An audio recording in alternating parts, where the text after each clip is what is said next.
Says upcoming. Is that what it is? Oh yeah. Okay. Oh yeah. Okay. Okay.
All right, welcome in, welcome in. Check, check, check. All right, welcome to the next pro. I'm Hayden Coker here along with Mike.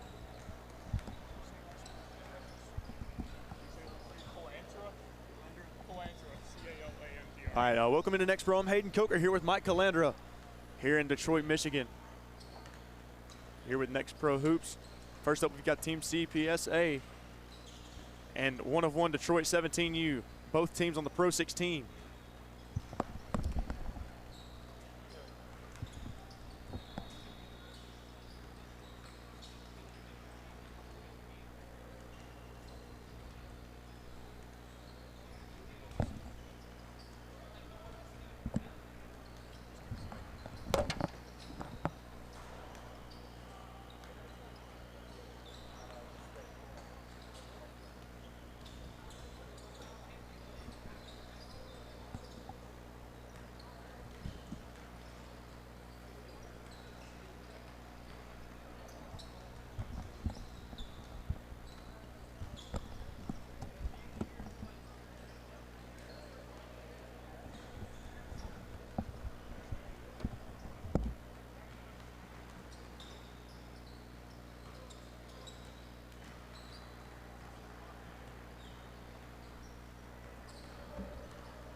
Press the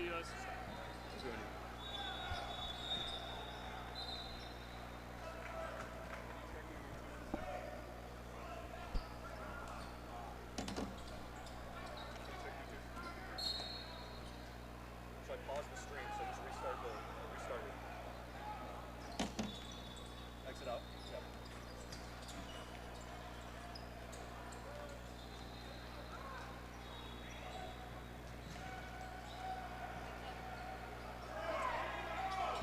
There should be a scoreboard on there. Just go with the game. Let's go. All right, and welcome in here to Detroit, Michigan, where Team CPSA 17U and 1 of 1 Detroit 17U taking on each other here in the Pro 16 session here in Detroit, Michigan. I'm Hayden Coker. Alongside me is Mike Calandra. Hope you're all doing well tonight. Your score 0-0 with 14 minutes and 13 seconds left, and Team CPSA has taken the lead. That is Taiwo Daramola with the first points of the game. Now 1 of 1 trying to respond here. That's Edgar Hubbard. And looks like those guys are going to tie up. That's Daramola and Hubbard down low. Hubbard coming in with 13.8 points per game as a member of Edison Academy. Last season, most notably, he left the year off with a career high 21 points per game last season in 27 games played during his 3 years so far at Edison Academy. Cameron Nathan now bringing it past half court.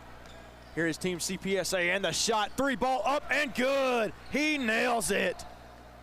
Absolute dynamite read that time.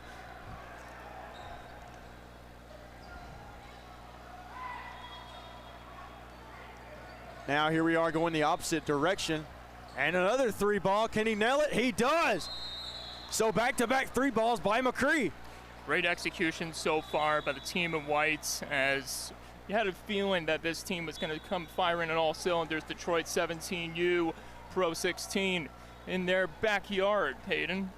8-0 here is 1-of-1 Detroit leads over Team CPSA. This is CPSA's 3rd year in the PRO16, led by head coach Clint Parks. And man, 1-of-1 Detroit coming out hot so far, 8-0. Fantastic performance so far from Isaiah McCree. McCree knocked down 2 threes already, 6 points here early. He has 6 of the 8. So if McCree continues to play the way that he's playing, as we've seen over these past few minutes, man, we're going to be in for a good one today. Absolutely, we are, and you can tell the energy in this facility. It's very palpable, one could say, Hayden. Absolutely. 8-0 here in the first half. 13 minutes, 20 seconds remaining.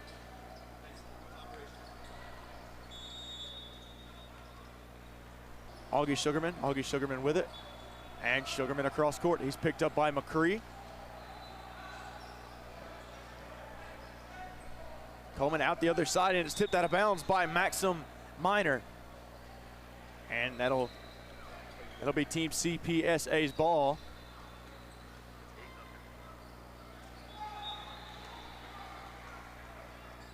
And the inbound here. And they'll get it to him. Looks like he might have been grabbed from the get-go. That's Sugarman with it now. Picked up by McCree. Sugarman showing his stuff. Sugarman, the kick outside. How about it? Jacoby Aware. Nice shot from outside. 8-3 now your score with 12 minutes and 49 seconds remaining here in the first half. And the shot from McCree. McCree no good. Rebound outside. That's Maxim Minor. Minor inside, but he's fouled, and it's looking like it's going to be on the floor. Great execution on the 3 ball back the other way, Hayden. And this will give a good chance for Detroit 17U to get their licks back potentially. Your score 8-3 now. 12 minutes and 39 seconds remaining. There we go, the kick inside. Nothing doing.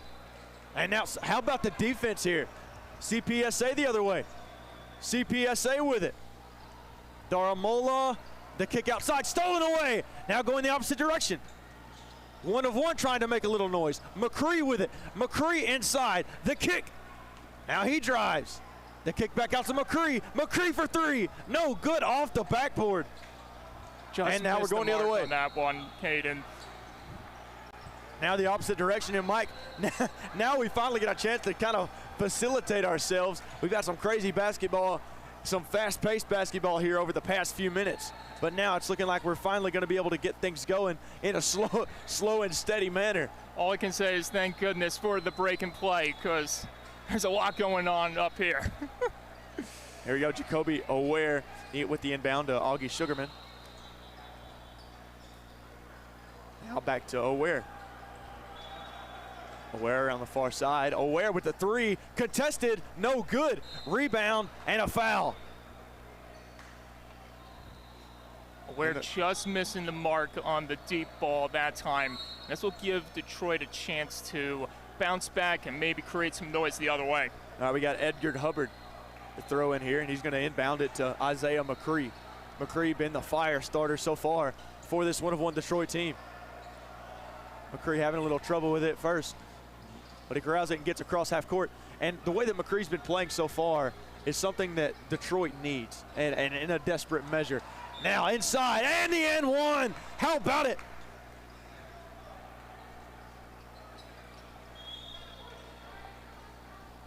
And now your score 10-3.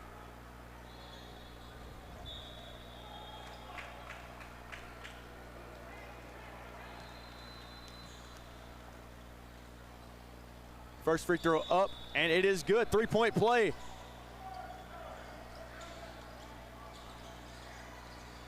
Now the opposite direction here. Isaiah Marino. Marino outside, Marino shot off. Now rebound going the other way.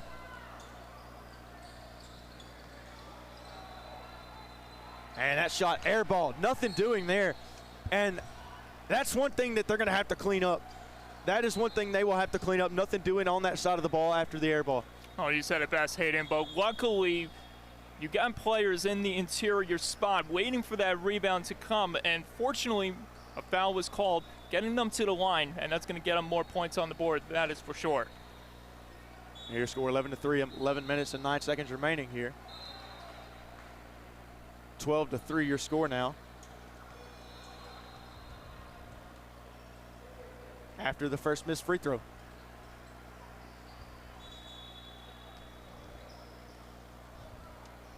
We got a new face on the floor here as Team CPSA 17U starting to utilize those reinforcements rather early, Hayden, one could say.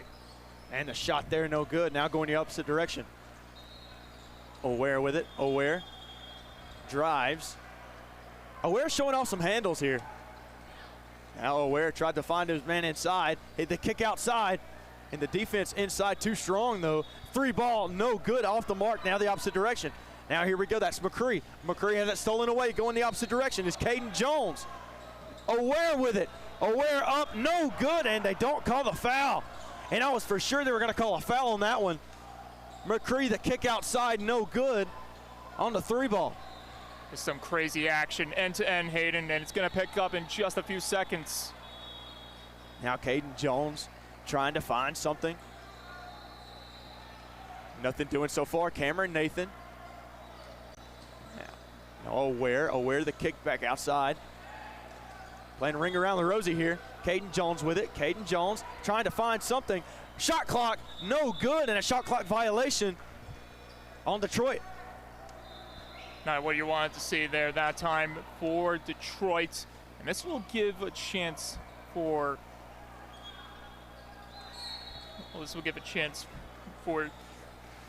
Detroit 17U to bounce back here once again. Cameron Nathan bringing it down. Now get it inside, and it looked like that they were going to find his man inside. That was, unfortunately, that was Edgar Hubert on the far wing. Now the rebound going the other way. You got a whistle blown here. I see they're going to call the foul. Aware's going to reset the table once again.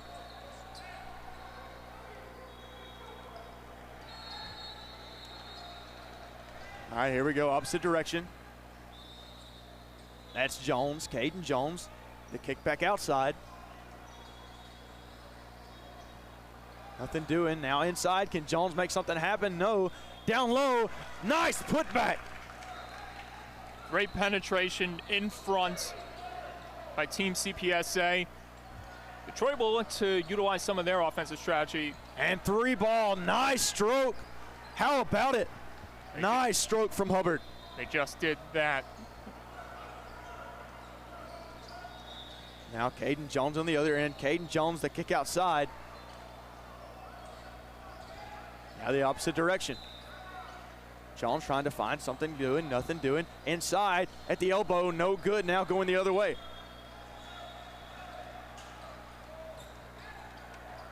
All right, so now Edgar Hubbard trying to make something happen. No dice. Now outside, Maxim Minor. Now inside, nice spin move, and he puts it up and no good. Just couldn't make the connection there that time, Hayden, and luckily they'll get the ball back, however. Now Ryan Doan with it on the other end. The kick up on the inside, looks like he fell, nothing doing. Now a three ball, no good. Off the mark, that's gonna be Maxim Minor. Another kick, 3-ball, this time, no good, off the rim, back of the iron. Caden Jones tries to press, no good, no good on the steal, and the put up from the free throw line is good for Maxim Minor. You have to love the relentless pressure coming from Detroit 17U in that sequence. Now the opposite direction, and it's off the mark. Now Detroit trying to make a little noise, and that one's knocked out of bounds. 3-ball hasn't been effective just yet for Detroit 17U, but they got plenty of game left in this one for them to maybe rectify that situation. However, they are getting points in the paint, and that matters most in crucial moments like these. Now Jones the kick outside, that's Cameron Nathan. Nathan pump fakes, Nathan, no good, off the rim. And Nathan nearly had that one to go. A nice pump fake, now on the opposite end though, and a nice jump stop from Maxim Minor. And he puts it in for 2. A pair of threes making noise. One ought to want it back at the other end, but Cameron Nathan, as you said before. Now Jones inside, Jones up. What a pass by Jones, and the lay-in by Alan Spahik. Absolutely beautiful distribution done by Jones to Bayek. Now inside, Detroit up and in. How about it, young man? Put that one home. Boys are flourishing right now. They got themselves a 20-7 stranglehold at this time. And this is one of those situations where you get up early and Detroit is making a lot of noise. And for CPSA, this is the point where you got to make sure you keep within your game. You don't want to make any crucial errors and let these boys get ahead too far. We've seen it happen in the past with many other teams in Next Pro competition. And Mike, you mentioned it yourself. The competition here is going to be insane. Now the score right here doesn't necessarily show as so. It's being 21-7 here with 6 minutes 45 seconds remaining here in the first half. A little difficult to tell you that the competition is going to be good, but guys, this is one of those situations, as that one is rattled in, it just spun around the rim and fell. But this is one of those situations where you're going to have competition. It's just first game of the day. Don't let this double-digit lead right now scare you. As that shot is up, and Edgar Hubbard's going to be fouled on the shot. Most importantly, play to your strengths. Don't want to commit any fouls, any crucial errors. You want to stay composed, especially if the game gets out of reach. Right now, they are trailing by over 15 points. Still got time left in this first half. A lot of things can change. I'm Hayden Coker along here with Mike Calandria. And the first free throw is up and no good. We're with Next Pro Hoops here in the PRO16 session here in Detroit, Michigan. Got Edgar Hubbard at the line. 6'0", 139. Edison Academy product. And second shot is up and good. His second free throw is good. He goes 50% from the line there. 22-9 your score, 6 minutes, 20 seconds remaining. And now Detroit shifts to a 1-2-2 zone. Watch out for a pick and roll. They've been utilizing that to their full advantage many times in the last couple moments. Exactly, and the problem here is they're running a zone, so not much a pick and roll is going to do. Now a nice put in from the down low. And that's what you got to do. You have to adjust, especially if the hole closes. You got to make adjustments, and they did that just right there to get those 2 points. Now McCree on the outside, step back, Jay. No, he passes it inside. Up and no good, but he's fouled. This is what Detroit is playing for right now. Putting bodies in the paint. It's important to sacrifice those bodies, especially when you're on the defense. Getting those chances on the board. But for Detroit right now, just another gift heading their way potentially. First free throw up and good. No good there from Detroit. 22-11 now. Your score. 5 minutes and 44 seconds remaining. Second shot up, and it is. It wanted to fall, but it didn't. It stayed up there for a little bit. Give us a little bit of excitement without following through. Now on the other side, how about it? And that's going to go down as a goaltend. Yeah, it looked like he was going to finish strong on that nice, delicate layup, but defense coming in just at the wrong place, wrong time. A good effort nonetheless, just the missed timing could have definitely had that effect for sure. Daramola had it and put it up and in. Now the opposite end, McCree scanning. He finds his man down low. All right, now surveying still. Fade away, no good off the front of the rim. Not enough power on it. Now on the other side. It almost looked like he traveled, but nice footwork there. Free throws up layup up and no good. Now McCree, the kick, outside, free ball, no good, off the mark, air balls. And now we will go the other way. 5 minutes remaining, 22-13 your score. I love the attempts right there on the three ball. Good situational awareness. Take some time. Don't rush the shots. Unfortunately, just couldn't execute the way he wanted to. All right, now here's Caden Jones with it now for Team CPSA. Here came the screen, but no dice. And on the outside, the jumper, no good, off the back of the rim. And they're going to call a foul. So they don't get the 2 points there, but they will get an opportunity to maybe bounce back from that foul committed. Weissel Davis now.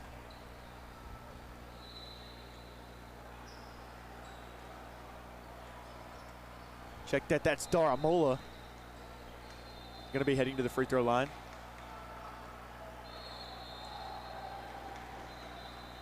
And the first one up and good. I was about to say, Daramola has his work cut out for him. That is for sure, as these boys still trail by good margin, but if he can make this next shot, things could get awfully interesting for sure. And the second shot is up and it is good. 22-15, now your score. Now McCree with it. The outside, back to McCree. Now this is where CPSA has to make some type of crucial play there. And what a shot there by McCree as he bottoms it.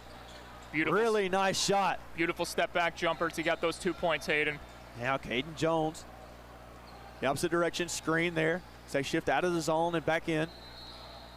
Now inside. And he gets it to go. Nice shot in the paint there from Cameron Nathan. Some friendly help off the backboard that time. Great adjustment left to right to get those 2 points. See now the kick back to McCree. McCree tries to find his man, no good. Now going the other way. Now if you're at Detroit, this is what you want to avoid. You don't want to get lackadaisical and start committing those turnovers. Caden Jones, the kick outside, no good, off the mark. Now going the other way here. Seems like they have their footing. Here they come again. Now Detroit, a kick outside, three ball, no good, off the mark. And it's going to go out of bounds. No, he doesn't. He goes up and he throws it home. Edgar Hubbard. Not what CPSA wanted to do there. Tried to clear it out of the zone, but wrong place, right time for that man, number 2 of Detroit. Now CPSA going the other way. Layup off the mark. He tried to go up and under. Now on the other end, blocked the other way. Hubbard up. Hubbard is fouled. And now he's going to go to the free throw line. Good chance for Hubbard to get some extra points on his stat sheet tonight.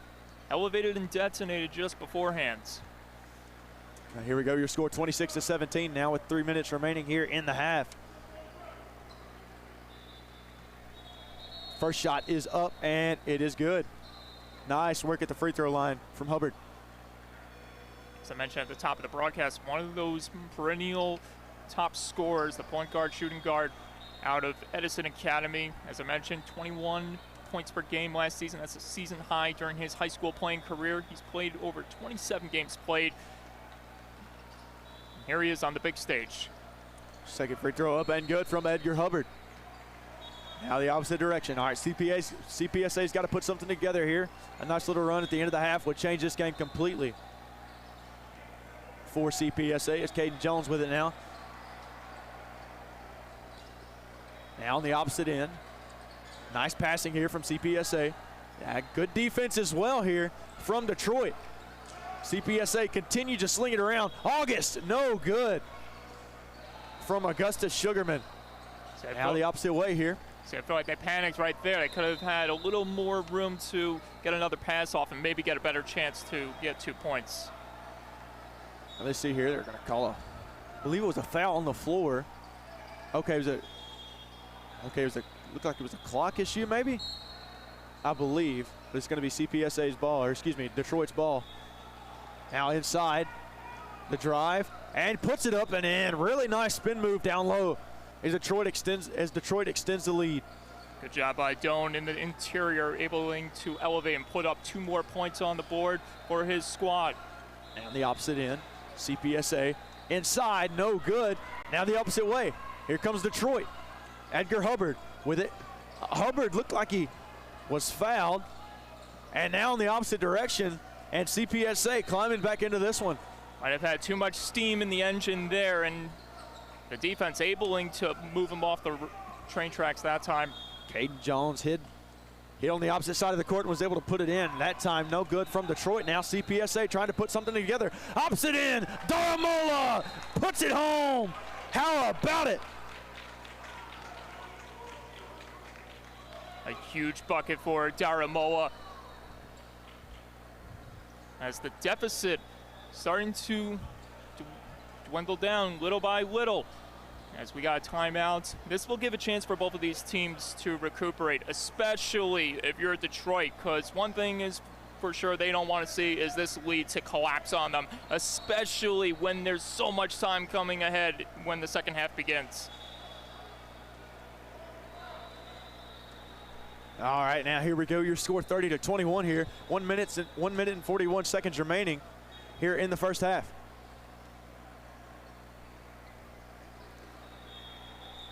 Now this is where Team CPSA has to continue to battle back into this game. You go on a 4-0 run right there from what? It was 30-17. Now you're 30-21. You climb back into this game, a couple fast break points. Dude, you're right back in it. Single-digit lead now for Detroit. Well, believe it or not, that can be all thanks to Detroit's Edgar Hubbard. As I mentioned before, if he didn't lose possession of the ball as he was heading on that fast break, man, things could have been awfully different for sure. Now McCrory with it, or McCree. The kick outside, now inside, and he slams it home. No, in and out. As that dunk rattles out. Now the opposite way here. CPSA trying to do something here. That's Augie Sugarman with it. Sugarman, the kick outside. 3-ball in. My goodness. Daramola puts it home. 30-24 here. The band is putting on a show. Now the opposite direction. And just like that, man, McCree extends the lead back to 32-24. Now the opposite way. Augie, no. Kick outside. 3-ball, no good. But the putback. You have to love the relentless pressure being shown here late by Team CPSA, as they have cut the deficit by even more margins. Now McCree with it. McCree to the outside. Now the kick inside. Nice spin move. And the defense here from Detroit. Or excuse me, that CPSA stepping up. McCree outside for 3, no good. CPSA going the other way. CPSA on a run. CPSA, no, off the mark. That one puts it home. That's why you don't give up on the play whatsoever. Hayden, big man, putting the bucket in as he had so much pressure coming at him. Now Detroit with it the other way. That's Isaiah McCree. A good defense, and they don't call it backcourt. It was tipped. And now outside, 3-ball. He's got it. That's Edgar Hubbard continuing to rain down. Talk about silencer. Just when CPSA was getting the momentum on their side, Hubbard with the buzzer beater to end the half. 35-28 your score at the half. Detroit up on Team CPSA. Some massive plays here late in the first half here, as CPSA was trying to crawl back into it. But now they only trail 35-28. This was a 13, 14 point margin at one point in this game, Mike. And now 1-of-1 Detroit has somewhat not been lacking offensively, but Team CPSA has just stepped up. Well, when you look at who each team has on their side, you can tell this one was going to be a close one. So much talent in those arsenals that are putting these plays on display. And as I talked about before, Detroit, it's one of these things you don't want to take your opponents too easy, especially when you start to lead by a margin and that gap starts to increase more and more. That's the moment you start. I see most of the time, I see teams let off the gas. You don't want to let off the gas. You want to hammer it down. You want to hammer it down with conviction, or else you make one slip up, they're going to expose you, and all of a sudden you're going to be asking yourself, what just happens? Exactly, and that's kind of what's happening now. Here we have 45 seconds left at halftime, and this is one of those situations where if Team CPSA can continue to battle back in this one, they're going to have a chance, man. It's a single-digit game. I mean, they have a chance right now, but just from what it was earlier, you were down double digits. Now you're only down by 8. You certainly have a chance. Anybody that says that maybe this game is out of reach just from the way that Detroit played in the first half, no, that's not necessarily what's happening right now. CPSA continuing to battle back in that first half and continuing to just follow that momentum is crazy, and that's exactly what needs to happen in the second half. A lot of time being taken by these teams. They strategize one last time, but the real question remains, Hayden, what is going to be that lasting strategy that feeds off a lasting impact for their team by the end of this one? Absolutely, and we're about to find out right now as both teams come to the court. As CPSA first team onto the court. And one thing I noticed too, Hayden, not a lot of substitutions. Obviously, in most cases, all starting 5, they're going to stay on for most of this game unless an injury takes place. But I think we only saw one substitution made by Team CPSA, and you have to know if that one substitution was the difference maker with changing the tone of this matchup.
All right, so Team CPSA now on top 35-30 here as we start the second half.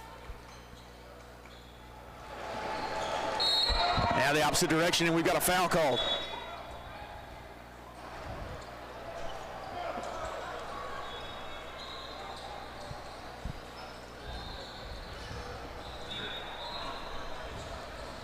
Now the inbound here for Detroit.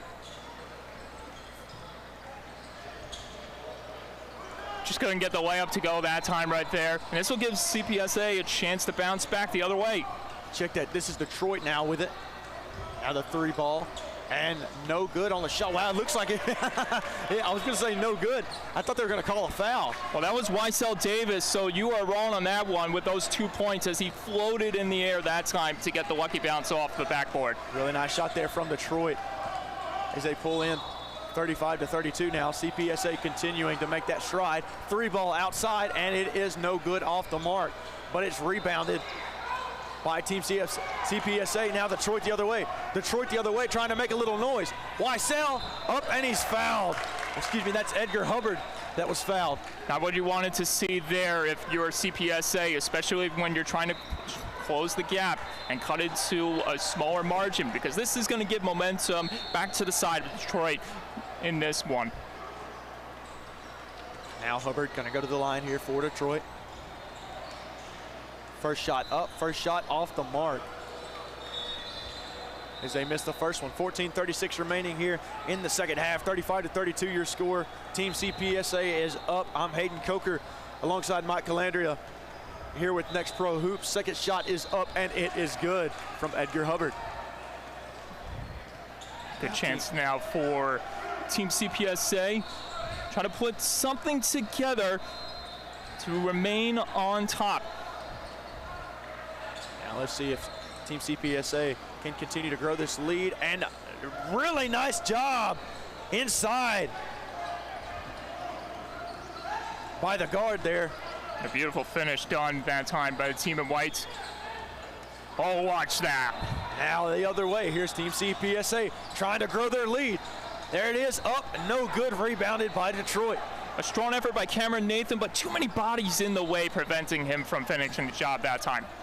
Wysell Davis the kick to Hubbard, and Hubbard is fouled on the outside. It'll be going on the floor. So Hubbard fouled. The thing about it, it's on the floor, so he's not going to go to the free throw line, but that just continues to grow their number of fouls until they get to the bonus. Well, fortunately for them, they got plenty of reinforcements to step up at the plate, but obviously when it's Edgar Hubbard that's in foul trouble, oh boy, that's going to send shivers down your spine for sure. That's Cordell Hubbard with it now. Now the kick, Edgar Hubbard. Got two Hubbards on the floor. The kick back to Edgar. Now outside. The shot no good, off the mark. And it's going to be rebounded going the other way here by Team CPSA.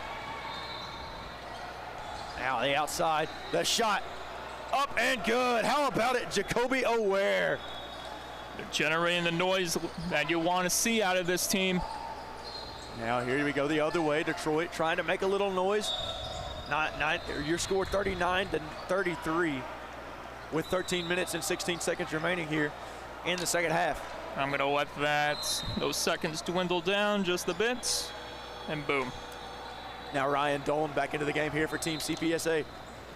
Ryan Dolan, 5-star recruit. Watch out for him. And whoa, watch out. Here we go the other way. And it's up and good. And we got teased there a little bit. I thought he was going to throw it down on him. And I think this is the point where you don't want to rely on flashy dramatics, especially with this game being so close, because in rare circumstances, who knows what could have happened if he went for the dunk. Now Hubbard, the kick outside. And a three ball, no good, off the backboard, just a little too strong. Now the other way is Doan. And now reset here on offense for Team CPSA. CPSA has their work cut out for them. Nice handles. And the kick back outside. He goes up with it, is O'Ware. He loses it. Now Doan tries to go inside. Doan loses the ball. Detroit the other way now. Crucial mistake by Doan, watch out. Cordell Hubbard down low. Hubbard has it denied. Blocked by Daramola. The windmill design applied there. They're going to call a foul on Detroit, I do believe. And so you are correct with that assumption. O'Ware to inbound now. And it'll be CPSA ball, 41-33 your score, 12 minutes and 15 seconds remaining here in the half. Now here we go, CPSA with the ball. Jump shot from the elbow, he's got it. He's stuck on automatic right now. And that wouldn't have been the case if it wasn't for that pick and roll right there, giving him that extra space, the extra leeway to elevate and hit that jumper. Now the opposite direction here is Wysell Davis. And the kick to Marino. Marino with it, Marino inside. Marino tries to go up, Marino, no good, but he's fouled. And now let's see if they're gonna call it on the floor. And they are indeed gonna call it on the floor. Some smooth handles being put to the test that time by Marino. Just couldn't get the execution to be made. However, they'll get an opportunity coming around the bend here. Now Detroit to inbound. Trying to find something is Wysell Davis, and he'll get it into Hubbard. Edgar Hubbard outside, Edgar, no good, short.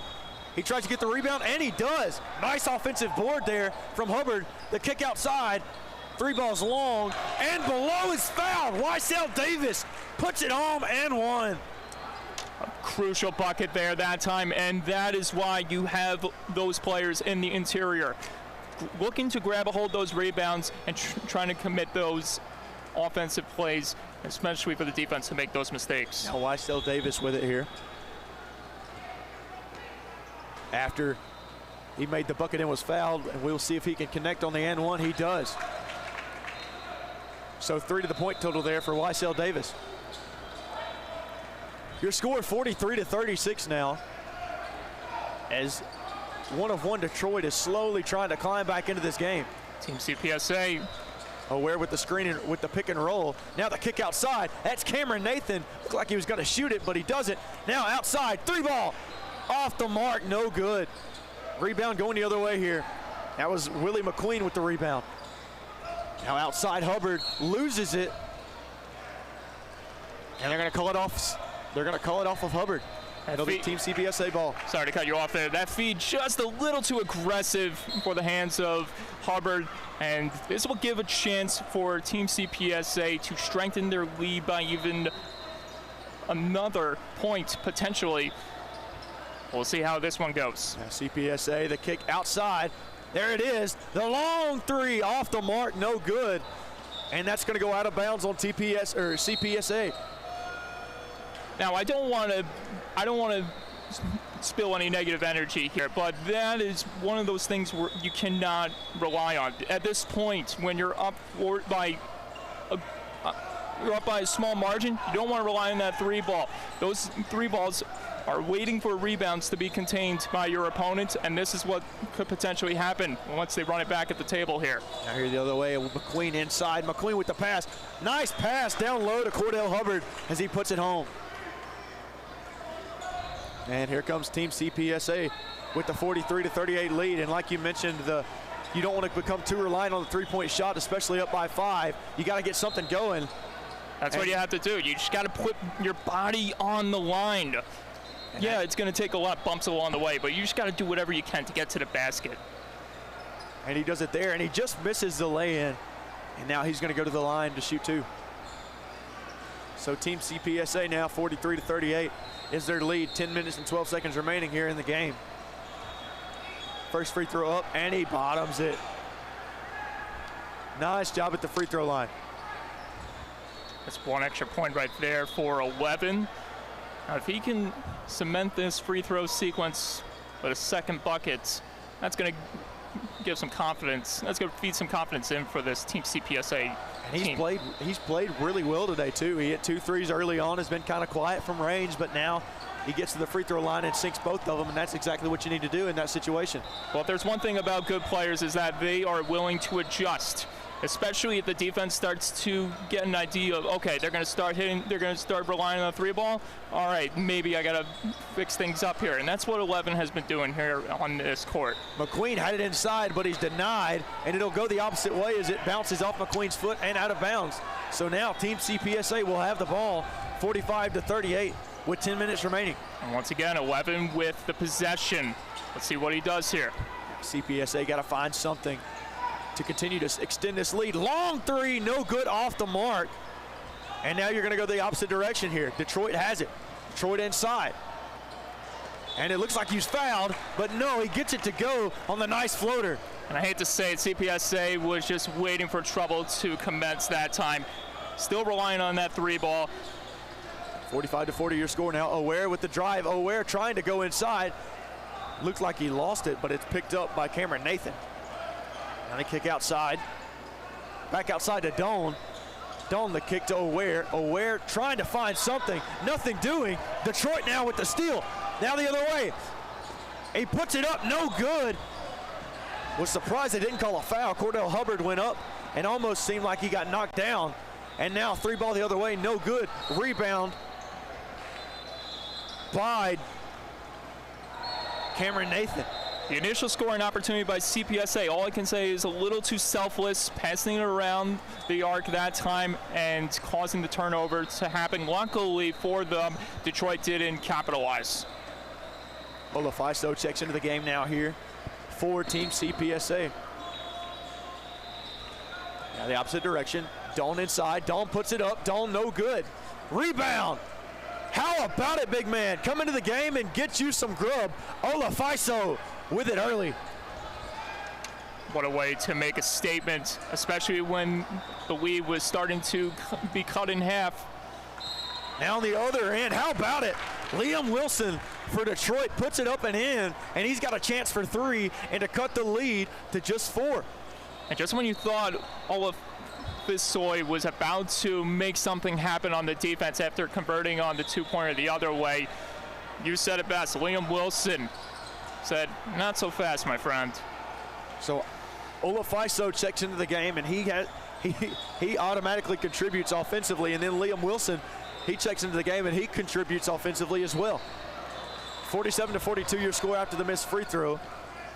CPSA trying to make some noise, and Olaf Fisoy goes up, but he's denied, but he's also fouled, so he's going to go to the free throw line. So this is one thing you got to be careful with Detroit. Obviously, you want to stand your ground, but you don't want to cross those boundaries where you start to put yourself in foul trouble or even get them to the line for these point opportunities. Olaf Fisoy now making his presence known. First free throw up, but no good. And he had a quick start. As soon as he came into the game, knocked down a quick bucket down low, fouled on the other end, but then come back down on the other side, and he was fouled, and then he makes 1 free throw. So 3 quick points for Olaf Fisoy. And that's a testament to the motivation he's showing. Obviously, you want to be part of that starting 5 to kick off the first half, but once you come in late, bam, you're able to make an impact when it means most. Olaf Fisoy down the other end, he gets the rebound. Now Team CPSA trying to make a little noise. Dawn inside. Dawn, spin move, no good. Trying to put it back though, he gets his own rebound. And they're gonna call it double dribble. Tried to apply the old Twill-to-whirl method that time to spin his way for 2 points, but Detroit not having any of that business whatsoever. Absolutely not. Now Detroit gonna have it go in the opposite direction here. We will see if they can't find something. Now this is a big moment for CPSA. You need a big stop to prevent them from getting closer. Now the shot outside, no good from 3, and rebounded by CPSA. That's what you got to do. You got to force them out to the wing. Make them take and risk 3-pointers. Where for 3. Where off the mark. Rebound going the other way. That's Alan Spahik on the rebound. There, Hubbard inside. Hubbard up and over and tried to put it in, but he's fouled, and he's going to go to the free throw line. Are you sure that was Edgar Hubbard and not Michael Jordan? Coming in with the old switching hands maneuver, almost putting home a patented legendary layup that time. Fortunately, he will go to the free throw line, get himself a chance to put more points on the board. I thought he was going to put it home and go for the 3-point play, but no, but he gets the first free throw to fall. We get another check-in coming. This is Toayo Daramola for Team CPSA back on the floor. So Taiwo Daramola back out there. Checking out Cameron Nathan. I don't want to say this is a desperate times for desperate measurements type of situation, but you have to wonder if they're starting to feel the pressure coming from Detroit, and they felt like they needed to make a switch on the floor to contain that heavy loaded offense. 48-44 your score now. Now the kick outside. Now back to O'Ware. And really nice solid defense from Detroit. CPSA driving. Ryan Doan. He's got it. How about the 3 ball from Doan? That was a pure splash hit right there by 21 to strengthen the gap once again in their lead. And the timeout being called for Detroit 17U. As we got, what we got here? We got about 7 minutes left in this one. 51-44 your score as Team CPSA continues to grow their lead. Ryan Doan on the 3. And that is the first 3 that we've seen him make today. And Doan playing a really good brand of basketball today. There's one thing about Ryan Doan, Hayden, is that he is an exceptional basketball player, as we've mentioned before. We talked about this off the air. The man is bringing a lot to the table. Just to make a mention of one of his major accolades, he helped his high school team, the Lions, reach the CIF-SS Division I championship game and make the CIF Division State 1 basketball playoffs. He also became Jay Sarah's first ever Class Player of the Year honoree and the first sophomore of the year from Orange County since 2019. Really nice job from him this past season with his high school, and now he's tearing it up here in grassroots basketball on the next pro Puma circuit. I'm Hayden Coker alongside Mike Calandria here with Next Pro Hoops, and Detroit trying to battle their way back into this one, down 51-44 with 7 minutes remaining in the game. I don't want to say it's too late, but it could be too late, especially when you had Doan heating up. Hubbard guarded by O'Ware. Now the shot outside, no good from Spahic. Now the other way from CPSA. CPSA on the move, and it goes out of bounds on Daramola. A little too much momentum there that time. I would prefer 11 just taking it for himself and going to the basket instead of making that last second pass, because that's the result right there. Now the opposite direction here for Detroit. They try to battle back into this one. Spahic with the screen. Now the kick outside. That's Hubbard. Hubbard for three. No good. Rebound by Daramola. Strong look, but a titan of a man in the box waiting for that rebound to go. And now this is a chance for Team CPSA to get their licks the other way. Now CPSA trying to grow their lead. Nice shot. Can he get it to go? Yes, he does. Nice shot there, and CPSA grows their lead 53-44. The ability to elevate and still be accurate while spinning is just marvelous to watch. Three ball outside from Detroit, no good. Rebound by Spahic. He puts it up and in, but they're going to call, I do believe they're going to call a push off on Spahic, so that bucket is not going to count. 53-44 is going to be your score with 5 minutes and 55 seconds remaining here. And this is exactly what Team CPSA wanted this half to go. They wanted the stranglehold over Detroit. They want to keep them from capitalizing on these rebounds, on these points. All you needed was just a signature shot to go for them to find their mojo and possibly run away with this one, like they are doing right now with this 11-point lead. Wysell Davis and Isaiah Marino checking into the game here for Detroit as they try to battle back. Now CPSA trying to grow their lead. Ryan Doan, he brings it down. The screen, Doan inside. No, and they're going to call a charge. That's a nice call there by the referee, catching the elbow or catching the shoulder by Doan dropping. As it'll go the other way as Doan is called for the charge. So that's what you not want. You don't want to commit those crucial errors right there, especially if your Team CPSA trying to survive the last 5.5 minutes of this one, because this gives Detroit some momentum. They are hungrily waiting for that opportunity to come their way. Outside Detroit trying to make a little something happen. Three ball outside and off the glass. The bank is open now for Detroit. Nate Sidney said cha-ching. Here we go, 53-47 your score.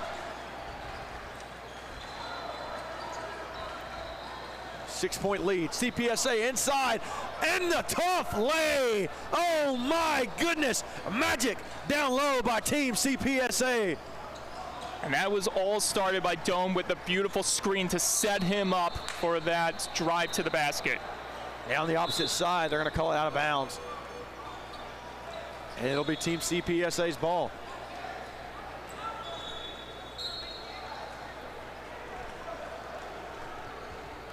Now here we go, your score 55-47, 4 minutes and 50 seconds remaining. What can CPSA do? Now Doan the screen, Doan outside for three, Doan, no good, in and out of the rim. And Detroit will have it now. Had a good look, just couldn't execute perfectly that time. Wysell Davis the kick, Sidney, and his shot is good. And that's what they want to avoid, especially when you're trying to go for those threes. You want to capture those rebounds and prevent the opponent from going the other way, and they did just that right there, Detroit. CPSA trying to make something happen. Doan freed himself up inside, and the spin move, no good, and the putback by Doan. Despite that 2-point basket being made, this game is still close. Anything could change in a matter of moments. Now inside, Wysell with some moves, no good.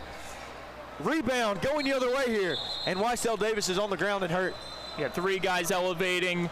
One of them, though, crashing to the floor. As you said, that was Wysell Davis of Detroit 17U. 3 minutes and 59 seconds remaining here until we hear that final buzzer. That's if there is no overtime. Your score 57-49, and Team CPSA trying to crawl away, but Detroit just has no quit in them. I think if there's one thing about any sport is that there's no guarantee you're going to get a regulation finish, especially when you have two highly contested scoring machines right in front of us putting it all on the line. Team CPSA with the ball here. That's O'Ware with it. O'Ware gets it across half court, picked up by Cordell Hubbard. Now inside, that's Doan. Doan drives, Doan, and he's fouled. I think they're going to call the foul on Sydney. Yeah, it was a reach-in foul on Sydney, that is for sure, and they'll start it right at the baseline there. And we get a substitution. Got two new reinforcements back on the floor for Detroit 17U. Wilson entering the contest once again. And Pardon me, no, that was Mitch Paspel. Well. Mitch Paspel, number 10, not number 23, Mitch Wilson. First shot is up, and it is good. From the big man down low, Ryan Doan.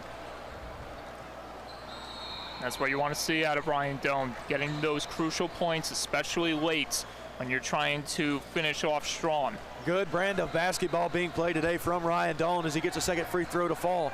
59-49, your score now back into the double digits as Team CPSA leads. Now Sydney trying to find something to grasp onto. Sydney inside, and they tried to get it. They tried to find Mitch Paspel down low.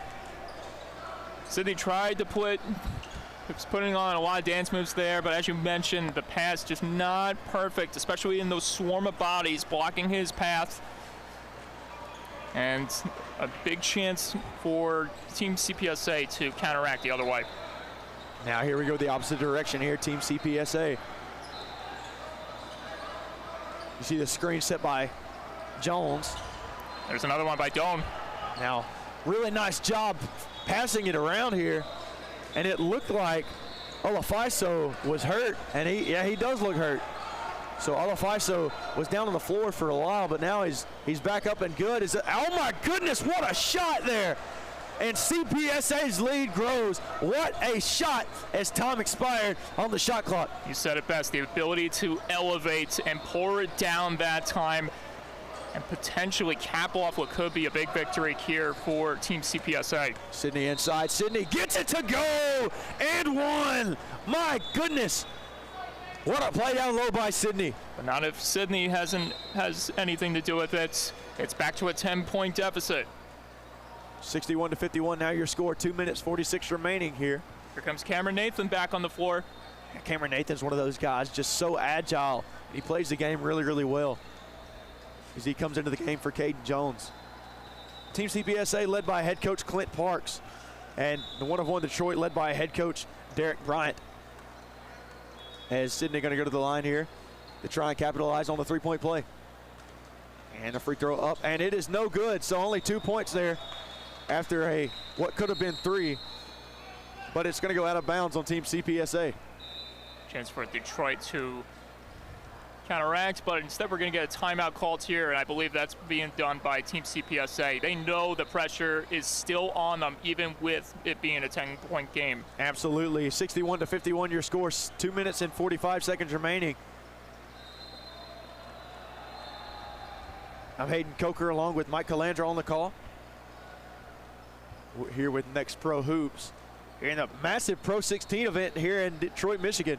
And so far, some really great basketball. Speaking of Detroit and great basketball, the Pistons are hosting this weekend. Is they're going to be the 1 seed, and they face off against, I believe, the winner of the Hornets and I'm not an NBA guy now. The Hornets and the Magic, I do believe.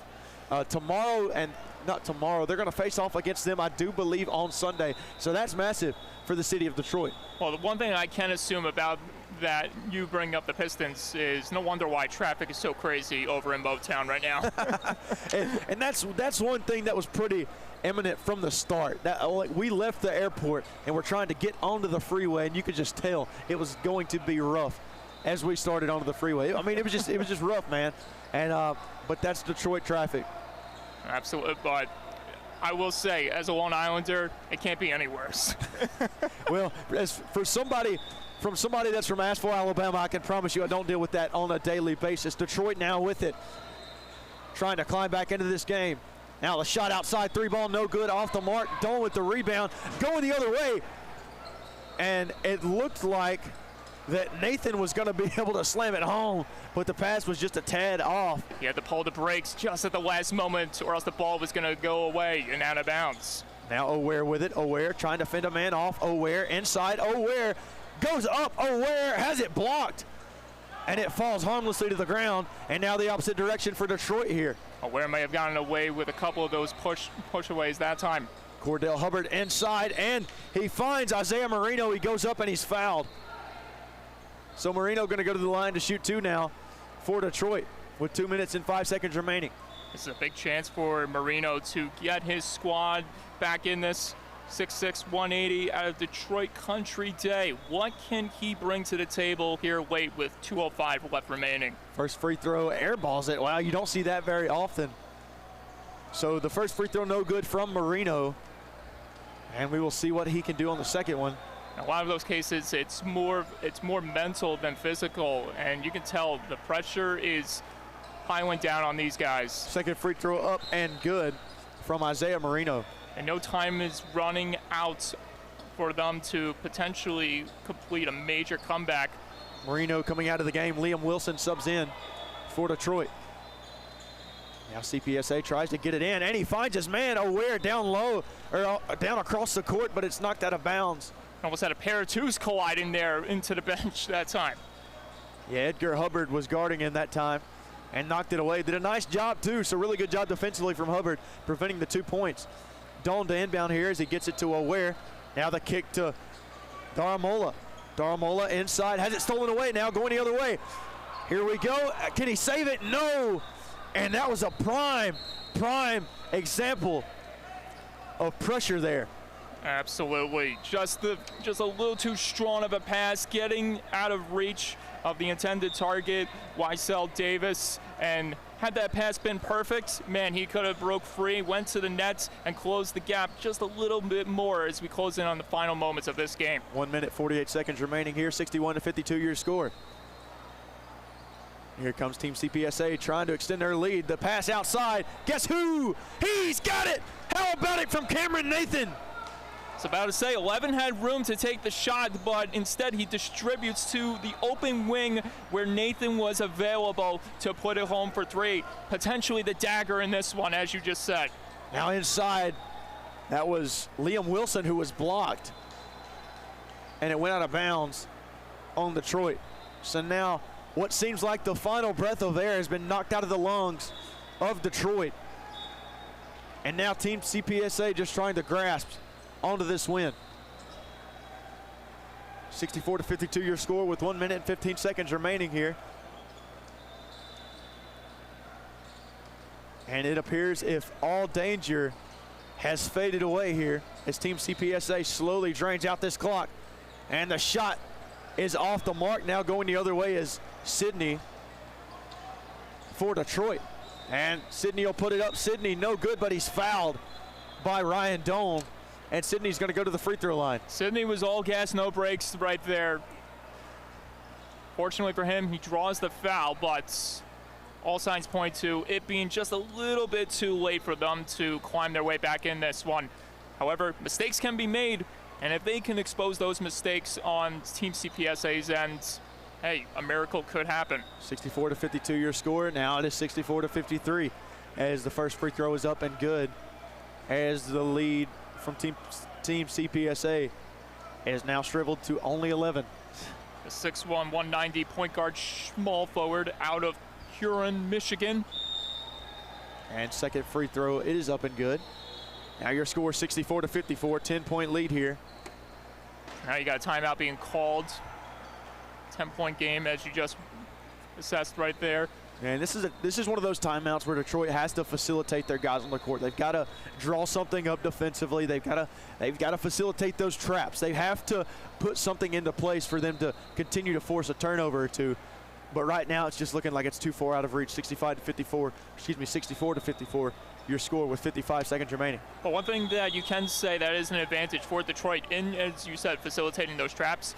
You put too much pressure on those guys, one of them could potentially, danger could loom. As we saw, 13 He's had some issues late in the second half. Seems like he's doing better now, but as you mentioned before, he was walking a little wobbly. He's coming back on the floor. We'll see what they can do to hold on to the very end here. I'm Hayden Coker alongside Mike Calandra here with Next Pro Hoops. We are on the call here in Detroit, Michigan. 4-team CPSA against 1-of-1 Detroit 17U. And Dawn had a little trouble getting it in at first, but now CPSA controls it, now aware with it. And it's going to go off. It's going to go off a defender of Detroit, and now Detroit has a ball. Now inside, and my goodness, Isaiah Marino puts it down. That's going to cut the lead to just 8. Got to foul, you got to foul. You have to foul here. Is trying to get it across the court. Ryan Dawn having some trouble, and Hubbard fouls Dawn, and Dawn is going to go to the free throw line. So your score 64-56 now with 30 seconds remaining here. Fortunately for Detroit, it's come down to having to rely on fouls to stay alive in this one. But you have to admire the efforts they've given to the very end here. Now Ryan Dawn going to go to the free throw line. And he's been efficient from the free throw line today. As I said before, he's been very exceptional, especially once he found the right energy in the second half. First free throw up and good from Ryan Dawn as he extends his point total on the day, 65-56, your score. And he's going to go back to the charity stripe for a second free throw. Dawn's shot, it is up, and it is no good off the front of the rim. Now Detroit the other way. They've got to do something with it here. Cordell Hubbard on the other side. That's Wysell Davis for 3, no good. Rebound by Marino. Marino puts it up, no good. And rebounded going the other way here by Olafaiso. And now a foul. And CPSA is going to go to the free throw line, and that is going to do it. 17.7 seconds remaining here. Your score 65-56. Team CPSA leads, and Detroit going to fall to 0-1 on the weekend, and Team CPSA will go to 1-0. So it wasn't the homecoming that Detroit 17U expected here this weekend, but they still have a lot of competition left before it's all said and done on Sunday for them to climb their way back in the ranks. First free throw up and good from Olafaiso. Now he is 2 for 3 from the free throw line today here in the second half. Olafaiso's second free throw up, and it is good. 3 for 4 from the young man in the second half. And now here's Detroit trying to go the other way, trying to make this deficit look a little bit better than what it is. Rebound by Olafaiso going the other way, and that, ladies and gentlemen, will do it. Here from Detroit, Team CPSA knocks off 1-of-1 Detroit. 67-56 here on this wonderful Friday evening. Tremendous job by head coach Quinn Parks and his dynamic squad as they cap off a beautifully executed competition here. And it's first of many matchups in Detroit. They go 1-0. Now Team CPSA gets the win over 1-of-1 Detroit 17U here in our second game of the PRO16 circuit. And that's going to be all for us for now, as we're going to have Tyler Jones take over here in just a moment for our next game.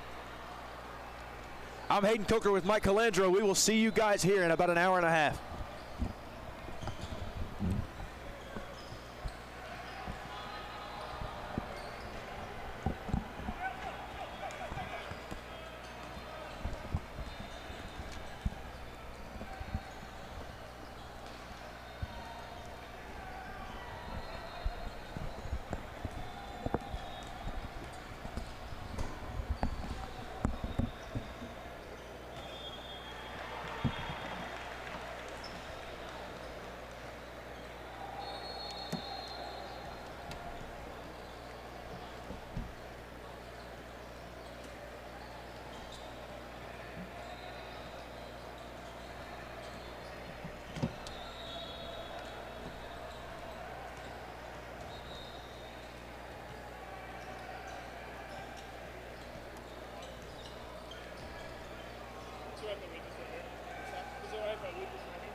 I don't remember all that, but that was.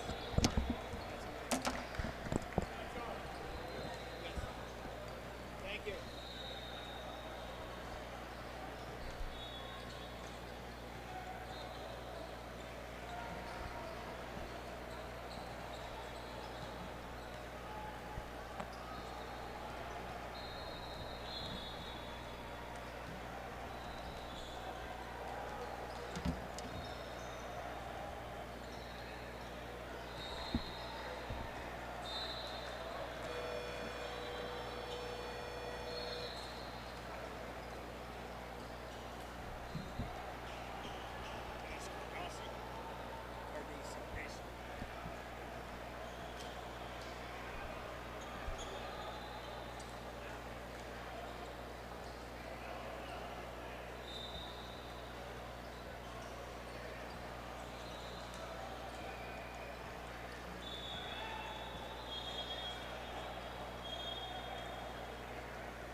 Welcome in to Huntington Place Pavilion in downtown Detroit, Michigan. Tyler Jones, John Cardacci here along with you as we're bringing you Puma Pro 16 action here on this Friday evening. So glad to have you with us as our matchup features Houston Apex taking on Southern Ties. And we are underway here from Detroit. John, good evening to you. A fun game to get things started here on this Friday night. Tyler, good evening to you as well. The stream is working, the roster numbers seem to be correct. I am fired up. All right, let's get this thing started, shall we? As here's the inbound and we're underway. Anderson brings it up, gets it out to Jones. 3-point attempt, that one not quite, but an offensive rebound. Kicks it back out. 3-point attempt from deep range. No good. Another offensive board. And comes up short. Great work on the boards there by Southern. Batty with the rebound that time. A highly sought after prospect. He visited the University of Michigan just about 30 minutes ago before this game tipped off. The reigning national champions of college basketball, Dusty May, showing some interest. Loose ball, that's a turnover. Anderson comes away with it. Barrett goes inside and draws contact. That'll be 2 free throws.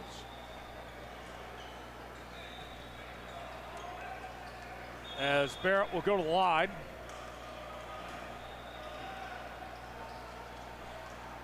And he makes the first for the first points of the day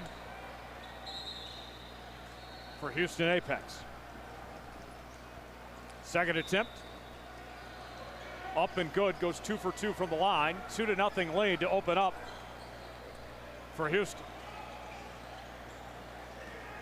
Hopkins will bring it up. Moving it around now. Double team, gets out of it. Going inside and blocked from behind. That is going to be a shooting foul. Nice pass inside, leads to the foul. Crump will go to the line for a pair.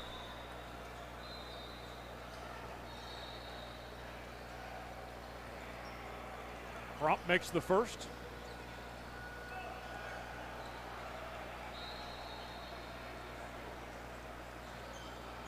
Here's the second attempt. And it's up and good. All knotted up at 2 apiece early in this one. 15 minutes to play here in the first half between Houston Apex and Southern Ties. Deep attempt, that's up and good by Lincoln. Nice shot there, quick trigger from the outside. Or Hopkins rather, had that one.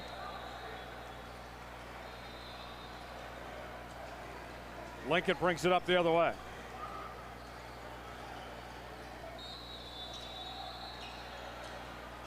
Going in, finds a man open, that's good for 2. Watt that time with the bucket. 5-4 bowl game.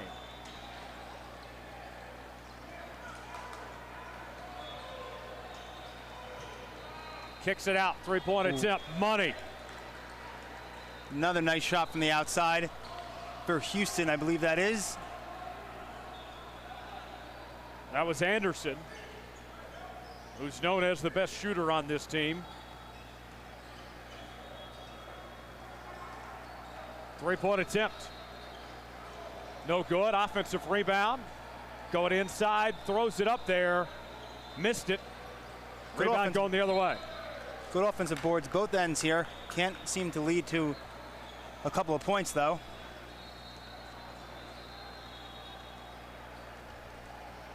So here's the inbound.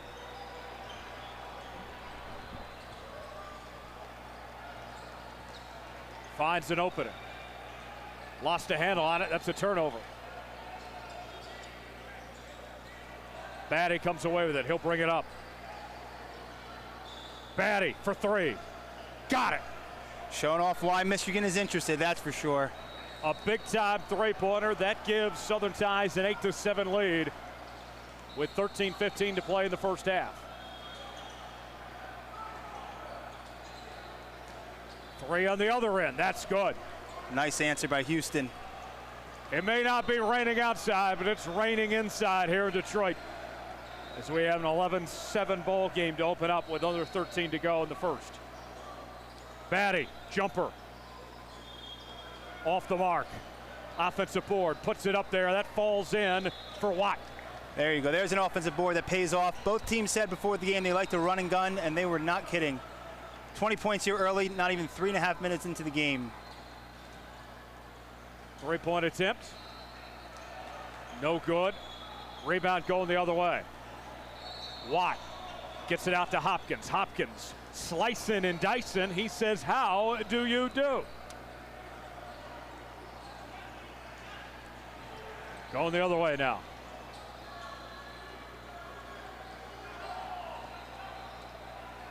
Finds a man, puts it up. Nice shot. That falls. Anderson that time with the bucket.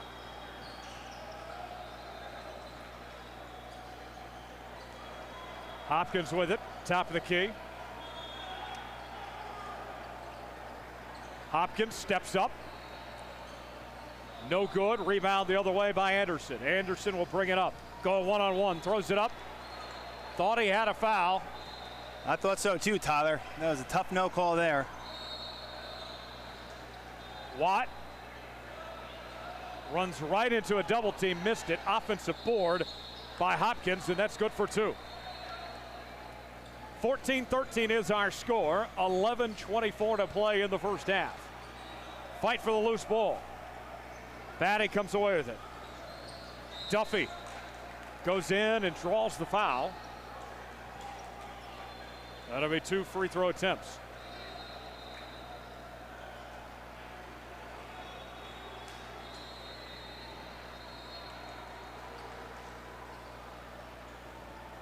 First free throw. Missed it.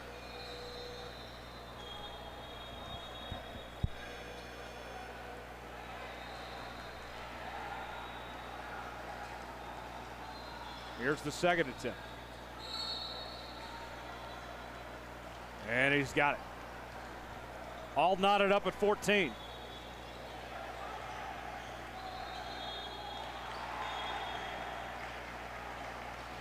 Lincoln brings it up, turnover. Hopkins, one-on-one, going into the lane. Missed it. Offensive board, put back no good. Everything but the finish there.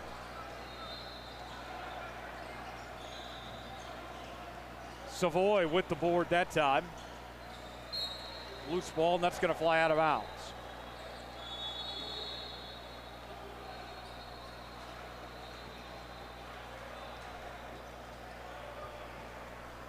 So here's the inbound.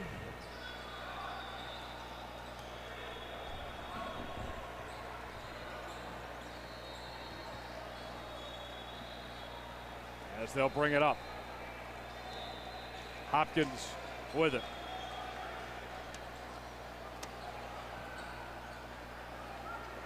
Guarded tightly. Kicks it out. Finds a man open.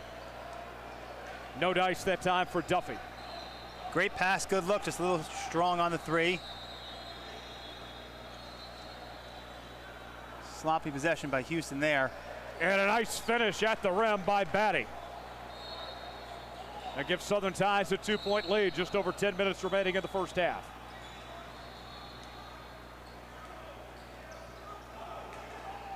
Being very patient. Guarded tightly, throws it up there, airballed it. Now Hopkins will bring it up. Goes in, missed it. Offensive board, but a foul is called.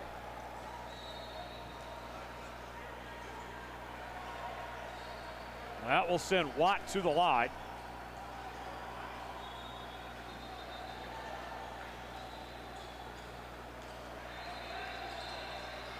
Where he'll shoot two. First attempt up and good.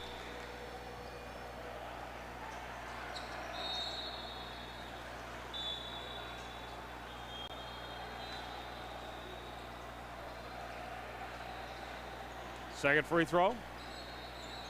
Off the mark. Rebounded by Batty. Batty in a double team. Chucks up a three. That falls in. Duffy. Got me feeling nicey. 20-14 lead. Huge possession there. 4 points. Forces a Houston timeout. 20-14 early. Great game so far, Tyler. 9:34 remaining here in the first half. Southern Ties on a bit of a run. 6-0 run over the last couple of minutes here in this one. John, what stood out to you so far as this game's unfolded? Well, speaking to both coaches before the game, they mentioned the pace of play, run and gun. You know, talking to them, we know Houston's coming off of the NXT championship last year. Had a feeling that they may be the favorites in this one. However, Southern has more than held their own. I think very impressive shooting, and also both teams using the offensive glass has been kind of standing out early on my end. What about yourself?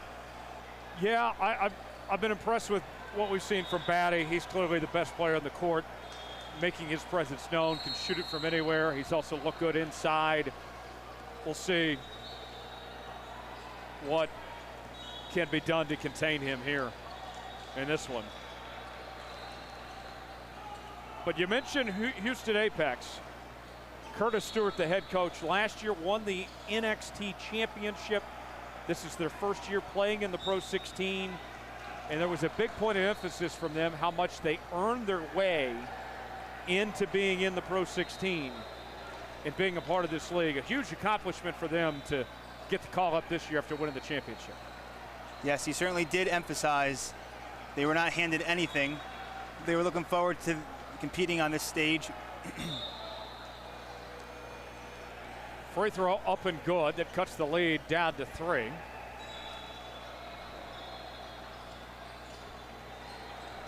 As Hopkins will bring it up. Hopkins missed it. Offensive rebound. That's good by Duffy. And Southern Ties early in this one, John, they're dominating the offensive glass. That they are, and it's showing in the scoreboard. I'm also keeping the score and time on our live stream. Multitasking is not my thing, so I may just have to give it up in a second. That one's going to fly out of bounds.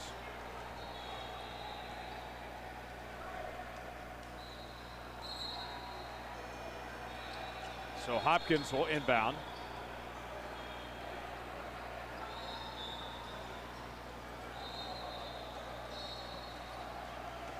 Loose ball, and that's a turnover.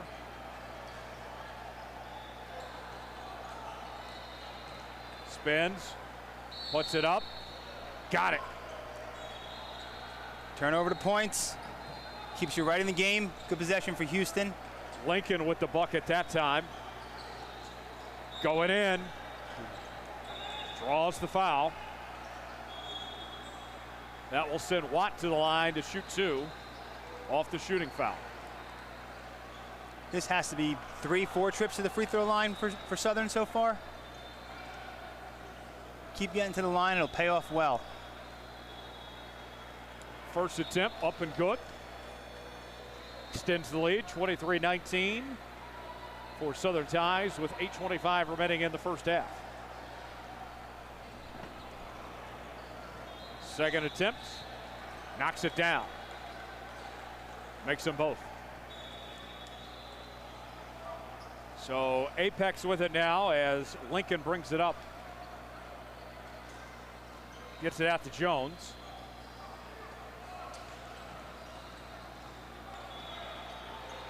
Got caught in a double team, a trap.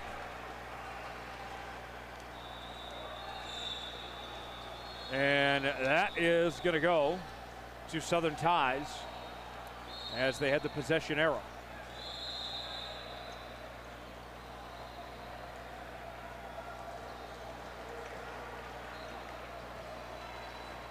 And we're waiting on the officials to sort out something here. Looks like a little confusion on who has possession. Will be Southern's ball, looks like.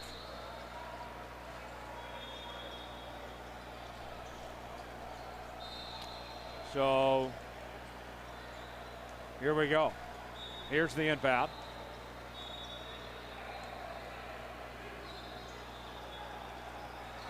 As Hopkins brings it up for Southern Ties. Hopkins for 3. Bang! Cash money right there. An 8-point lead now for Southern Ties, their largest of the evening. 3-point attempt blocked. Oof. Denied by Jaden Hopkins. Great closeout by Hopkins there. Looking like Chet Holmgren there.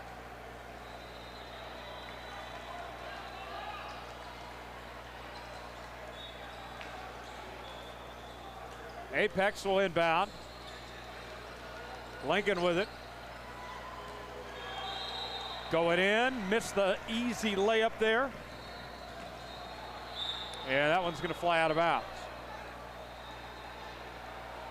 I have that going down.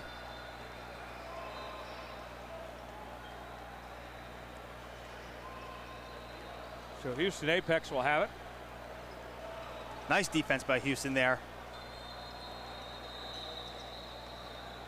Lincoln for 3. Off the front iron. Offensive rebound. Tried to go for the steal, almost got it. Missed it. And a rebound going the other way by Batty.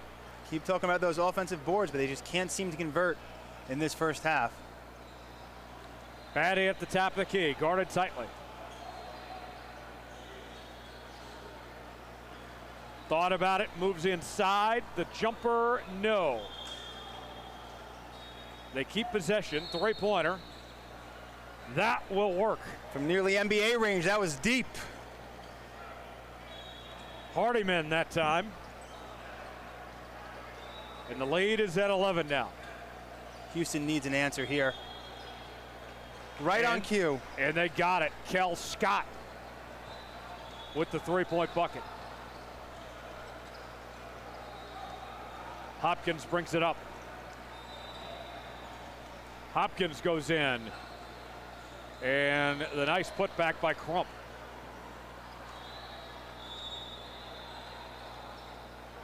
Ten-point lead, just over 6 minutes remaining in half number one. Loose ball, turnover. Now back the other way.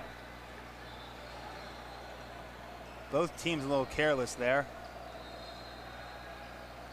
Going in, probably got away with a few steps, but that's okay for Scott. We'll call it a good stutter step. As that makes it an 8-point game. Southern Tide's leading. 5:40 to go in the first half. Batty throws it up there, no good. Offensive rebound, and that will fall in for Hopkins for two, lead back to 10. I'd like to see that physicality from Houston on the defensive boards there. Really letting Southern have their way.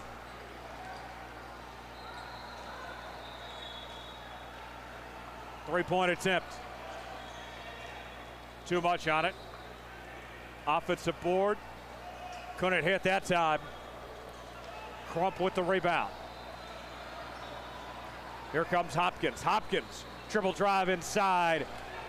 And the shooter's touch for two. Lead up to 12. Their largest of the evening. And a timeout called with under 5 remaining in half number one.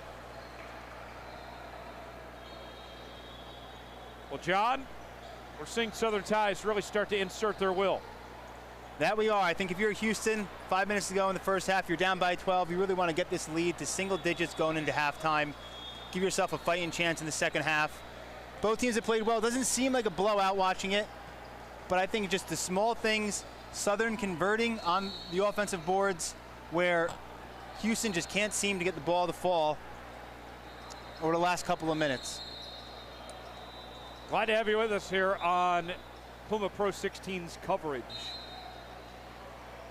from Detroit on this Friday evening. We have plenty more action ahead. Oh yeah, full day tomorrow, 8 to 9.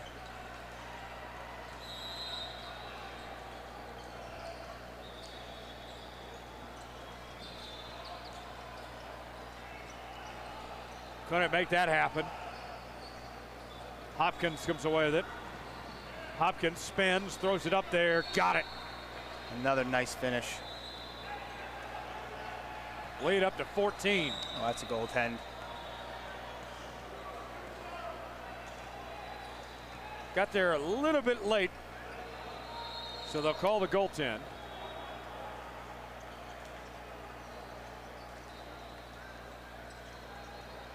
And Southern Ties will take over.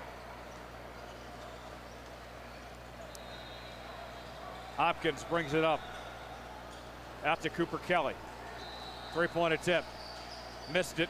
Rebound by Batty. Going in. Puts it up. That falls. And a nice find that time by Duffy.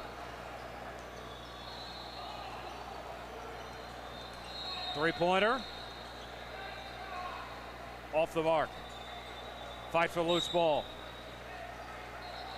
And I believe a foul is called. I'd like to see Houston move the ball around a little bit. Coming down the court, down by 14. Throw up a three without a pass. A little bit of a tough look there. They've been a little too impatient.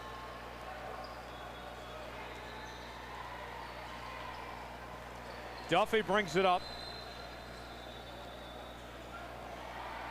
Duffy throwing it cross court to Cooper Kelly. And there's a turnover by Anderson going the other direction. And that one's going to slide out of bounds. There's that impatience again. Golden opportunity there. Good idea throwing it up ahead, but just a little bit too much. Results in the turnover. So Barrett will bring it up.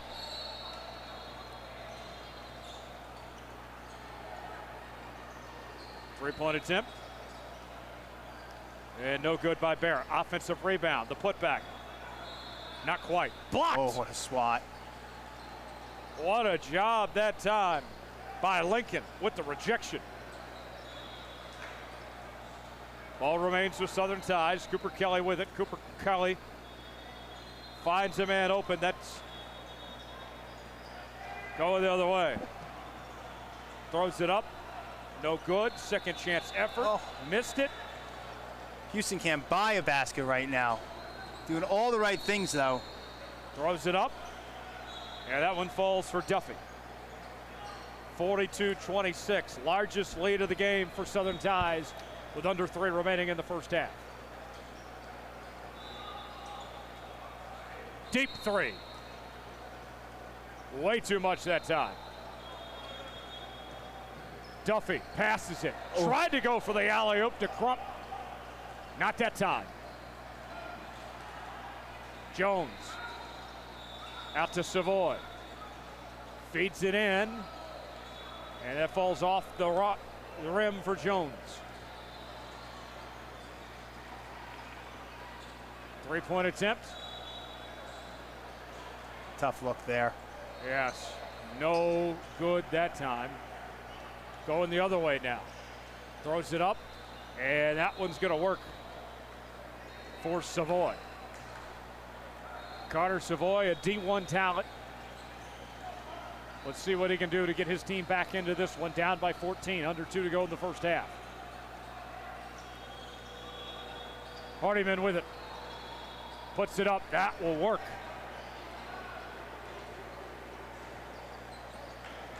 A really nice shot that time. Great in space off the screen. I like that move. And there's a turnover. Pass.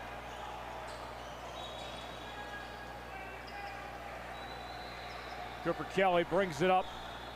Finds Duffy. Duffy guarded tightly, gets it out. Hardyman to Batty. Loose ball.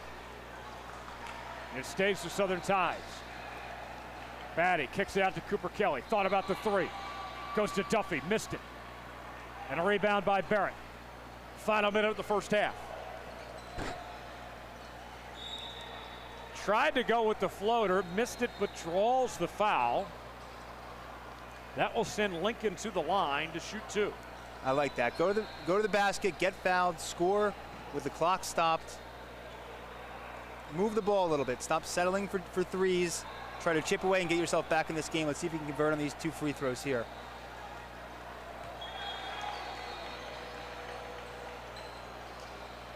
Second attempt coming.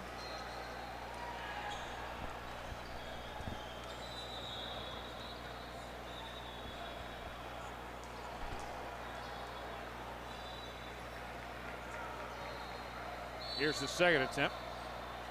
Up and good. Blitz the pair. See if they can get a stop now. Be interesting to see if Southern goes 2 for 1 here. Here they go, bringing it up. Hopkins to Batty. Now Hardyman. Hopkins puts it up there. Couldn't quite bring that one in. Here comes Anderson now. Anderson guarded tightly. Turnover. Hopkins throws it down.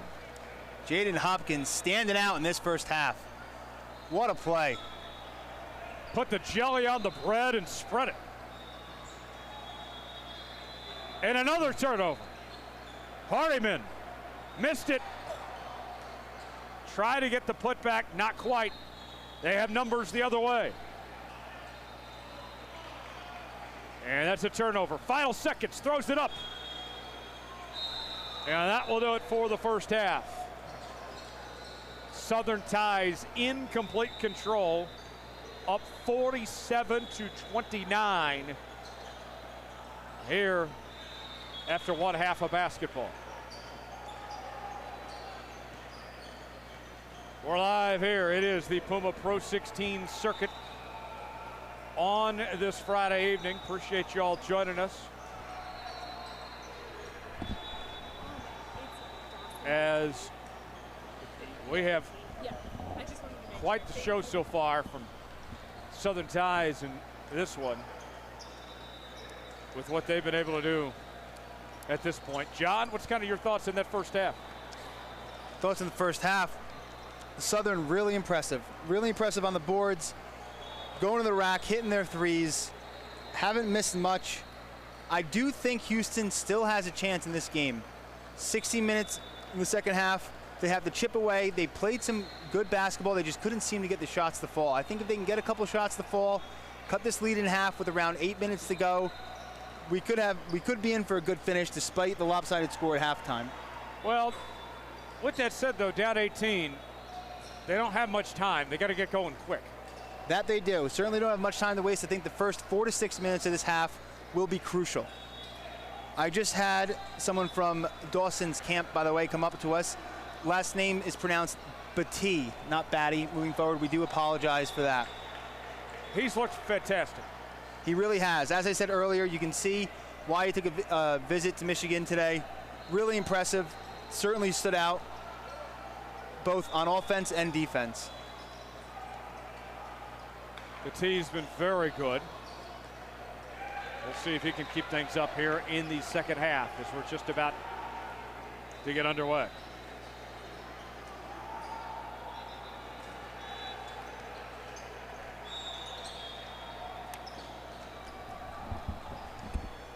More basketball continues throughout the evening right here on PRO16. Appreciate y'all hanging out here with us as our second half of basketball is just about to get going.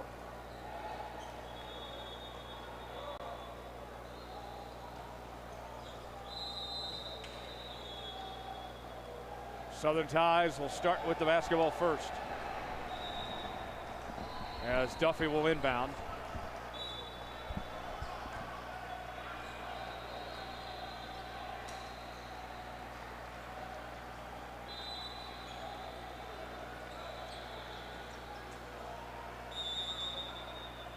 Actually, they switched on us at the very last minute. Apex with it. Lincoln guarded tightly. Puts it up. Missed it. Got the offensive rebound by Lincoln. And that's going to fly out of bounds.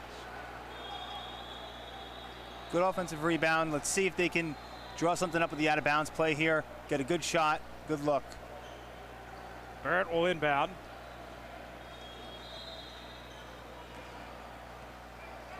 As Lincoln has it from midcourt. Lincoln, triple drive inside. Lost a handle on it. That's a turnover, and that's going to fly out of bounds off the hands of Batty. But they say the ball remains with Southern Ties. Right idea there. Just too much traffic in the paint. Southern got their hands in on the ball, forcing the turnover. So Hopkins will bring it up.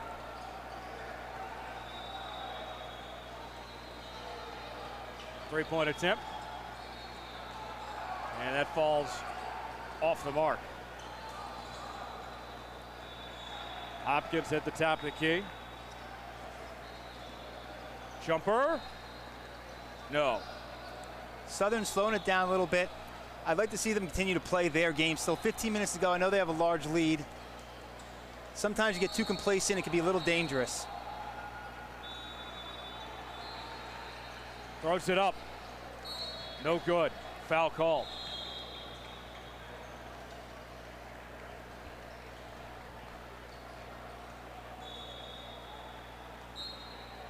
And here's the inbound.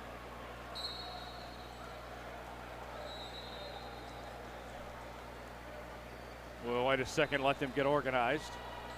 Hopkins continues to be a menace. Now we're ready to go.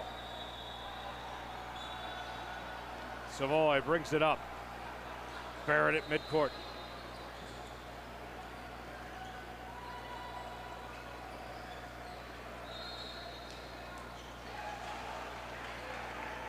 Trying to find an opening.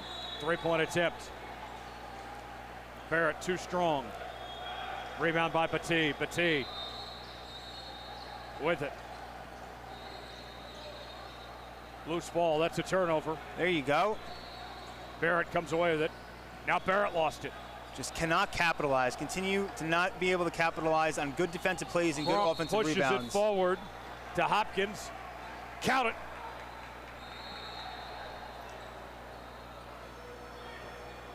And the foul. A chance for a three-point play.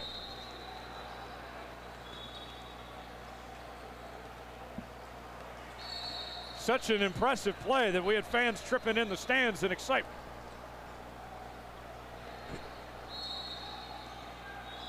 Up and good. Completes the old school three-point play. Hopkins puts it up. And it falls. Nice quick bucket for Houston there. Now let's see if they can get back on defense and get a stop. Hopkins will bring it up. 19-point lead. 13:40 to go in half number 2. Going for the alley-oop. No. Everything but the finish there. Great play. Drew up against the match zone. Three-point attempt. Not quite that time. Here comes Duffy now. Duffy. Slicing and dicing. Smooth finish.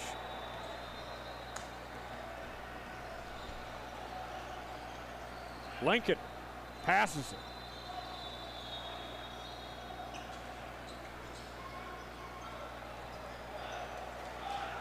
Going into some tall trees there, and there's a turnover. Duffy, throw it down. He got it to go. A little shaky. The He got it to dumpster. go.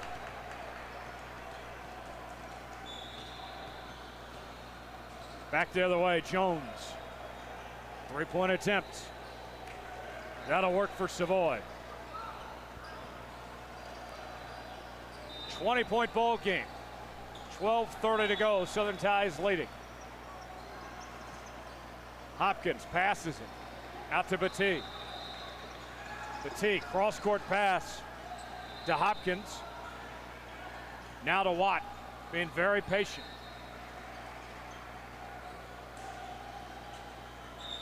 Hopkins, and that's going the other way. Houston's defense forcing the shot clock violation there. Don't see that too often in Puma Pro 16. Couldn't be more true, Tyler. I don't think we see that at all in this game. Pace of the play in the first half. 24-second shot clock, by the way. So they're playing at a shot clock we don't even see at the college level. That's the pro. It's also worth noting, as that three-pointer goes down for Lincoln, that not only do you have the 24-second shot clock in Pro 16, Paul, but also these guys are given 6 fouls. So with that said, even though these guys are trying to show off for the colleges out there, they're playing a pro game. Crump delivers.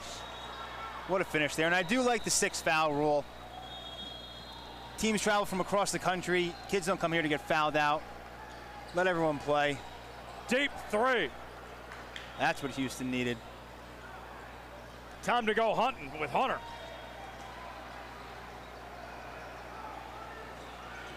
Hopkins for 3. Not quite. Got the offensive board, though.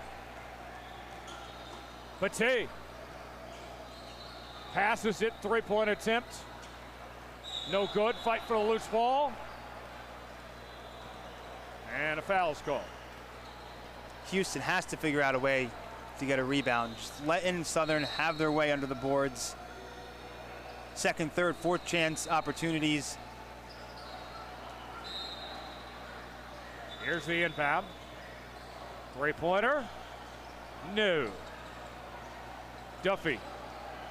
Not enough that time.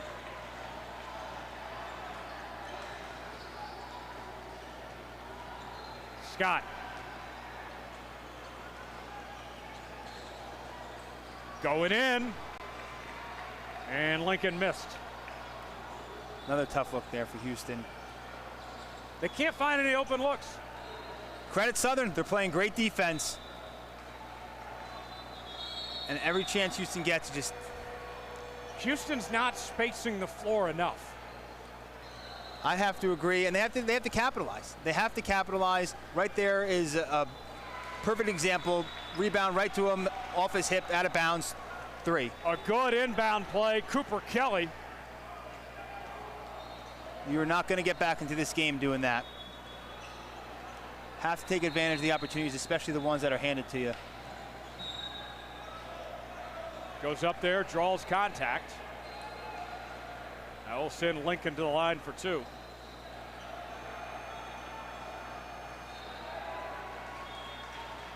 as we have 10:08 remaining in the first half. 59-40 is our score.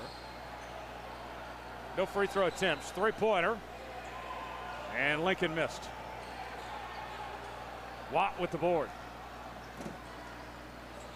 Here comes Hardiman now. Petit guarded tightly.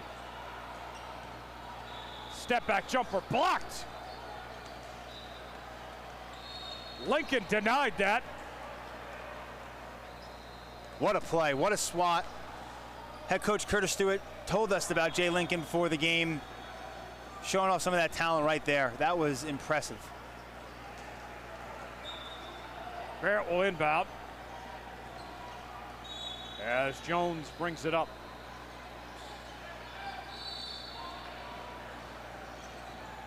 Almost lost it, recovers. Triple team, that's a turnover. Here comes Duffy, the Duff Man, the Duffster. Duff, Duff, Duff.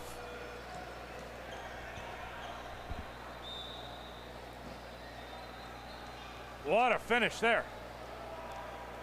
This kid can play, very impressive. Another Houston timeout. What the Duff.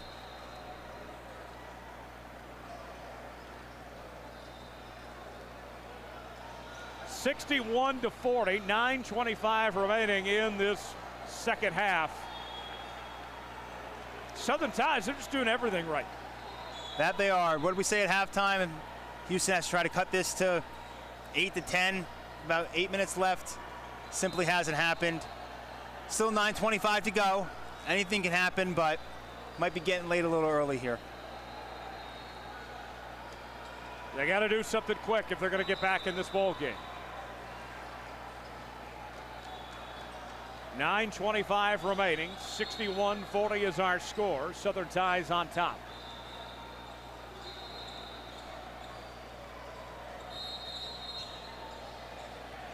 Barrett will inbound for Houston Apex.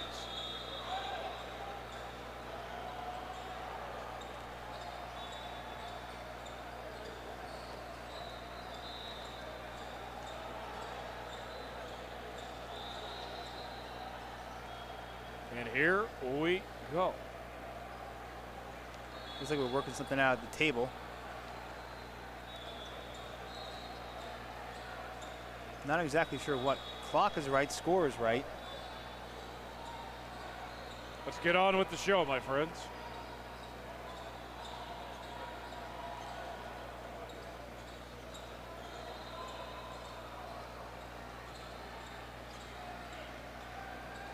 Here we go. Now the inbound. Barrett to Lincoln. Lincoln will bring it up. Lincoln guarded by Batty. And no dice that time. I keep saying it, I'll say it till I'm blue in the face. Another tough look. Turnaround, fadeaway jumper. Now Southern can. Petit thought about it. Goes cross court. Petit puts it up. Not quite. And Lincoln gets the defensive rebound. Three-point attempt. Off the mark. Watt with the board. Cross-court pass. Petit kicks it out. Three-point attempt. Missed it. Fight for loose ball. Ties comes away with it.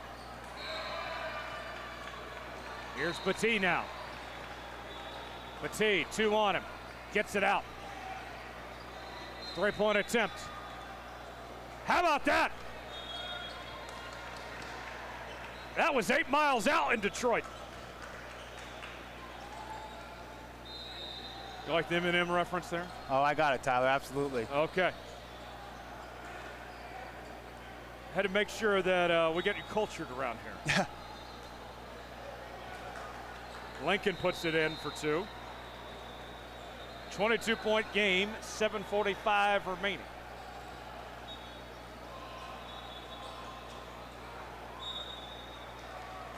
And they're going to wave that one off.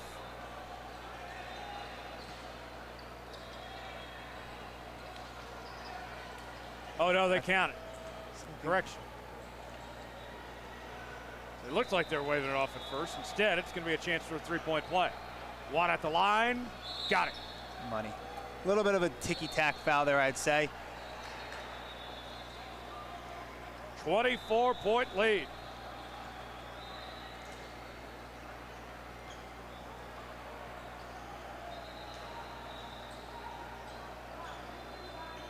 Anderson brings it up.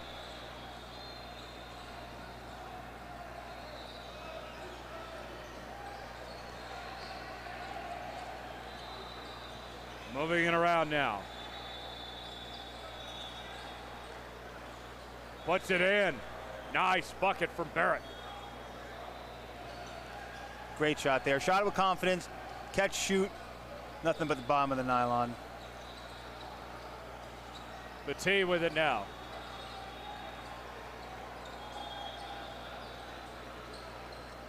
Batee, 2 on him. Jacks it up anyway. 2 on him, 3 on him. Not quite that time.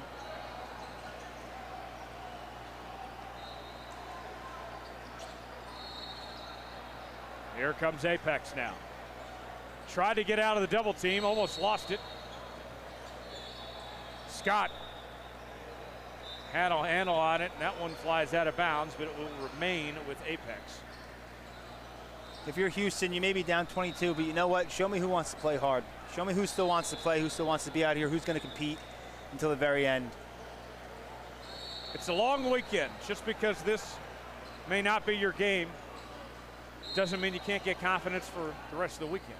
Absolutely. A strong finish can go a long way. Little momentum into game 2. Win that, turn the whole weekend around.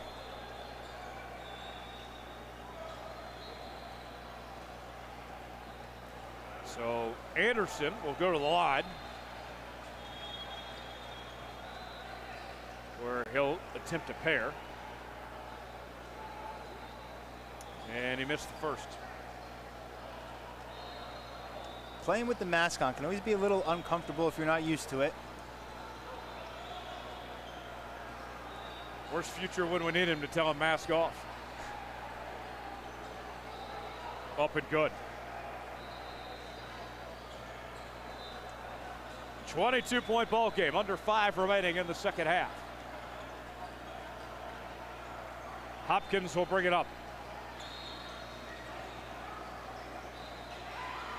Cross-court pass, three-pointer, got it. Money. Batee. That is pure. Houston stayed in kind of that matchup zone. I'd like to see him try to switch out of it a little bit. It's a little too late now, but. They've tried the double and the triple teams on Batee, but it hasn't mattered. That is true. When a guy like that is on, there's not much you can do to stop him, unfortunately. What a winding move. Not quite that time. And Duffy will take it the other way.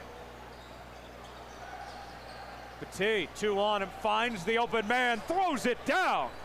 Crump, the big fella. How do you do? Great play there, great pass. And a nice answer from Lincoln on the other end for 3. 72-48, 3:43 remaining.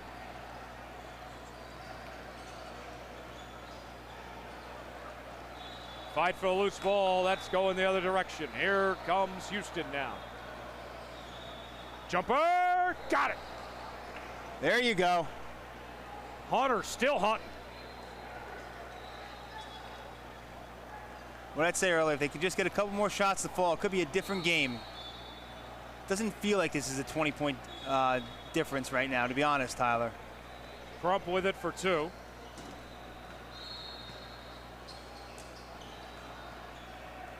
Three-point attempt, not quite.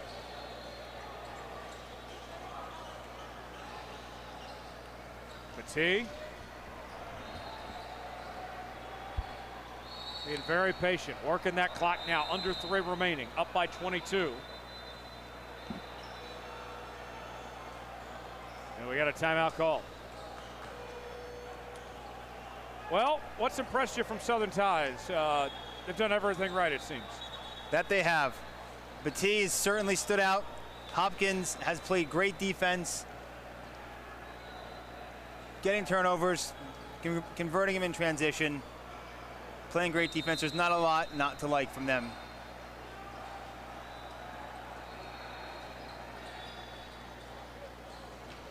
Here's the inbound. Deep three. Off the iron. Rebound by Anderson. And that's a steal by Duffy. The Duff Man does it again. Another player that's really impressed me tonight. Throws it up. No good. Here comes Duffy, just cherry picking on the other end.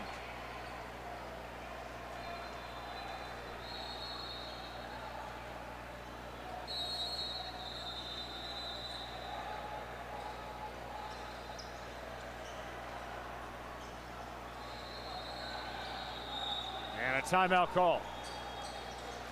Under 2 remaining here in this one, and that will do it.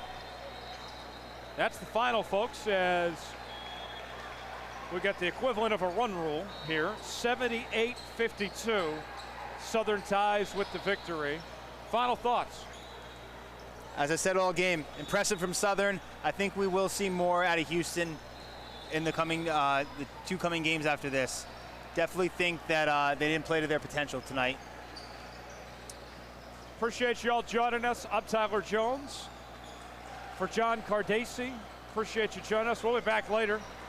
Hayden and Mike take over for more Pro 16 action here from Detroit. Stay with us. There we go. One down.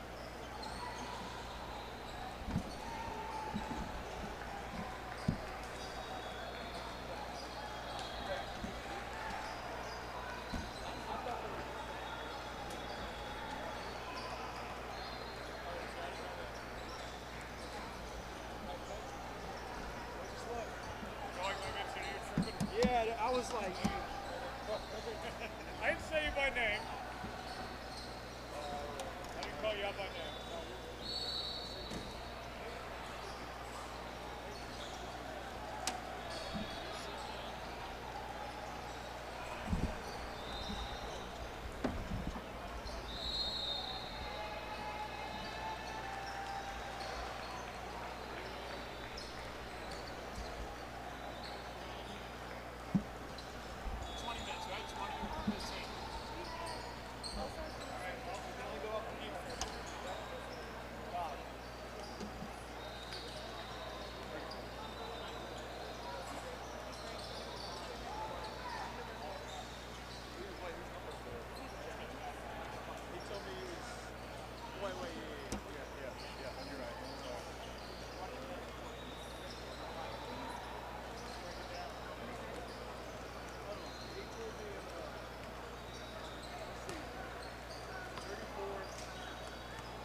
And welcome into Next Pro Hoops. I'm Hayden Coker alongside Mike Calandra here in Detroit, Michigan for the PRO16 session here in Detroit. Man, super excited for this one, Mike. We've got two elite teams, Cooz Elite 17U and Team Haliburton 17U, led by Brian Terrell and head coach Rafer Austin of Cooz Elite. That name sound familiar, doesn't it?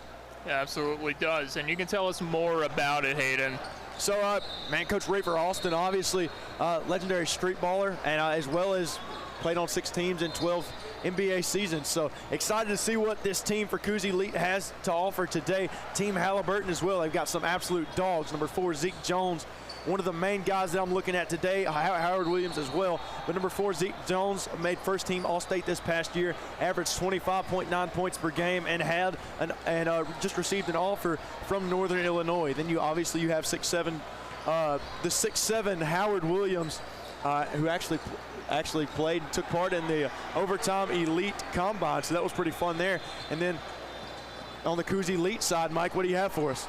On the Cooz Elite side, well, man, what can I say? All I can tell you is that we're going to anticipate a dunk fest. I mean, these guys are elevating and detonating, and we haven't even tipped the ball off yet.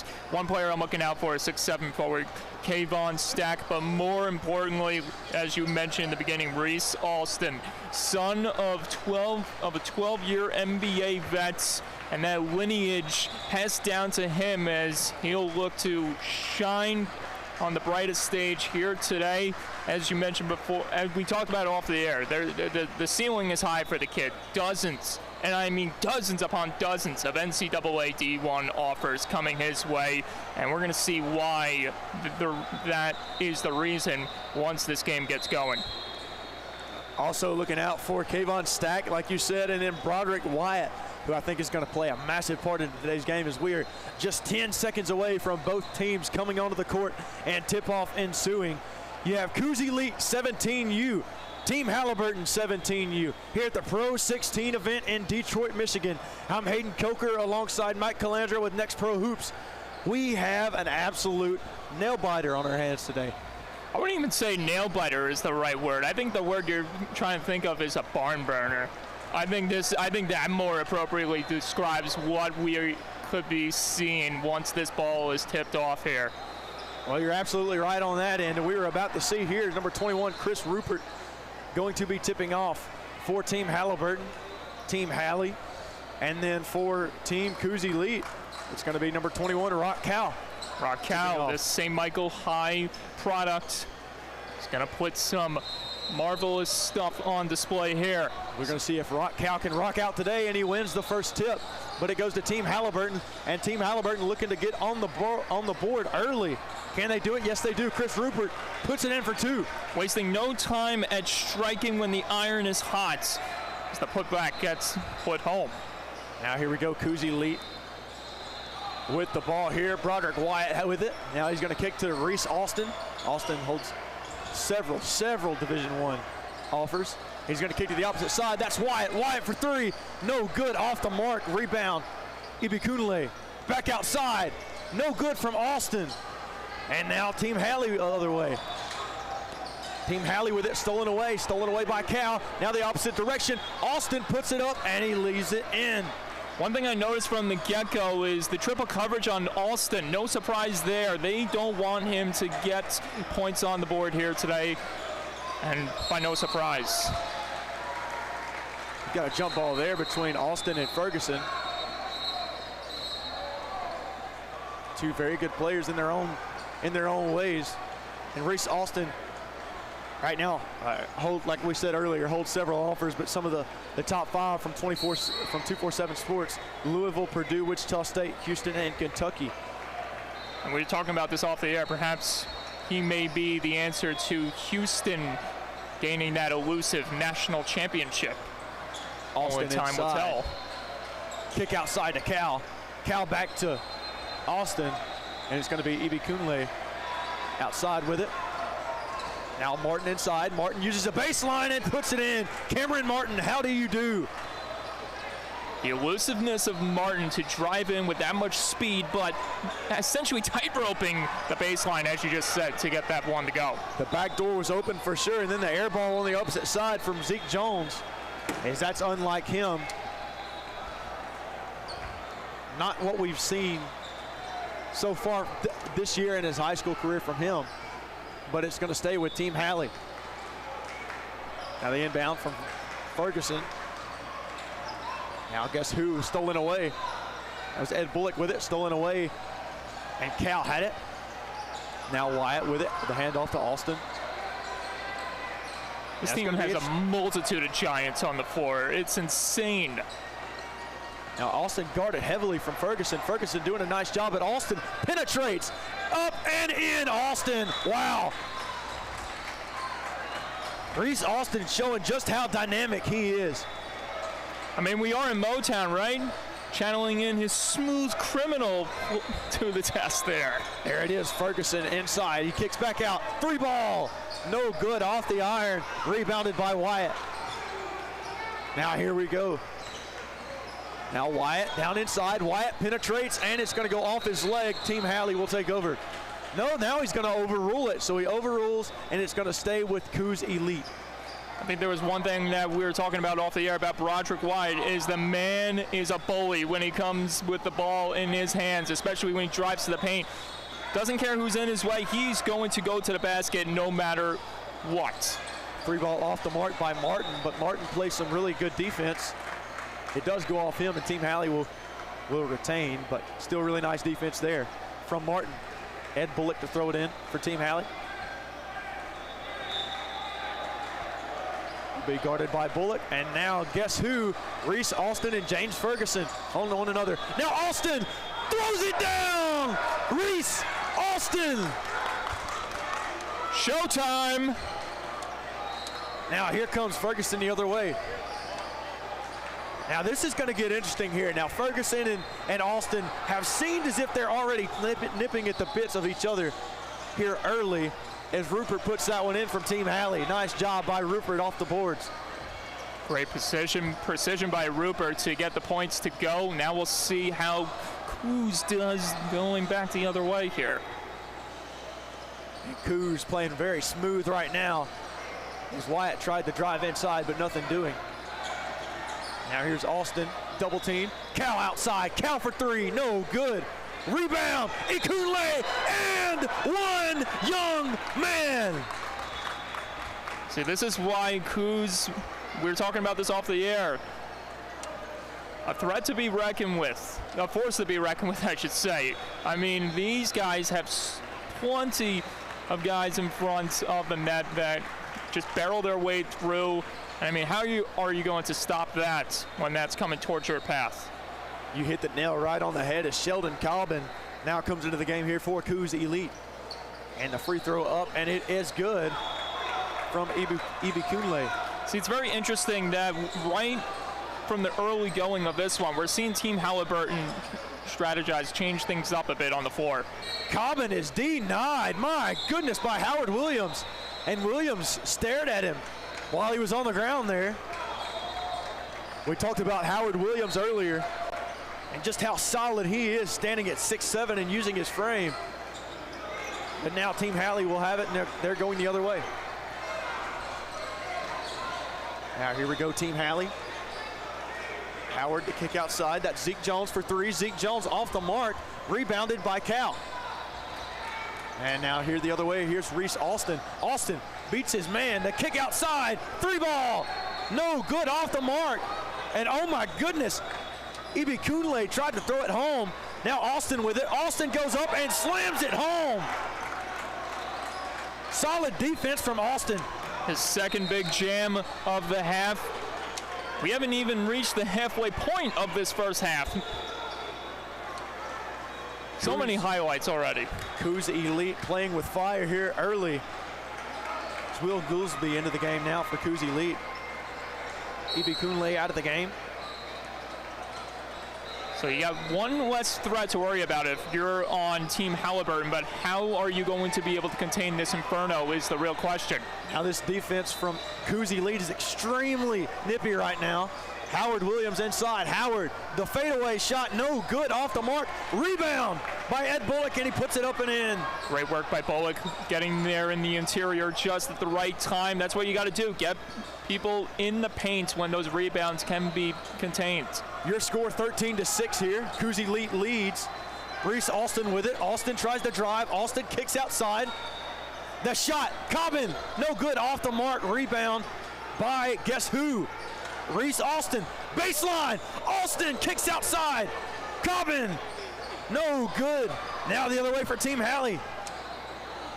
That's Ed Bullock going with it now. Now Bullock tries to drive inside. That Cooz Elite defense extremely feisty right now. Stolen away by Alston. Now Alston with it. Is he going to try and slow this game down? As you can see, the fiery and competitive nature of both of these teams as that shot up by Alston is off the mark. Rebound recovered.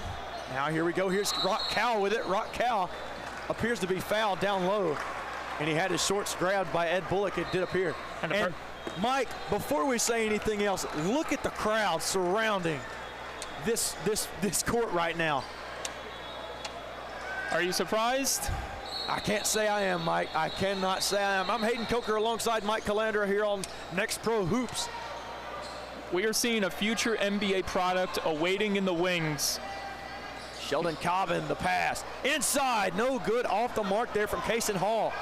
Rebound by Williams, now going the other way. Now, here we go. How about it? That's Kel Wesley. He puts it up and in for Team Halley. 13-8 your score. That's what you want to see from Haliburton. Multiple contributors in this one. Cason Hall now up at the top for Cooz Elite. Now the kick to Wyatt. Wyatt trying to find something inside. The pull up at the elbow, off the mark, too strong.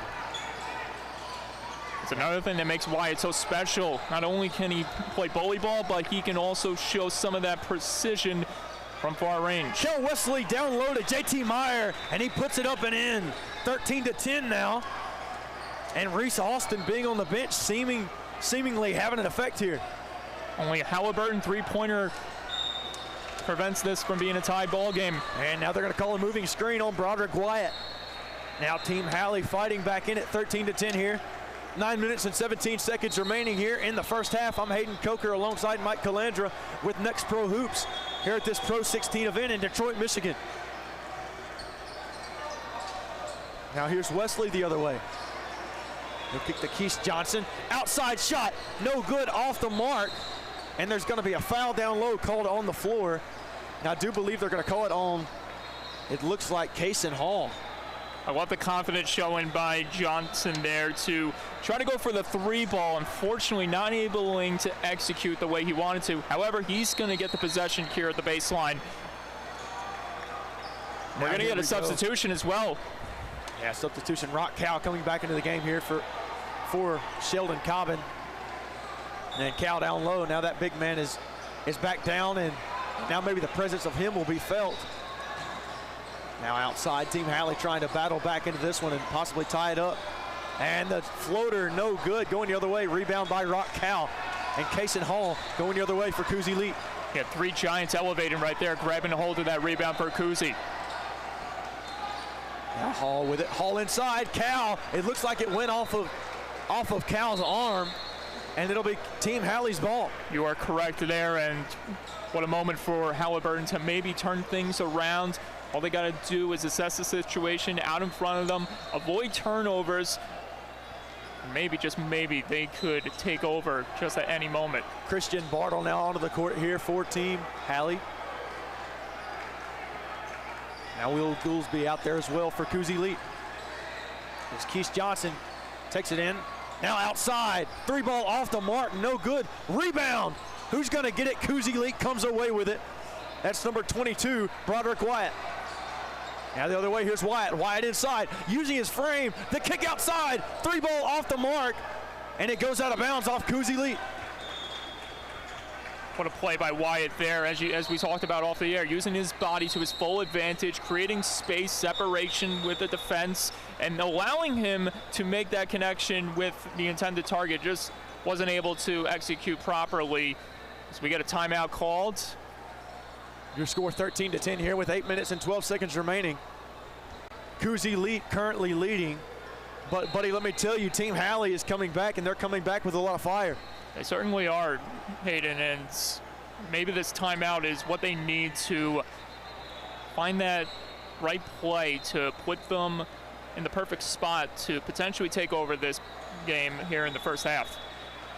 Absolutely, and now we're getting to a point in this game where both teams are going to have to sort of dig deep, mostly dig deep to finish the half strong, but you also want to see a little bit of a response here from Cooz Elite. You cannot have Team Hali come back and assert their dominance and lead as we go into the half. It's important to dig deep, but you don't want to you don't want to take too many risks. And what I mean by that, you don't want to be chucking threes because who knows how many missed opportunities they're going to be and how much that could cost you the other way as we get things reset once again. Now here comes Team Hali with it. That's Keith Johnson running point. Now the kick to Johnson. Back to Howard. Excuse me, that's down low now, stolen away. Triple coverage by Johnson. Cooz. Now here we go, Kaysen Hall. Kaysen Hall nearly had it knocked away from him. Kaysen Hall down low to Cal. Cal back outside. Here's Wyatt. Wyatt inside. Wyatt tries to go up, and they're going to call a travel on Broderick Wyatt. Just didn't have room to take off on the runway that time. However, Cooz does benefit going, and actually no, pardon me, it's going to be Haliburton's ball instead. Hali's ball here picked up by Cameron Hall. Cooz Elite going with a zone defense and a zone press. Now inside, down low, that was number 5, Howard Williams, that they tried to find. And they're going to call a foul on it. It looks like Rock Cal. That could have been very dangerous there for Cooz. You left number 10, Wesley, wide open, potentially hitting a 3-ball. Instead, he opted to go for the target down low, and now we get a reset once again. Williams outside. Oh my goodness. Howard Williams from 3, and he ties this baby up. That's a big 3-pointer there for Williams. Just what you wanted to see if you're on the Team Hali bench. This game is knotted up at 13. Austin back into the game here for Cooz Elite. John Landers into the game for Cooz Elite as well. Austin picked up by Keith Johnson. Austin inside, the kick outside, 3-ball. Cooz responds. How about it? That's number 5, Cameron Martin.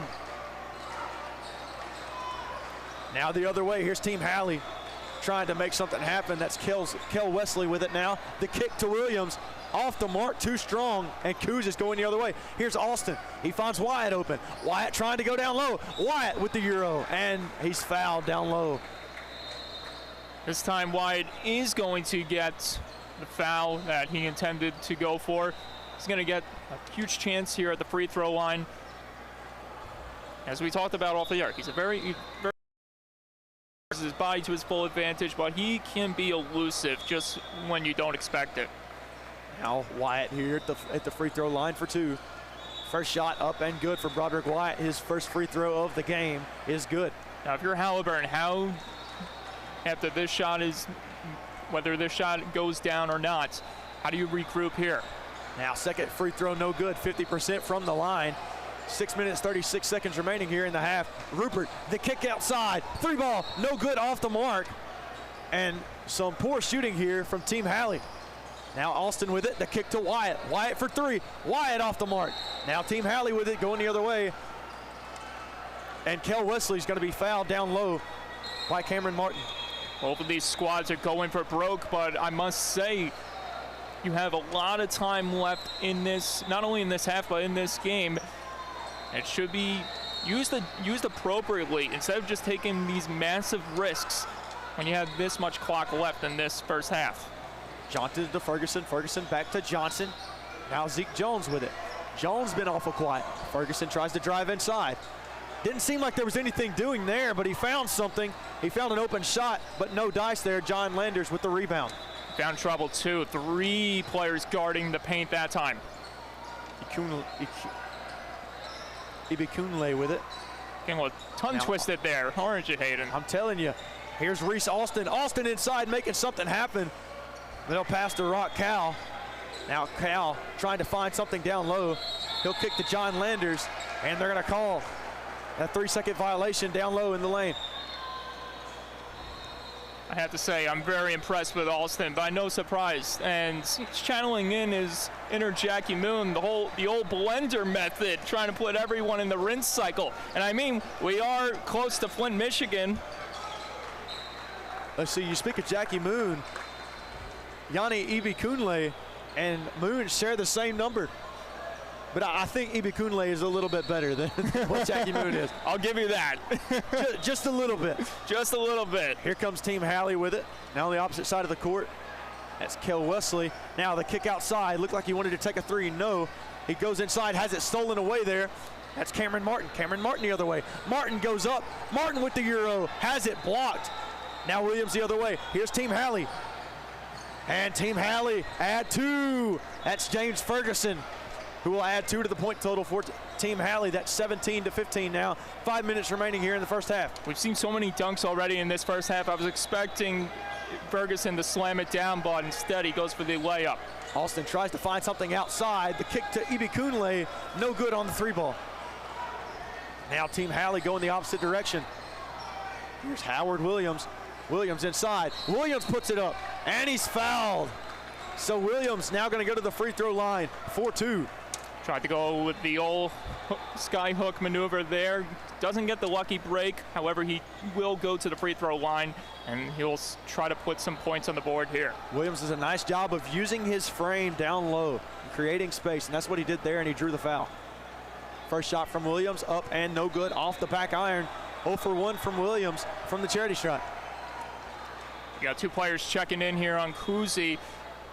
That is Kayvon Stack and Sheldon Cobbin from Fort Bend Bush High.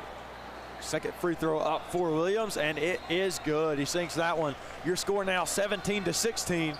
And ladies and gentlemen, we're able to take a breath now, but we've got a game. Cooz Elite versus Haliburton. How is this one gonna fare off? Alston with it outside. Alston inside. Alston from the elbow. Alston nearly gets it to go. Rattles in and out of the rim, and now Team Halley going the other way. Didn't get the lucky break, and this is what happens. Outside, Wesley, he's got it! Team Halley now leads 19-7. Just an unlucky break for Alston as he couldn't get the shot to go. That leads to the break the other way, and a beautifully drained three-pointer for Team Halley to take over. Now on the opposite side, Alston had it, and he was fouled by guess who? Kel Wesley, after he nailed the 3. It'll be Will Goolsby to inbound it here. He'll find Alston. Yeah, Alston inside. Alston kicks back out. The shot, no good, off the mark from Ibikunle, and it's going to go out of bounds to Team Halley. And now Cooz Elite on a little bit of a dry spell here. Team Halley now leads 19-17. 3 minutes, 50 seconds remaining here in the half. And by no surprise, Team Halley applying that triple coverage to mitigate as much zone opportunity for Reese Alston as possible. Williams utilizing that baseline, and I think they're going to call it on the floor. I believe you are correct, because they're going to set things up at the free throw line now. And James Ferguson will inbound it here for Team Halley. I stand corrected.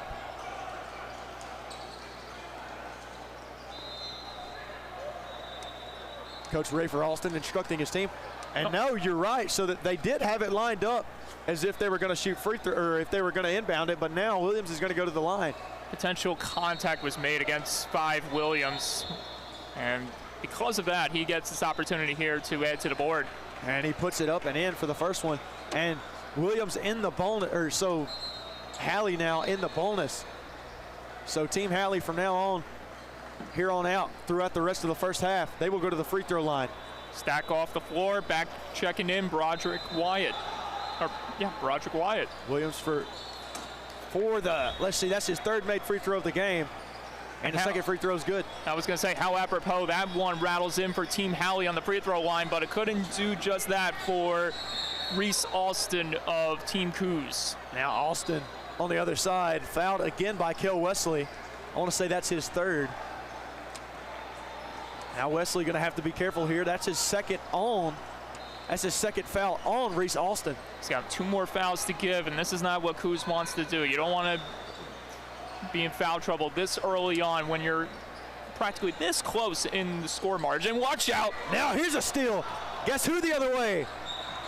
Well, that's Wesley. He found his man on the other end, but he stepped out of bounds. Wesley had it, and you could just smell the electricity coursing through his veins when he stole that ball. Unfortunately, he lost it out of bounds. You could see that the rim was in his sights. Just a little too much fire for the Human Torch that time. Here comes Alston, picked up by guess who? That's Kel Wesley. Now Alston for 3. Alston puts it up off the mark.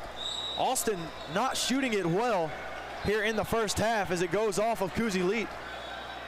And Team Halley will have the ball. It's very uncharacteristic from Alton, who's quite the precisional shooter, quite the surgical shooter from that distance.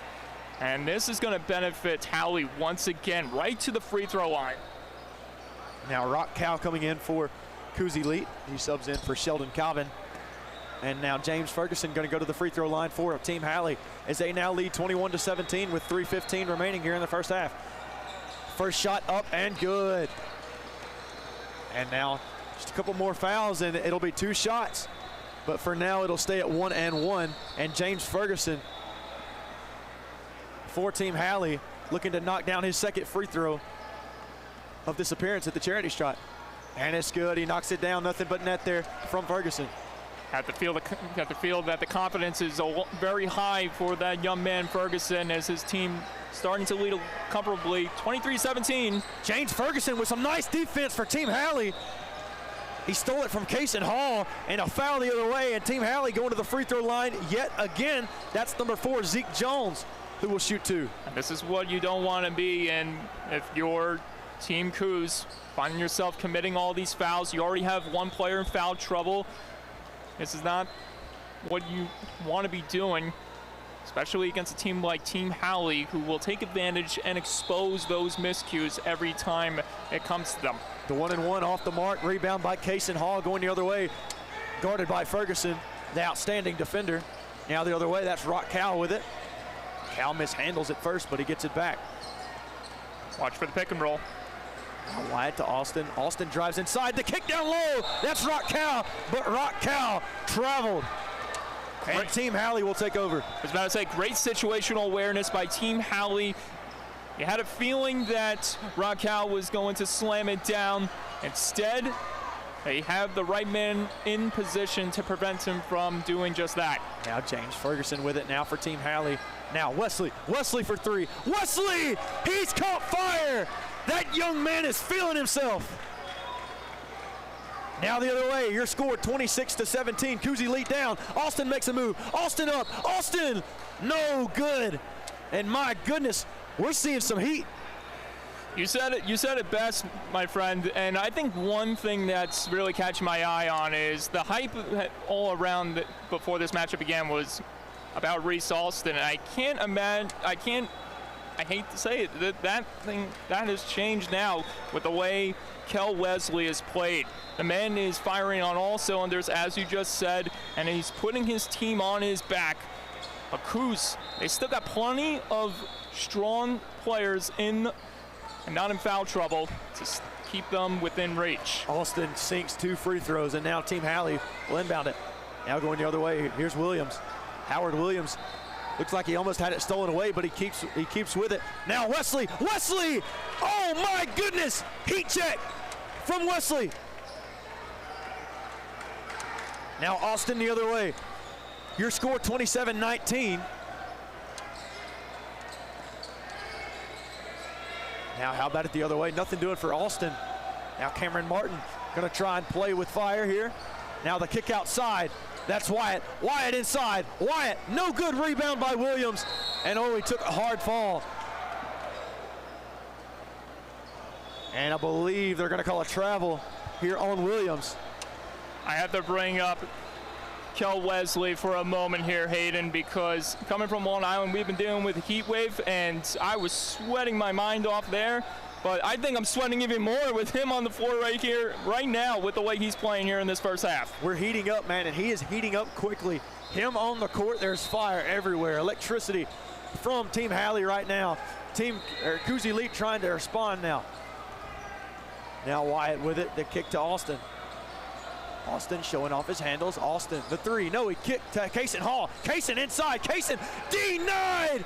Williams the other way. Now Williams with it. Trying to do it all tonight. Wesley, no good off the backboard. Now the other way for Cooz Elite. Now here's Martin. Martin inside. Martin, he has that one tipped. Now the other way. 1 minute, 15 seconds remaining here. Team Halley is throwing a block party like no other right now. James Ferguson, the kick to Williams.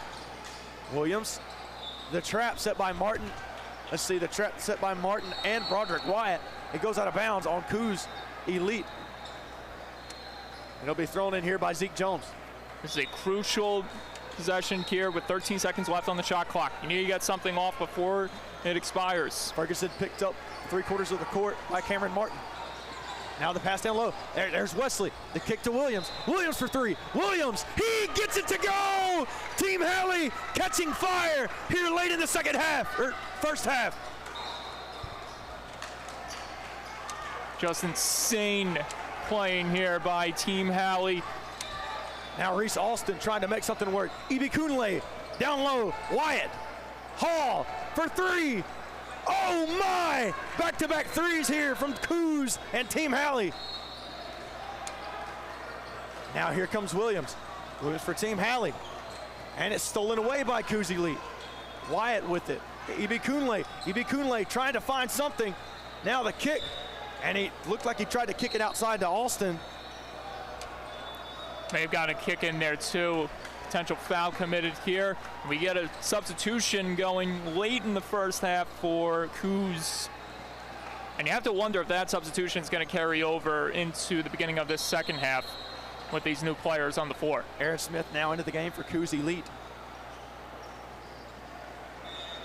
as well as Sheldon Cobbin. Now here is Wyatt outside with it to Austin. Austin with it. Austin, the step back. No, in and out. And Austin has gone cold. Now the other way, here's Team Halley with it. James Ferguson.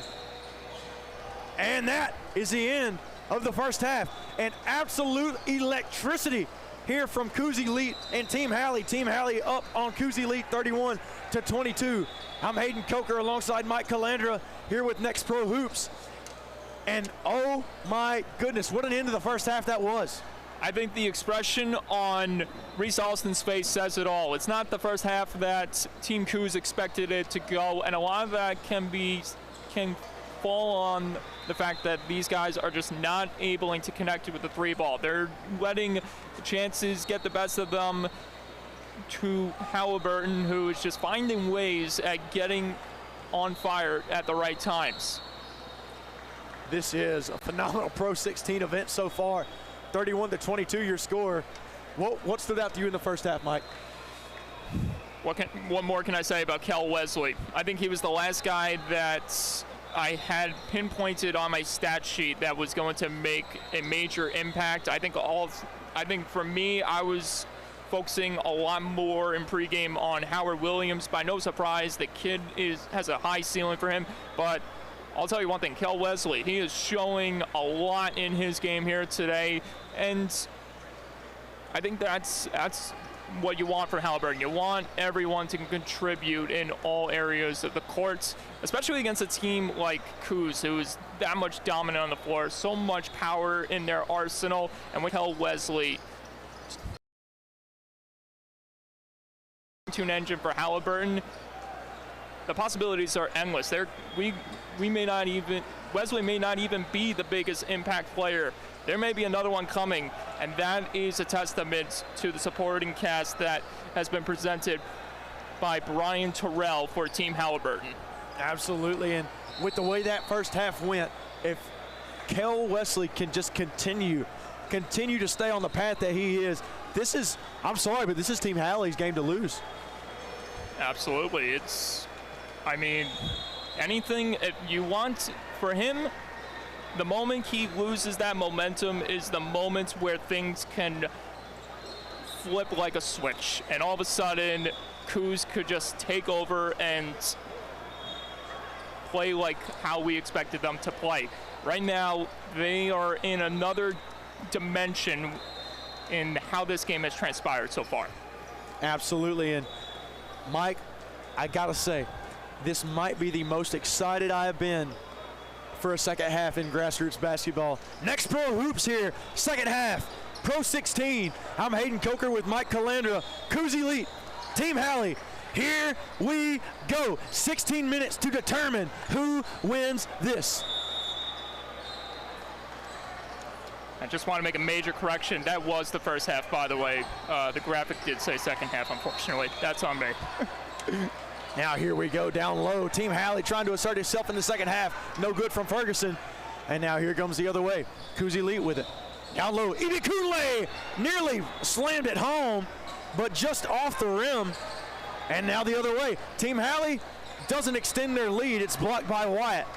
That was Ed Bullock who tried to go up with it. Wyatt stood in the way. Outside. 3 ball. He's got it. Cameron Martin put it in there. 31-25 your score now. 15-20 remaining in the second half.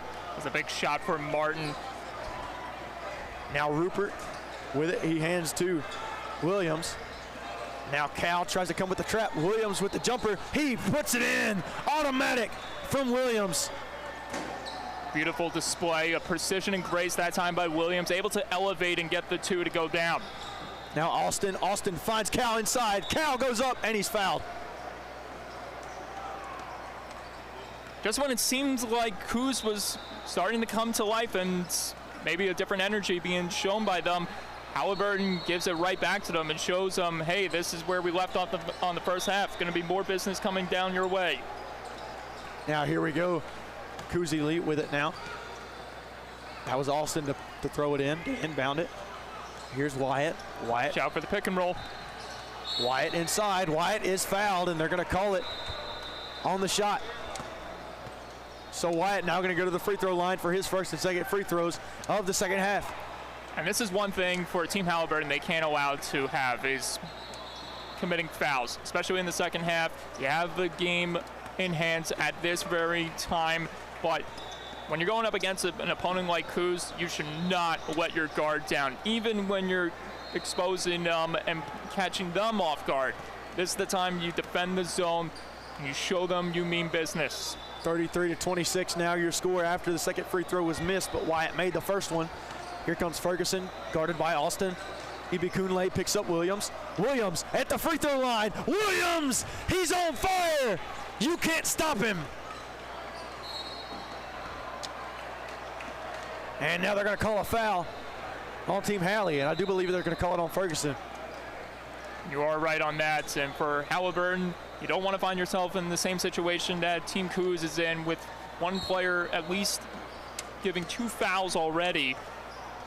Now Cooz Elite with it. That's Wyatt. He hands to Austin. Austin picked up by Ferguson. Austin inside. Austin, the kick back out. That's Wyatt. Wyatt for 3. No good, off the mark. Austin. He's got it outside on the wing. Austin scanning. Austin inside. Austin! No good, but he's fouled, and Austin's going to go to the free throw line. Almost a sensational dunk for Austin that time. A big chance for Cooz Elite to regain the mojo that they haven't found as of yet. 35-26 your score. Team Hali up on top. First free throw up, first free throw no good from Reese Austin.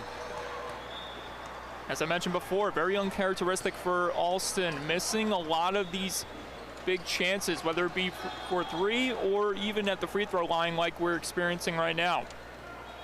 Austin's second free throw. Up and good. 1 for 2 from the line there from Austin. A big break for the young man, number 3. Wesley kicks to Ferguson. Ferguson drives. Ferguson up and off the mark. It was blocked from behind by Ibikunle. Now the opposite way. Inside. Lay in. No good, but he's fouled. It was in and out from Cameron Martin. A mighty effort there that time for Cam Martin. Almost finishing strong off the backboard. 35-27 now your score. Team Halley up on Cooz Elite. I'm Hayden Coker alongside Mike Calandra here with Next Pro Hoops. And a phenomenal PRO16 event that we have here. First shot up and good from Cam Martin. And this is what you want to see out of Cooz Elite. This is what you want to see out of your players. Just cutting the deficits by any means necessary, whether it being draw fouls, do whatever you can to get in the paint. It's now 35-29, Hayden. Martin goes 2 for 2 from the free throw line. As Ferguson will have it here for Team Halley. The press from Cooz Elite. Now here's Rupert. Rupert inside. The pass stolen away, but it's kicked back to Williams. Oh, watch out. Oh my goodness. Williams, no good off the mark. As he tried for the heat check, but off the mark it was. As he airballed that one. I can't say that was an ankle breaker because I didn't see any maneuvers being done there by Williams. It just seems like Martin lost his footing, and that allowed Williams the space he needed to get a 3 off potentially. Now on the opposite end, Austin inside, guarded by Ferguson. Rock Cal, no good off the mark. Rebound, Ibikunle back outside to Reese Austin. Austin guarded by Ferguson. Austin showing off his handles, screened by Cal, inside, the kick. Now here's Wyatt. Wyatt trying to find something. Ibikunle now, free throw line jumper, no good off the mark, rebound by Williams. Now the other way, here's Williams. The kick to Rupert, and he traveled. They're gonna call it a travel, and Cooz Elite will take over. That is a tough one right there for Rupert as he tried to use his body to his full advantage. Contact was there. Could have been done well, but as you said before, traveling the call, and it puts Team Haliburton in a bad spot once again, defending the zone with a red-hot Cooz coming at their throats now. Now Austin inside. Austin, the alley-oop! Oh my! Lob City! That's Ibikunle putting it down. Halley trying to respond. Jumper, no good at the elbow. Now Wyatt with it. Wyatt going the other way. Wyatt guarded by Ferguson. Wyatt inside, no good, but he's fouled. Cooz coming to life here. Deficit now down to 4. Will Goolsby into the game now for Cooz Elite. So is Sheldon Cobbin. Got to watch out for Goolsby here. He is in foul trouble. 3 more fouls to give, I should say, before he's done for this one. Wide at the free throw line, up and good. So he is 2 for 3 from the free throw line so far in this half. Checking back in, we got Keith Johnson on the floor for Team Halley. Second free throw up, and it is good. 3 for 4 from the line this half from Wyatt. If he can step up at the free throw line when they need him, that's a good sign from Cooz Elite. Now as they're going with the full court press here, full court zone. Big possession here for Halley. Williams with it. Howard Williams to avoid the press. Cal Wesley, no good. Rebound going the other way by Wyatt. Now Austin. Austin looked like he pushed off. They don't call it.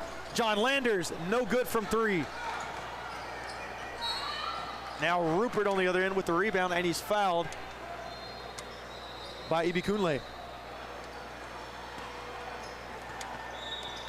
Check that, he's fouled by Sheldon Cobbin rather than Ibikunle. Big possession here for Team Haliburton as the deficit cut down to 2 by Team Cooz. Cooz Elite, I should say. All right, here we go. And they're gonna call a double dribble. That was Kel Wesley with it. The defensive presence was heavy, and it certainly was felt. He double dribbled, and now they're going the other way. Speaking of presence, here they come once again. Now Austin with the reverse. Austin, how about it, young fella? Talk about precision and grace by Reese Austin there that time. Now here's Wesley, Kel Wesley. He's guarded by Wyatt, inside to Williams at the elbow. That kick outside. There's a shot, 3 ball, no good, off the mark. Rebounded though by Team Halley. That was rebounded by Keith Johnson. They call a foul. See, it looks like they called the foul on the floor. They definitely did, and fortunately for Team Haliburton, just when it seems like Cooz Elite was going to take over, with this game now tied at 35, they get a lucky break going to the free throw line. And a first shot up, and it is no good. So that foul shot from Keith Johnson off the mark. We'll see if he can make the second one. It's worth noting this was the man that created the most noise in the first 16 minutes. Or, pardon me, that was actually Kel Wesley, as Johnson was at the line. Now here's Reese Austin. He's going to be picked up by the man you just spoke of, Kel Wesley. This is MVP on MVP right here, folks. Wesley on Austin. Wesley on Austin. Austin! Austin! No good, he airballed. Austin tried to do too much there. Just poor shot selection there from Reese.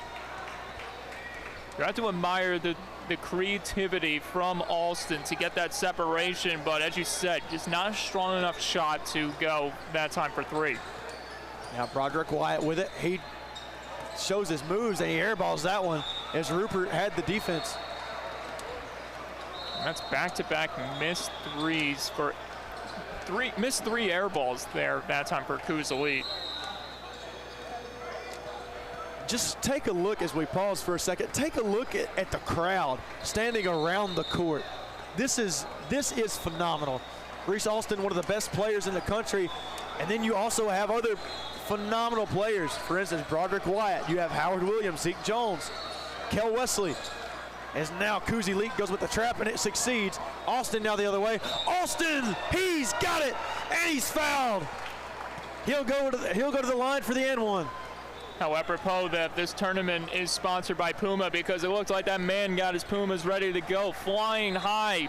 Seemed like he was ready to detonate. Instead, he went for the finish with grace instead. Here we go, Austin off the mark on that free throw. Shooting a low percentage from the free throw line is Austin today. Now inside, he gets it to no, he doesn't get it to go, it's off the rim. Now going the other way is Wyatt. Wyatt has it, picked up by Keith Johnson. Now Reese Austin will have it, getting instruction from his pops. That's Rafer. And they're gonna call a foul on the floor.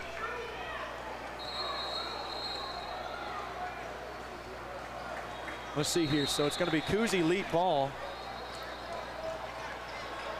And now Sheldon Cobbin gonna go to the line. Big moment here for Cobbin. So he'll try to extend Cooz Elite's lead. Cobbin with the free throw. His first one is good. We'll see if he can connect on the second one.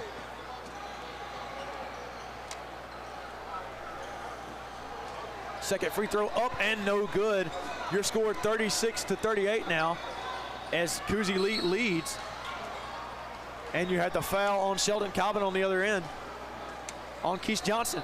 So the first half was all Team Haliburton, shocking this mammoth of a team like Cooz Elite, and now Cooz Elite playing to their capabilities like we expected them to do. Team Halley did a nice job in the first half defensively. Now, how about this one? Mistakes on the other end for Team Halley, and Broderick Wyatt comes up with the steal, and he's fouled. Defensive foul on Team Haliburton, and that's what makes Broderick Wyatt such a dangerous player, using his body to his full advantage. You can knock players down, but you can knock threes down as well. We're going to see him at the free throw line at this very moment. Now Wyatt at the free throw line, shooting the 1-and-1. He's got it. First free throw is good. That's his, I want to say that's his, he's going to be shooting his 5th and 6th free throws of the half. Wyatt, second free throw up, second free throw, sinks it. 5 for 6 from the free throw line is Broderick Wyatt. Cooz Elite starting to back up, playing to their name. Ferguson kicks to Wesley. Wesley outside. Williams, he's got it. He's back on. And that's a man you do not want to see catch fire. Tremendous three ball that time for Williams. And you said it best. You don't want him to catch fire, or else this game may not go Cooz Elite's way. Now, surprisingly, Austin, not the highlight of the day. 3 outside, Sheldon Cobbin. Oh my! Knock it down, young man. Justin Ferguson gonna take it down. Practically in a phone booth in that tight coverage, but was able to put it home. Zeke Jones from the elbow, and they're gonna call a foul on Yanni Ibikunle. So Zeke Jones now gonna go to the free throw line for his first and second free throws of the second half. Cobbin heading toward, looked like he was heading towards the bench, but we do see 2 players ready to be subbed back in, and by all indications, out comes Cobbin. Back in comes Kaysen Hall. And Cameron Martin. Cameron Martin, one of those guys that we talked about a little bit earlier. He's a really good ball player as well. Second free throw off the mark. Rebound, Ferguson outside. Ferguson, no good, off the mark. Now Wyatt going the other way here for Cooz Elite. Cooz Elite now with it. He's gonna pull the screen here. Who's gonna help out? Now watch Wyatt. Wyatt backs his man down. Wyatt inside, Kaysen Hall, no good, off the mark. Rebound Team Halley, and that's Williams. Howard Williams now the other way. Take a look at that zone press from Cooz Elite. Is it going to be effective this time? No, it's not. JT Meyer, cleaning service. And this is what you want to see out of Team Haliburton, more contributors in the folds. First time we're seeing JT Meyer have his licks in this contest. Reese Austin with it now, guarded by Wesley. Austin inside. Austin, so smooth, silky from Austin. Your score now 45-41. Cooz Elite up on Team Haliburton with 8 minutes and 22 seconds remaining here. I'm Hayden Coker alongside Mike Calandra here with Next Pro Hoops. And what a PRO16 event this is here in Detroit, Michigan. Some phenomenal basketball going on inside of Detroit. 86 remarkable points in total between these 2 teams here. I'm glad you can do Mike math because I'm not the greatest. You and me both. 41-45 your score. Team Halley now, who was up at the half, is now going to have to claw back into this one as they now trail by 4 with 8 minutes and 20 seconds remaining. But most importantly, there's so much time left on the clock that anything can happen here. Just right when Cooz Elite is finding their groove once again, any point at any time, if they make that one crucial mistake, Team Haliburton's going to take advantage of that. Absolutely, and one of the main things that Team Halley cannot do is just, they cannot get complacent, but they also cannot get desperate. And I think that's what they've done a good job so far today of, is knowing what they're doing, sticking to their role. They're continuing to put up points, but they're not doing it at a desperation level. For Cooz Elite, you want to, I like the term you use, complacent. You don't want to get, if you're Cooz Elite, same goes for them. You don't want to get complacent. You want to find yourself, oh yeah, we're in a comfortable lead. Let's throw some 3 balls. No.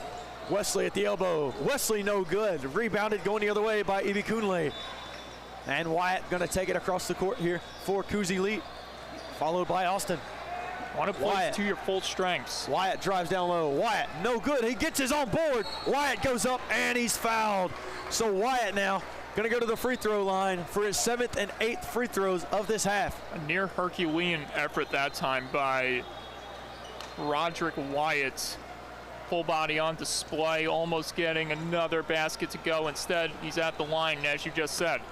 And that one, he leaves it just a tad short, as he is 5 of 7 on the day from the free throw line. Now he needs to make this basket, or else Team Haliburton can potentially execute the other way. First free throw up, and it is good. Excuse me, that was the second free throw from Wyatt. They'll get it in here to Williams. Now back to Wesley. Wesley showing off his handles. Wesley in the upcourt, gets to Bullock. Bullock to Williams. Williams! Williams! Over 2 defenders! Oh my goodness! And Howard Williams is showing his stuff tonight.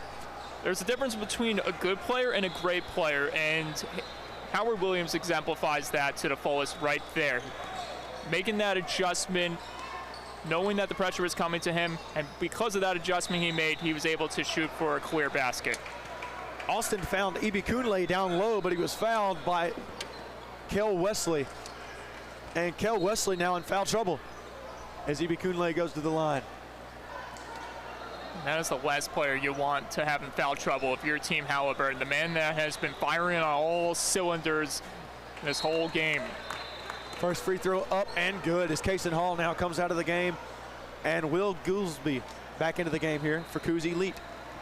You have to admire Goolsby, who was in foul trouble early on.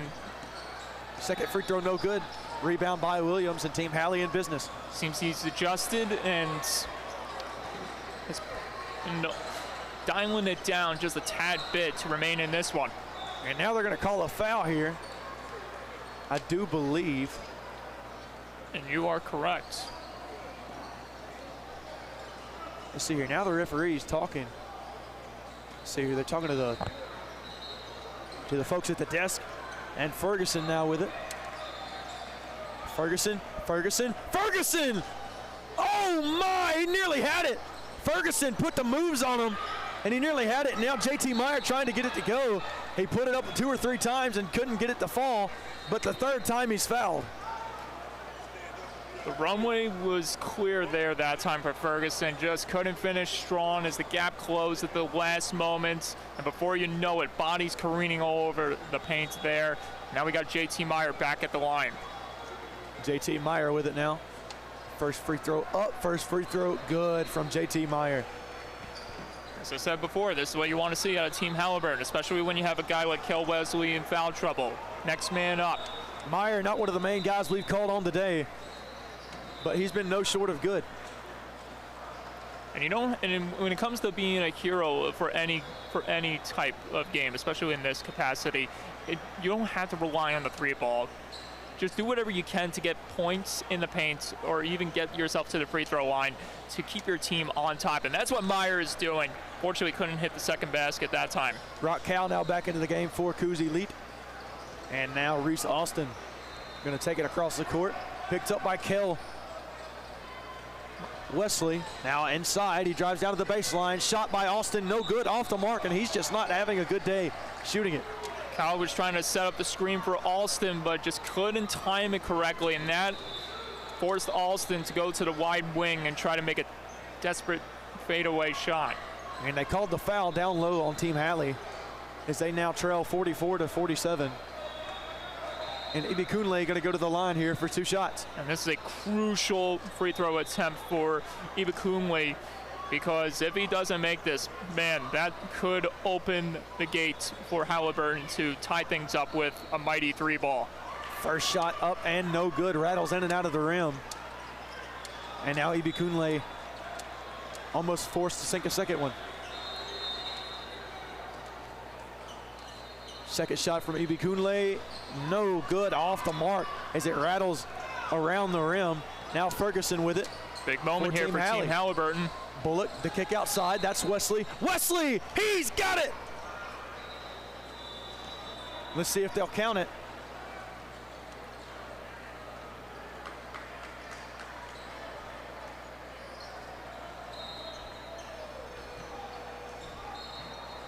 One thing is for sure, that there is going to be a substitution. We got Cal out for Sheldon Cobbin. And as you said before, that basket going for an extra point. We'll see if this goes home for Wesley. Nope. Off the mark, and they didn't count that basket. Oh, wow. Now, according to over there, they did not count that basket. That's just according to that scoreboard. Okay. So I'm guessing the foul was called on the floor. Now Austin inside. Austin, the kick outside. Wyatt! Oh my! Wyatt cans it from 3. There's a reason why he's been described as such a versatile threat, and there you see it. Not only can he bulldoze his way to the basket, but you get him, you find him wide open, he's going to hit threes when it matters most. 6:16 remaining. Cooz lead up 50-44. Team Halley looking to put something together here. So Haliburton in a position like this where they had a good gap in their lead. Before you know it, they were up by more than 11. Rupert inside, kick back out to Ferguson, then back to Rupert, but he couldn't get the the layup to go. But guess who? Rebound down low. That's going to be Keith Johnson with it, and he puts it up for 2. Relentless pressure being shown by Team Haliburton. That's what you need to do at this point, especially if you want to stay in this contest. Do whatever you can to get in the paint and find yourself in that perfect spot to get points on the board. Here's Broderick Wyatt. Wyatt kicks outside. Ibikunle, the kick, Cobbin, no good. And it's rebounded by Johnson. And now we're going the other way. Keith Johnson with it. You don't have to take a 3. Just get 2 on the board. Keep this thing close. This zone defense is nasty from Cooz Elite. The kick outside. Williams, no good off the mark. Rebound, Rupert. Rupert goes up. Rupert gets it to fall. 50-48 your score now. 5 minutes and 13 seconds remaining here in the game. So make that 2 extra contributors for Team Haliburton in this contest to go alongside Kelly Wesley. You had JT Meyer at the free throw line, and you just saw it right there with Chris Rupert putting his body in harm's way, getting those 2 points, and now it's a 2-point game once again. Stands filled up, and the court is crowded. It's died down a little bit on the left side. Teams have had games, and they can't watch anymore. Sad for them because we're getting up. All we need now is popcorn. Ironically, I had more leg room on my flight this morning to Motown than I did here. I tell you what. Now, my flight this morning, not too bad, man. On my way over here, I didn't have anybody sitting next to me, so I sat by the window, and I just having a good time. All right. And that's one thing I love. I just love to get to sit by the window and enjoy my flight. And honest to God, it's just beauty. It is beauty. This may sound like a hot take, but I prefer the aisle. I don't mind an aisle seat. I don't like being enclosed on the inside. But if I have that seat open next to me, I'm going to scoot over and enjoy that window spot. Fair enough. Now as we come back into the game, 50-48 the score. Cooz Elite up on Team Halley. And Cooz Elite with the ball now. Reese Alston going to bring it across court, picked up by Bullock. Now Wyatt, the kick inside. How about it? The shot by Martin, no good, but he's fouled, and Martin's going to go to the line. This is a huge moment for Martin here. Maybe rectifying some of those missed chances for Cooz Elite here in these last few minutes, as the game has stayed close consistently thanks to Team Haliburton getting their chances. And first shot up and good from Martin. Your score now 51-48 with 5 minutes and 2 seconds remaining here. But there's no guarantee that the lead could stay intact here for Cooz Elite. There is 5 minutes left in this game, and second shot, no good. It's not what you want to see if you're Cooz Elite. You wanted to have 2 of those baskets made there at the free throw trip. Johnson tries to drive inside and use the baseline, no good. But Williams now does the same. Williams, baseline jumper. Williams, no good, off the mark. And loose ball now, rebounded by Rupert. And a whistle. And we're going to go the opposite way. So Cooz Elite now with it. It's a big possession for Cooz Elite. Austin to inbound to Wyatt. Wyatt now with it. Back to Austin. Back to Wyatt. Wyatt inside. Wyatt to Martin. Wyatt down low. Ibikunle! How do you do? Oh my! Ibikunle showing his stuff. And now Cooz Elite leads by 5. Took the words right out of my mouth right there. Pure excitement by Ibikunle putting the jam in for Cooz Elite. And we'll see if Haliburton can fight their way back in this. Williams, the drive, the kick. Rupert gets it to fall. Just when it seems like Cooz Elite is going to start running away, Haliburton pulls them right back in. 53-50 now your score. Now Austin with it. Austin drives, elbow. Austin, no good. Ibikunle tried to go up and get it, but it was knocked out of bounds by Team Halley. And Cooz Elite will still have it. And Austin will inbound it below the bucket. I think for Austin's sake, the one thing he's got to do is remain his composure. I know it's been a frustrating evening for him, not able to hit these crucial shots, but your team is still up by a good margin. All you got to do is just set things back in motion, see if you can extend that lead by another point or two. Austin, the kick to Ibikunle, and Ibikunle loses it. Now Team Halley trying to close this gap. Inside, no good on the shot, but he's fouled. Is Ferguson. I love that. I know you're gonna. I know in situations like these, you probably want to go for the 3 ball, but in this case, because it's not 16 seconds left on the clock, you got over 3 minutes left. Just get to the paint. Do whatever you can to get and make this game as close as possible. And Ferguson sinks the first one, 53-51. Now your score. And we're seeing that formula come into fruition here for Team Haliburton. Just stick to the fundamentals. You don't have to overshoot your shot just yet. Took the words right out of my mouth. Ferguson with the second free throw, up and good. He sinks it. Now it's a 1-point game, 53-52. Team Halley right back in it.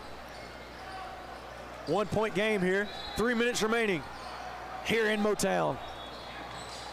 Watch out for the screen. Who's going to provide the screen? Austin guarded by Ferguson. Austin inside. Austin! Austin! Puts it up and in! 55-52. Now I know Ibi Cooley just had an insane dunk beforehand, but I'll say that screen to provide the points there for Alston, that was even better. And what a huge break for Alston now as his team leads back by 3. Williams had it down low. Alston was contesting. And it went out of bounds down there. All right, here we go. We've got it. Johnson with it. The kick outside. Williams, no good. Off the mark. Rupert with the rebound. And Rupert on the offensive boards is making his name known. It certainly is. The man is putting himself at harm's way, but that's what you got to do, especially with a man of his stature in this matchup. He's gotten a few big points in the paint. And if those points don't go down like we just saw, he'll get to the line instead. Rupert's first free throw up and no good from Rupert. 55-52, still your score. 2 minutes, 39 seconds remaining. And now you have Will Goolsby into the game here. Coppin checking out for Cooz Elite. And it's still worth noting that Goolsby is still in foul trouble, but is yet to commit any more fouls since then. Second free throw up and good from Rupert. Now the opposite direction. So you have to wonder if there was some type of talk that was instilled in his brain to make sure he doesn't find himself in a dangerous area. Austin with the drive, no good. They're gonna call the foul on Rupert. And Rupert down low, who's been so good using his body, is called for the foul there. Speaking of dangerous area, Rupert, as you said right there, finding himself in a precarious position defending the paint against Alston. Alston, though, the advantage, getting to the free throw line and potentially getting his team back by 2. Alston struggling at the free throw line today. His first one is good, off the front and back of the rim. That's a huge confidence booster for the young man, Alston. If he can hit this second shot, possibilities are endless for Cooz Elite. Second shot up and it is good. 2-possession game here. Cooz Elite leads with 2 minutes and 30 seconds remaining. 57-53 your score. He's got the magic touch all over again. Now it's going to be all on the defense to keep them in top tip shape. That one was nearly stolen away now, but Williams down low. He's going to try and go with it inside, but he travels. And Cooz Elite is going to have the ball, and momentum seemingly shifting by way of Cooz. Too much footwork being done there for Cooz Elite, and this is going to allow Haliburton to regroup and potentially attack the other way here. Now Alston with it. He's guarded by Ferguson. Alston will take it across half court. Pardon me, Cooz Elite going the other way, not Team Haliburton. Austin! Austin! Oh my! He's deadly inside. 59-53. And Cooz Elite seemingly pulling away. Williams now. Williams up and no good. Rebound by Rupert and in. 3-point play coming up from Rupert. This game is not over by any means, folks, and you are seeing it exemplified right in front of us. 59 to 55 here. Just under 2 to play. Free throw up and good from Rupert. Huge made free throw that time for Rupert. We're back to a 3-point ball game. Now here we go. We have Alston with it, picked up by Ferguson. Alston trying to drive, stopped by Rupert. Now Ibikunle, picked up by Rupert. Ibikunle inside. He's denied. Are they going to call a foul? I believe so. Alston checking out here. Wow, and they are going to call a foul on Rupert. And it looked clean from here. But obviously I'm not down on the court. I have glasses for a reason. Ibikunle's first shot is good. Definitely did catch me by surprise too. Either way, a marvelous effort to defend the zone by Rupert. 60 to 56 now your score. Channeling in his versatility. As we saw him get points on the offense. But not afraid to put his body in harm's way to defend the zone here. Shot up, and it is no good off the iron. That's a big plus for Team Halley. 1:20 remaining here. Williams with it. Team Halley down by 4, 60 to 56 your score. Ferguson with it. Ferguson inside. Ferguson fouled. And the shot is no good from Ferguson. And now people around the court continuing to pile in to see these two top-notch teams play. You got one of the best guards in the country in Reese Alston. He's ranked 8th nationally and the number 2 point guard in the country. Howard Williams trying to have a say, and he's got quite the resume to show as well. And for Team Haliburton, if they can pull off a mighty upset win over Cooz Elite, it would definitely, for sure, help them out for the rest of this weekend. It would absolutely help them out. Let's see, now we've got some discussion here from the referees. And Ferguson will go to the free throw line. Big moment here for Ferguson. Got to hit these 2 shots. Good from the charity stripe from Ferguson. You get this one down, all that separates you and a tie ball game once again is 2 more points. Second free throw up and no good. That's a tough blow from Team Halley as Ferguson misses a second one. Rebound going the other way here. Ferguson picks up Alston.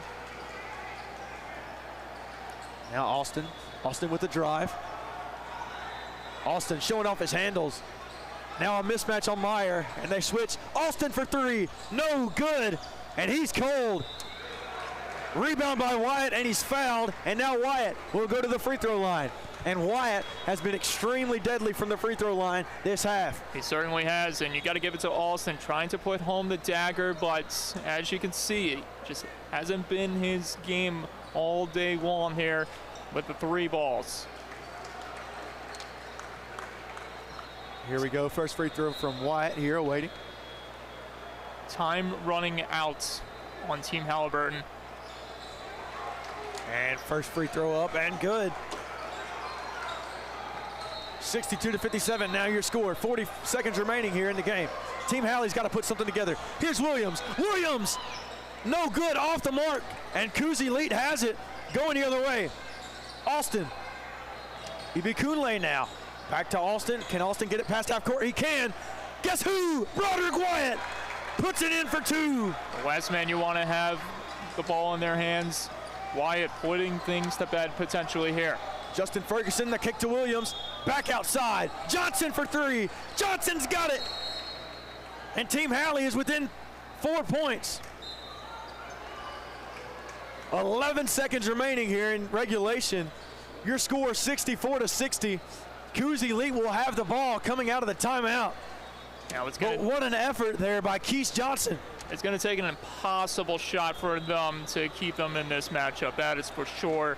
And all signs seem to point towards a big victory for Cooz Elite after what seemed like a first half they wish they had back.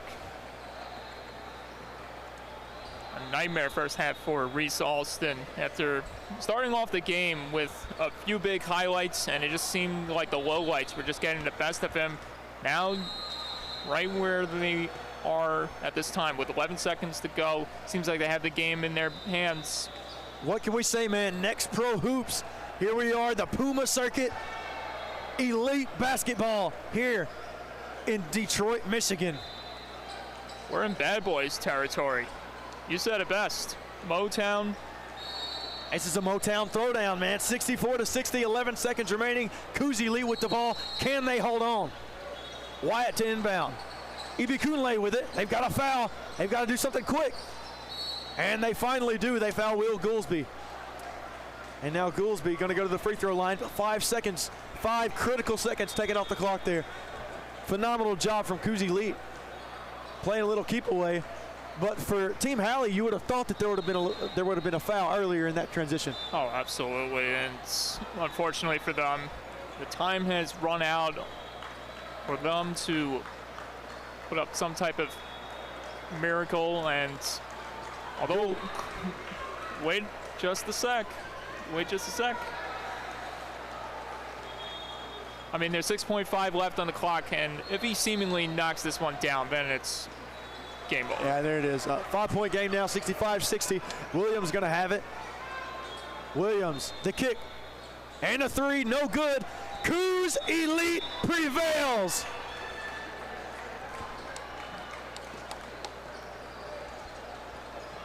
Way to wrap a bow on this one, partner. What a tremendous ball game. Cooz Elite showing why they are elite. 65-60 your final score. Cooz Elite over Team Haliburton. Two phenomenal teams played a phenomenal game today, and I can't wait for more, man. I can't wait for more. We're going to hand it over to our buddies, but for now, I'm Hayden Coker alongside Mike Calandra here with Next Pro Hoops. We'll see you here in a little bit.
What?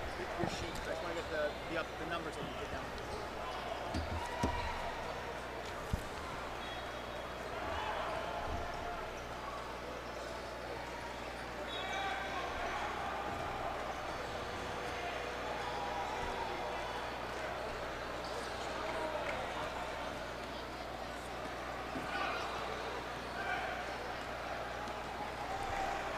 Welcome back to Detroit as we continue here on Next Pro's coverage of the Puma Pro16 League. Tyler Jones here alongside John Cardacey as we have a fantastic matchup about to get started between Mann Elite and Team New England. Should be a fantastic game coming up. It is the final one of the night for John and myself. John, good to have you back here. What a fun matchup that we have with a lot of talent on display tonight.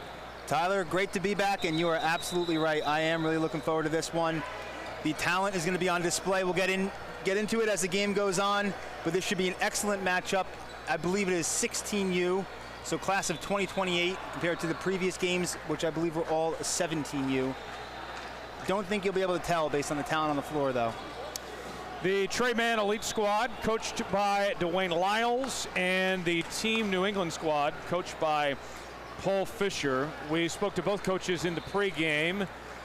What stood out to you from each of their remarks? Both confident. Stood out to me from Trey Mann. Trey Mann recently lost their point guard. Always tough to overcome a point guard going down. Most important position on the court, in my opinion. Stood out to me from Team New England. A lot of talent. Multiple players with Division I offers. A couple of top 150 players. I think it's going to be an excellent matchup going into it. Thought Team New England would have the upper hand, but after talking to Coach Dwayne from Trey Mann, I'm not too sure about that. Yeah, we'll see how it all goes down as we're just moments away from the opening tip-off. As Team New England in the bright yellow jerseys, you can't miss them, folks. Meanwhile, on the other side, Trey Mann Elite in the black jerseys, and we are just about to get started, which has been a fun day of basketball already. 3 days, first of 3, getting started here tonight from Detroit. Glad to have you with us here, streaming live on YouTube. The players are ready, the coaches are ready. We hope you are too, as we are underway. And Trey Mann Elite comes away with the opening tip. Brown will bring it up. 3-point attempt from deep range. Torrey missed it that time, and now they'll go the other direction. Here comes Team New England now. Coast to coast, a good finish from Moelle. And that's the first bucket of the game.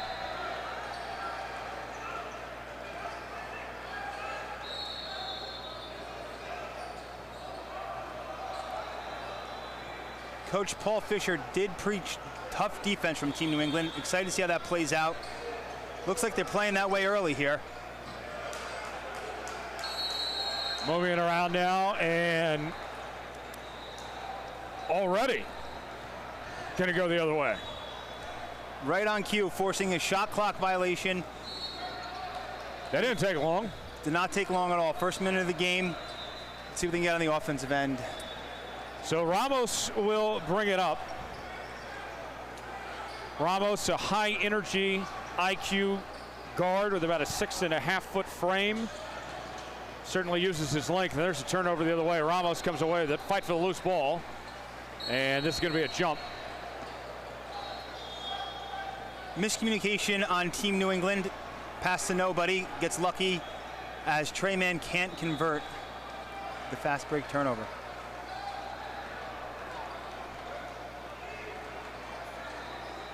So here we go. Team New England with it. Ramos brings it up. Going inside. And a triple team down low. That's going to lead to a foul. Nice pass inside. Go up strong. Get fouled. Get to the line. 2 very solid possessions.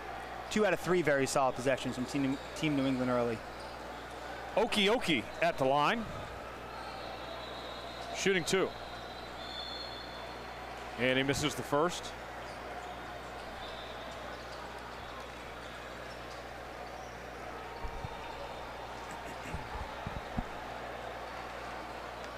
Second free throw attempt. Missed them both. Did get the offensive board though. And that's rejected from behind as Torrey comes away with it. He'll bring it up.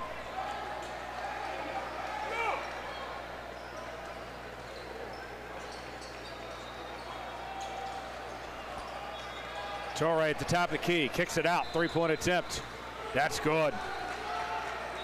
A nice basket that time from Oliver for 3. And the first points of the game for Trey Mann Elite makes this a 3-2 ball game with just over 14:10 remaining in the first half. Torrey with the rebound. Nice spin move, good move there, but a little bit of an ill-advised shot, maybe rushed it a bit. And how about that from Torrey? A nice finish at the hoop. Back on the other end now. And that one's going to fly out of bounds.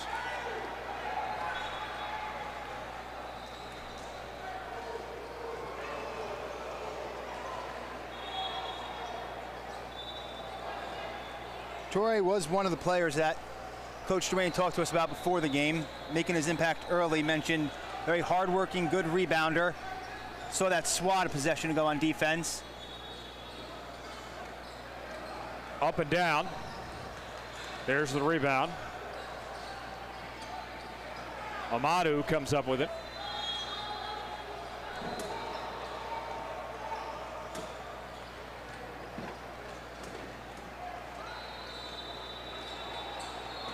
Moving around now.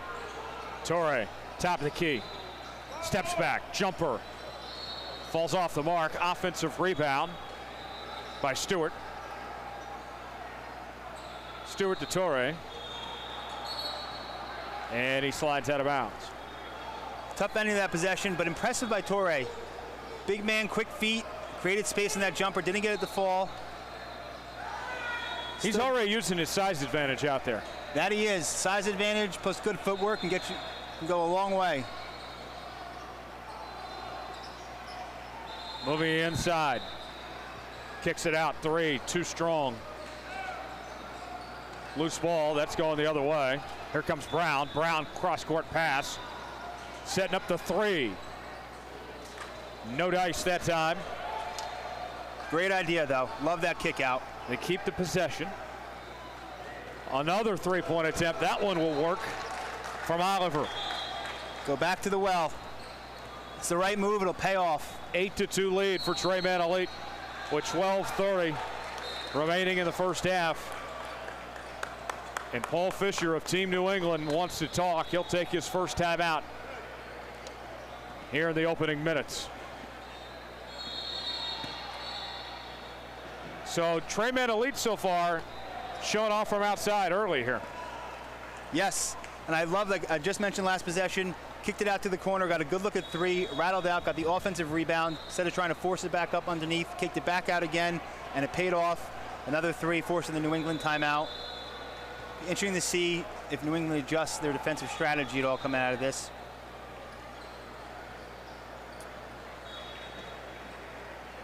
Yeah, we'll see what comes out of that next. If you're Team New England, you got to respond here pretty quick. Yes, certainly not the best start, but only down 8-2 early could definitely be worse. Just got to play your game. Like we mentioned earlier, Coach Paul Fisher definitely emphasized the team's defense. You need to rely on that and trust your identity. Here's the inbound. Fisher will bring it up. Fisher guarded tightly, makes a move, kicks it back out, 3-pointer. Not quite. Good pass, good look, just couldn't get it to fall. Torre that time with the rebound and going up, draws contact. That's Brown. Bubba Brown will go to the line and shoot 2.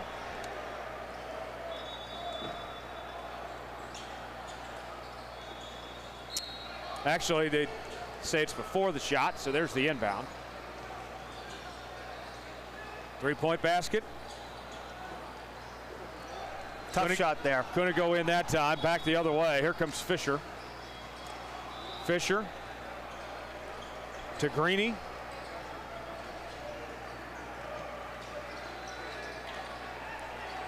Fisher moves in. Spins once, spins twice. Blocked. What a rejection that time by Torre. Great defense. Great defense. Really like what I'm seeing at him early. Foul is called.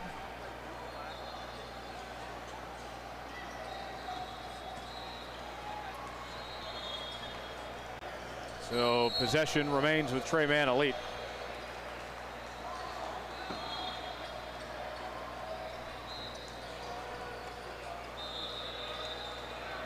Here's the inbound. 3-point attempt. And that one off the mark. Rebound going the other way. Greeny brings it up. Out to Fisher. 3-point attempt. Missed it. Good look, just can't get it to fall. Hardy brings it in. Oliver will bring it up. What can Torre do this time? Kicks it out. Tried to go for the steal, almost had it. Spins back, trying to be like the logo Jerry West, and that didn't work out for Lofton that time. 3-point attempt. Off the iron. Loose ball. And Team New England comes up with it.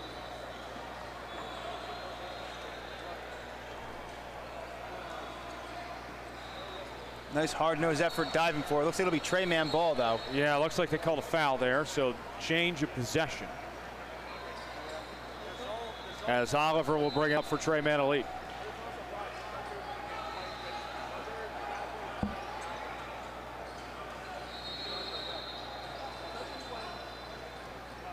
Going in, thought about it, pump fake, count it, and one. A chance for a 3-point play. Brooks Lofton. How about the patience on his part to capitalize on that 3-point play? It was a great play, strong finish. I'm not sure if you can tell on the stream, but Brooks Lofton, he is big. He's built like a tight end. He's going to be able to finish through contact all day long. Trey Mann Elite, a part of the program run by, you guessed it, Trey Mann of the Charlotte Hornets, formerly of the Oklahoma City Thunder. And you go back to his time at Florida. That's a guy that certainly made a name for himself.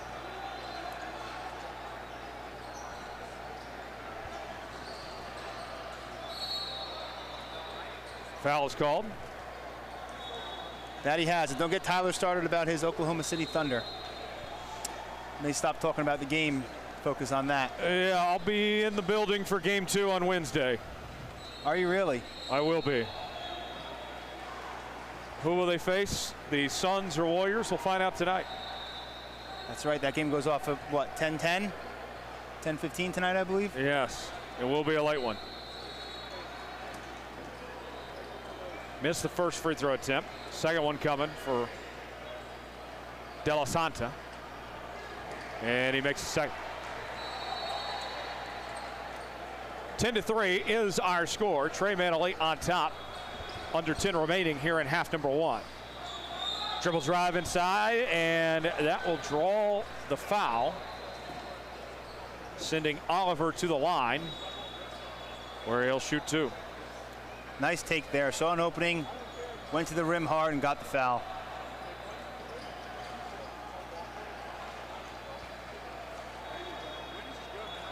First attempt up and good.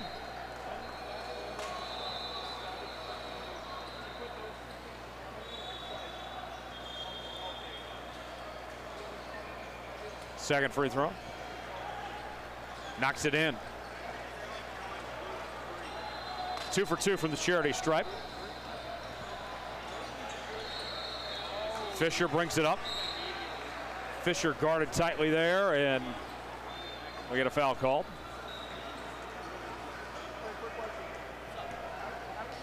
Possession will remain with Team New England.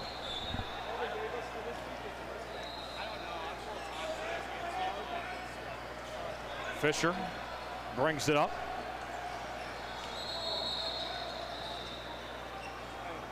Three-point attempt. And that one falls for Fisher. Nice kick out, nice shot. New England needed that bad. Lead cut to 6 now. Brown guarded tightly.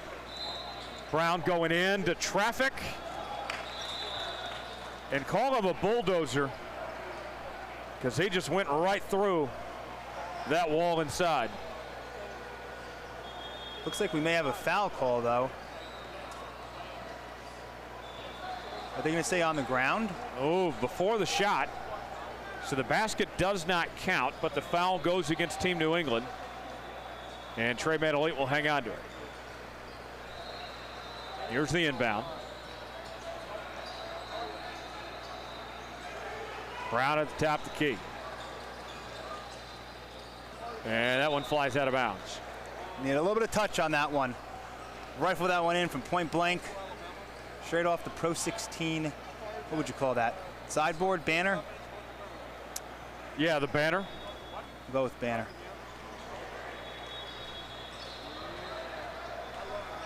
Greeny gets that to Fisher. Fisher will bring it up.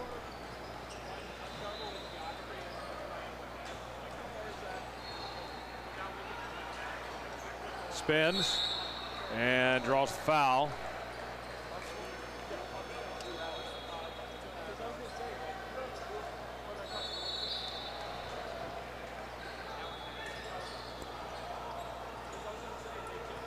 Ball will remain with Team New England, and they'll inbound.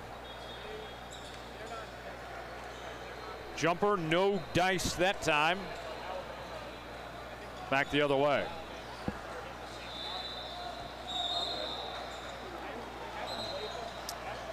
And that is going to be a foul called on the offense on Trey Mann Elite. Had William Stewart open on the wing. One more pass, but had a wide open three. Instead tried to take it, and his feet went a little too fast for him there. Got called for the walk. If you're Team New England, you've gotten off to a slow start offensively. You need to get going here pretty soon. I couldn't agree more, but you know what? It's still just a 6-point game. You haven't played well. You kind of have to be happy with the position you're in right now. Could be way worse. That one flies out of bounds. Another turnover.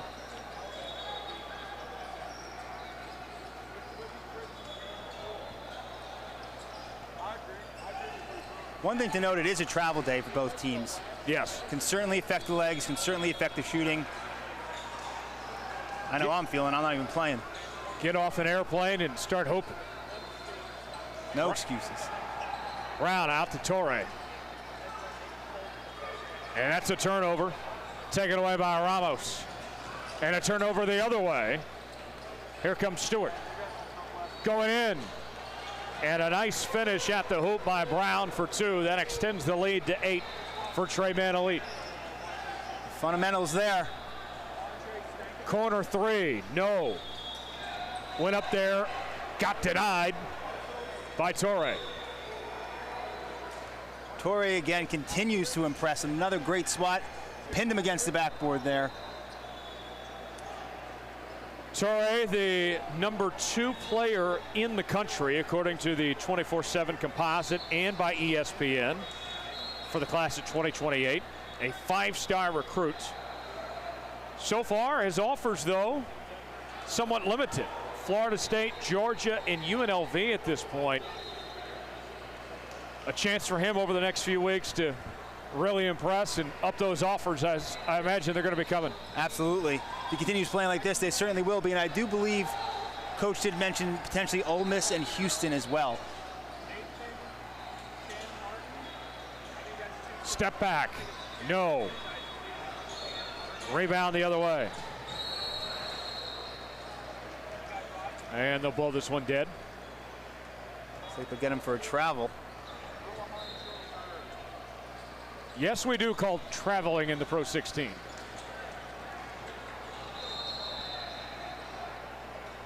Three-point attempt. Got it. A nice basket that time by Fisher for 3. That cuts the lead down to 5. Goes up with it, draws contact. And Stewart will go to the line for a pair. Smart by Trey Mann.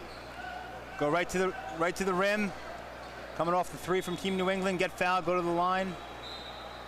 Try to keep that distance on the scoreboard.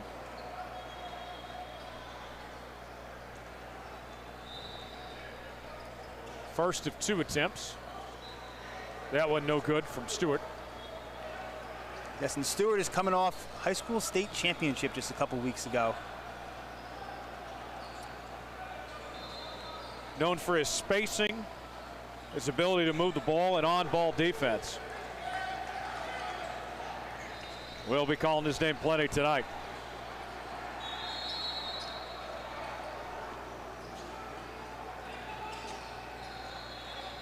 Jumper. And another foul call. Gets the foul on the 3, and this is what I mentioned earlier. Shooting 3, yes. This is what I mentioned earlier. Trey Mann started off to a great start. Weren't really fully able to pull away. They got up 12-3, but now just like that, it's 15-9. Team New England shooting 3, able to make it a 1-possession game at the line right now. First attempt up and good for Fisher. The entire offense has been run through Fisher so far. That it has. That it has. Need to get other guys going. A couple shots to fall. Second attempt up and good. And he'll get another.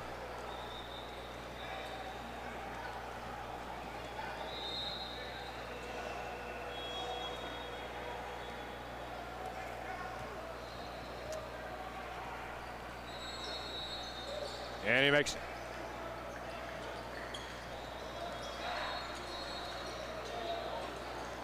So Team New England bringing a bit of a press. Backs off now.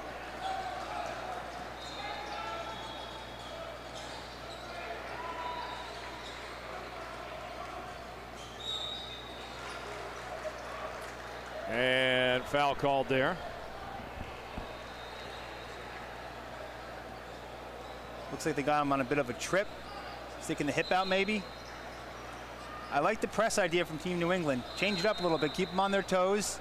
Don't let them get comfortable running their half-court offense, even if it is just a dummy press. They've been slowly chipping at this lead, down to 3 now. Yes, they have. The press is working for them. Team New England shooting. Fisher at the line again. Makes the first. Not sure you take a 1-and-1 on an offensive foul, but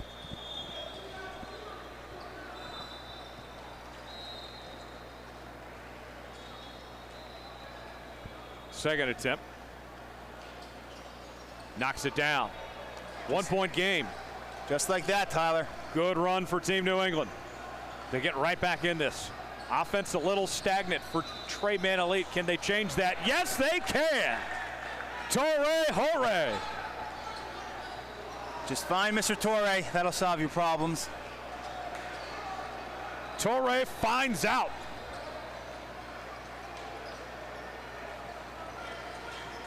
Fisher, top of the key. Finds a man in the corner. Throws up there and draws the foul.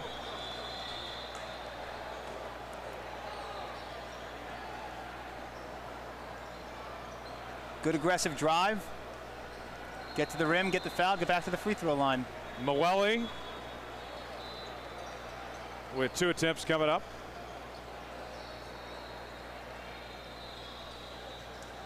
Mueli, actually the youngest player ever to play for the senior men's South African national team. What an accomplishment that is.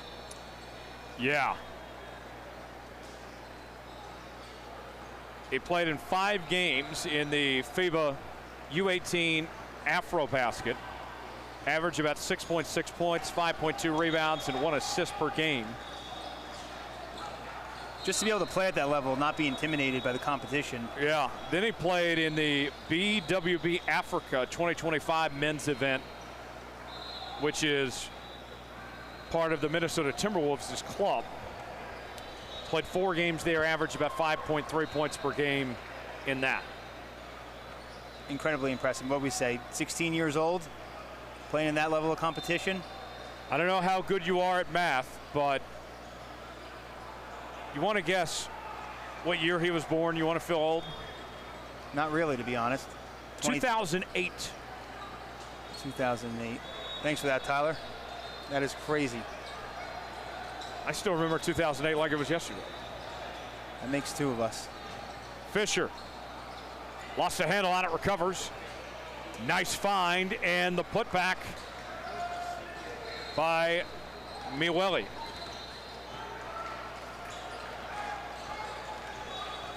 All right, so Trey Mann started off on a 12-3 run. Team New England answered with an 11-3 run of their own. Now we got a 1-point game, steadying out a little bit. Got a hand on it. Foul is called. Maybe got the arm on the way up. That looked like a good defense right there.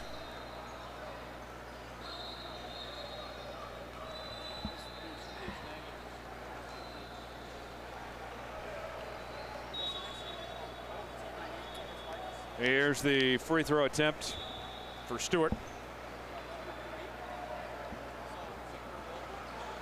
And that one falls in.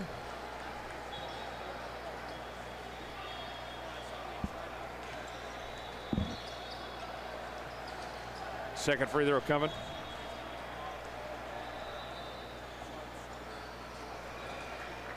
And there we go. 2-point game, 18-16, 5:31 remaining here in the first half. And the clock is not moving. I wonder how long it's going to take him to realize that. Okay, now it's moving, but we're in the middle of a dead ball. I think they realize it. Maybe they have you in their ear. Just as the ref stopped play, the clock started. So we're going to skip the clock all the way to the 5-minute mark. That's not correct, but we'll roll with it, I guess. And here we go. Ramos with it.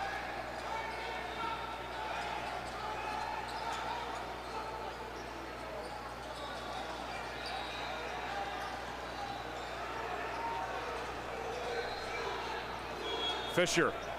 What is that shot? That is what I would call ill-advised. 5 seconds on the shot clock still. Not sure if he thought time was running out. You still have more time, though. Absolutely. I think he must have thought the shot clock was about to expire. That's the only excuse for that shot. A reminder, we are playing with a 24-second shot clock here. And it is a big difference. Certainly.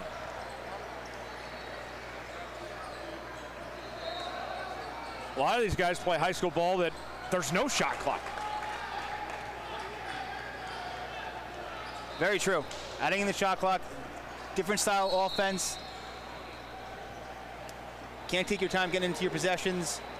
I don't know about you, but when I was in high school, watching high school ball, players just hold on to the ball and milk that clock got old fast. Nothing bothered me more, to be honest. Let's mandate shot clocks in all of high school basketball. I would get behind that. That's my Tim Brando rant of the day.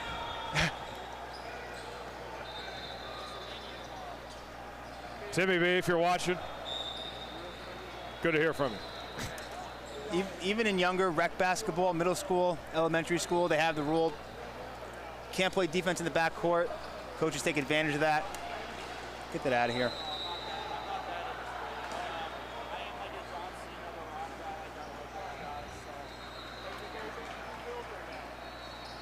At the line is Dallas Oliver for Trey Mann Elite.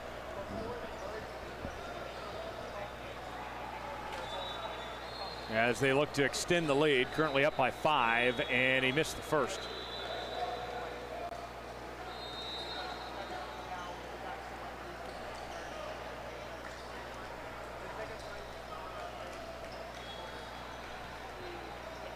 Second attempt. Up and good.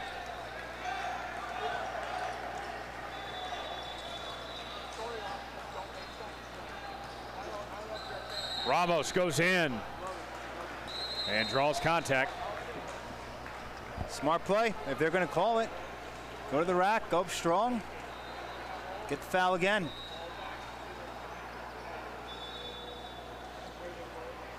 So 2 free throws coming for Ramos. I'm not sure about you, Tyler, but I do feel like this game's being called a little bit more tightly than the... Little ticky-tack. Yes, I agree. We've been marching up and down the court here in the first half.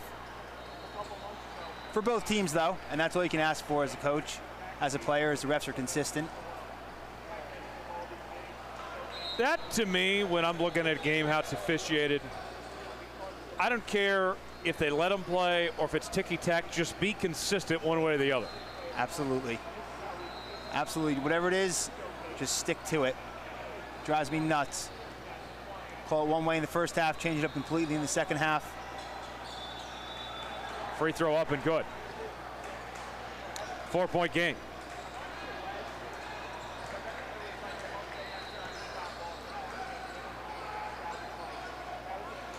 Trey Mann Elite looking to extend the lead. Going inside, turnover. They got numbers and lost the handle on it. Off the hands of Ramos. Ball will remain with Team New England. Good transition D by Trey Mann.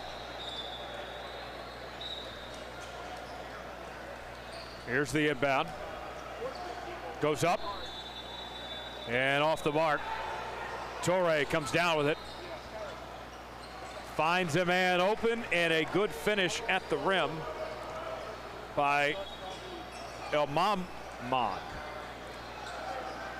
Great finish, great vision by Torre. Leads to the easy bucket. 3-point basket, no good from Greeny. Torre will bring it up. For his size, he's quite the ball handler too. That he is. Said it earlier, he can create space. Just let him on that last transition, and right there. Bit too high that time. And that's going to fly out of bounds as he tried to save from the backcourt violation. And we get a timeout called as Trey Mann Elite is on a bit of a run. Up 26-18, 2:43 to go in this first half. I feel like we're back to kind of where we started this game, where Team New England, the offense, not all there, and they need to respond before Trey Mann Elite could extend this to a large amount. Yes, I think that was a good timeout by Coach Paul Fisher. The team was getting a little sloppy, settling for some poor shots. Take the timeout, get him regrouped, see if he can make a run going into half. Down by 8, nothing to worry about.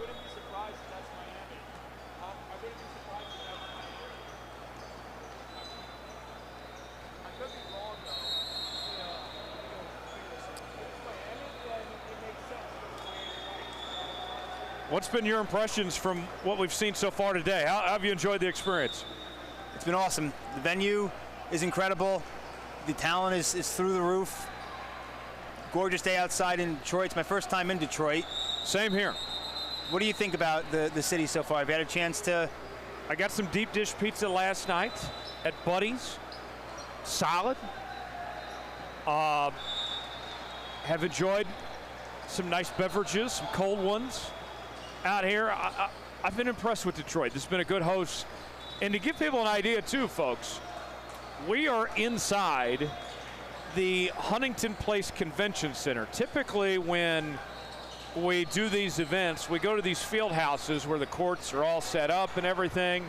But the Detroit Sports Commission helped put this event on, and they had to import courts, hoops, clocks, everything in this typical facility that would be hosting expos or those type of events. This isn't something they typically have here, and for them to get this setup done so quickly has been incredibly impressive.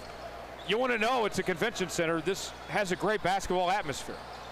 Yeah, shout out to the staff. They certainly did a great job putting this event on and getting everything set up. Jumper, that one no good from Fisher. And that's going to fly out of bounds.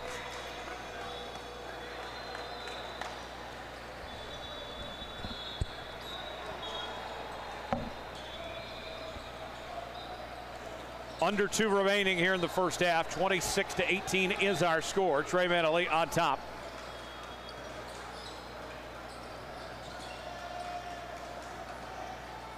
Going in, throws it up. No good. Rebound the other way. And we got a foul call. Silly foul. Silly foul by Trey Mann there. I believe that should be shots for Team New England.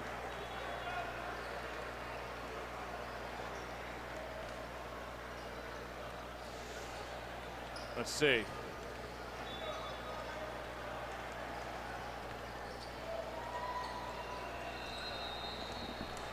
Refs are still trying to figure it out. 1:39 remaining in the first half, 26-18. Trey Mann Elite leading this one. There it is. Looks like it will be shots. I was going to say, I'm almost certain we had a 1-and-1 earlier.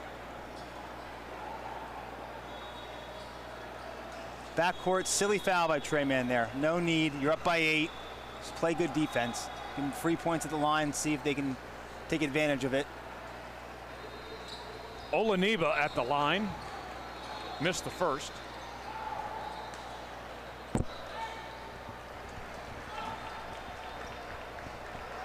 Second attempt coming.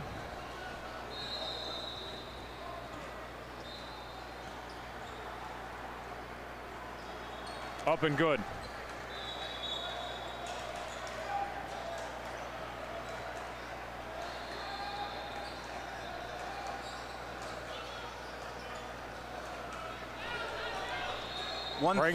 Go ahead.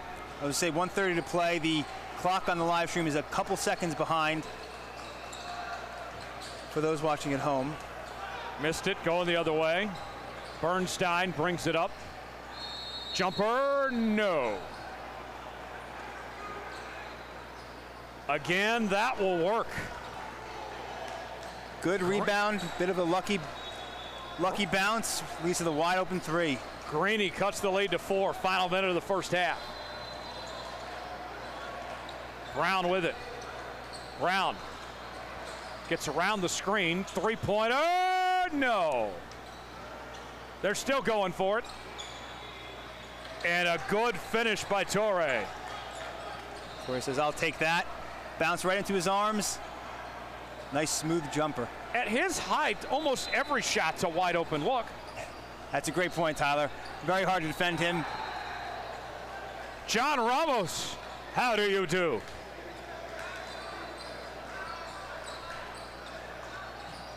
Four-point game, Torre with it. Final seconds of the first half. Missed it. Fisher will bring it the other way, and a nice slam and finish. Cuts the lead to 2. And that will do it for the first half. Did Torre's basket count? No, they wave it off. 28-26 our score. Team New England with a good response to close out that first half. That's the exact response I think Coach Fisher was looking for when he called that timeout. Down by 8, I believe it was 26-18 with about 2:50 to go. Now it's 28-26 at halftime, an 8-2 run to end the first half. Momentum going into the second half. Exactly what the doctor ordered for Team New England. All right, what are both coaches in the huddle saying to their teams right now, you think? I think Team New England is saying keep doing what you've just been doing for the last 2.5 minutes. Keep at it, trust your defense, get some good shots up, and don't lose focus. They lost focus a little bit there. And I think for Trey Mann, let's find what was working to start off the game and up until New England called that timeout. They had 2 very impressive runs, opened the game 12-3, then they extended the lead again. It was a 1-point game, brought it back to 8. Find what you were doing that was working, and probably find Torre as well. Definitely so. Definitely so. Team New England, I'm impressed because there was a couple of times this could have gotten away from them, but when they needed a response, they made it happen. Absolutely. Absolutely. Trey Mann, Team New England was off to a shaky start offensively, but Trey Mann couldn't really pull away. Couldn't pull away to the point where it would take a lot for Team New England to get back into it. They were able to steady the ship, pull right back to within 2. Second half about to get underway here in just a few moments. Appreciate you all hanging out with us here on this Friday night. Tyler Jones here alongside John Cardacci, here from Detroit, Michigan, at the Huntington Place Convention Center in downtown Motown. No sign of Eminem yet.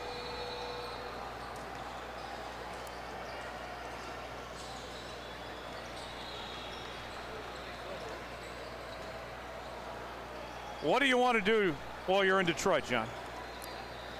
Well, that's a really good question, to be honest with you. Outside of calling basketball games for 12 hours tomorrow and another, what do we have, 6 hours on Sunday? Yes. Maybe find a spot or two to eat, get some food. I've only been to the local Starbucks here. Okay. For lunch. That's what I had time to get in my system today. That's a fine local establishment. I know. Nice mom and pop shop right across the street. Yes. Hopefully, after the last game tonight, we can find a good spot. I'll trust your gut on where we should go for that.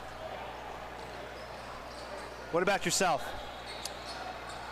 You know, if I can, I would love to see if I could find a way to cross the border and get over to Windsor. Interesting, and hopefully you don't get stuck over there.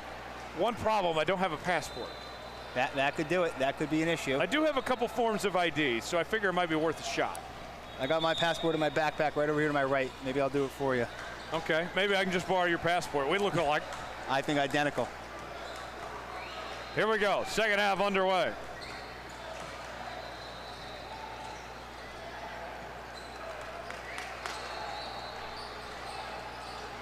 And that went up and good.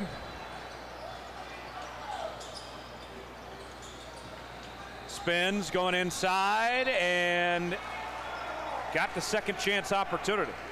Nice putback, perfect positioning. Ball bounced right to him, put it right back up and in. Back to a 2-point game.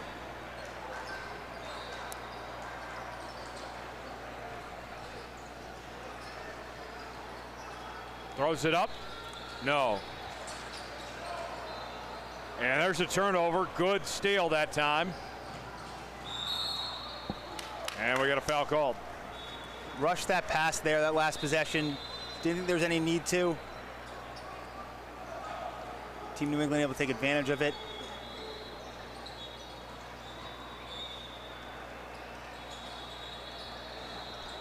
There's the inbound. Puts it up. No good. Good look though, can live with that shot. 2-point lead. And they're going to call that one every time. Do not lower your shoulder like that. Almadou ran him over like he was going after a dog or something. Then they try and push it up. Good idea, he was open, but if you're gonna make that pass, you gotta make it accurate. I can't say I've run over a dog before, but my bus driver in high school ran over my mom's dog. I'm sorry to hear that. I hated that dog. I was gonna say that sounds traumatizing, but I guess not. On to the next. Bernstein brings it up. Loose ball. And that one is going to go out of bounds. They may have gotten a timeout. They did. Wow.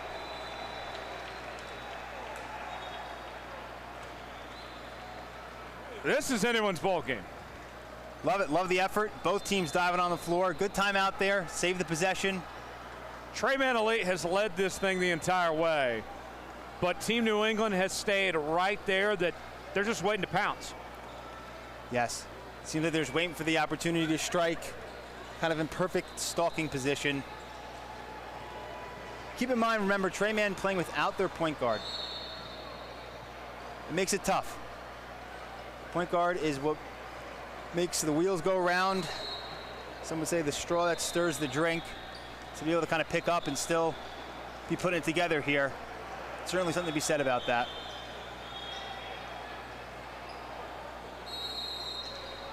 Here's the inbound.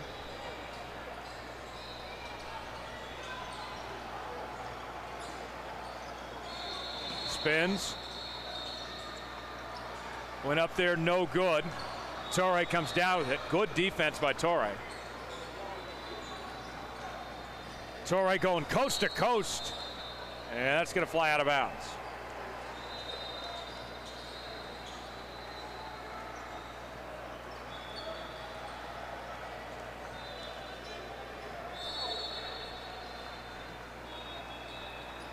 Oh, looks like they called a foul on that.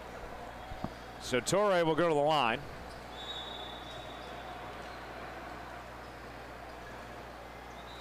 First basket up and good.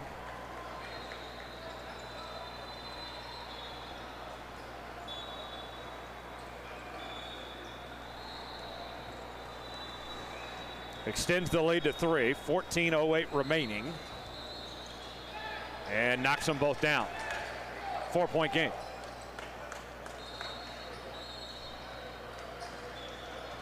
Ramos will bring it up.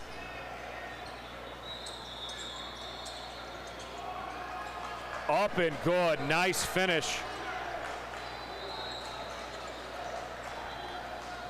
Nice move there by Olaniba. Isaac Olaniba with a good finish. Olaniba's been good about finishing at the rim.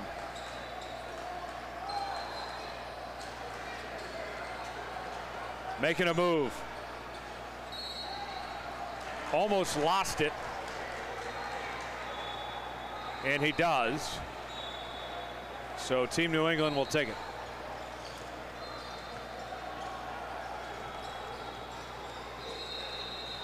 Here we go. Ramos brings it up.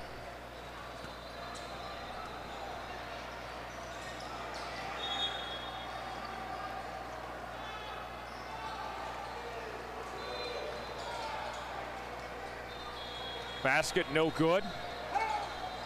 Had to get it up. The shot clock was winding down there. Torre with the board.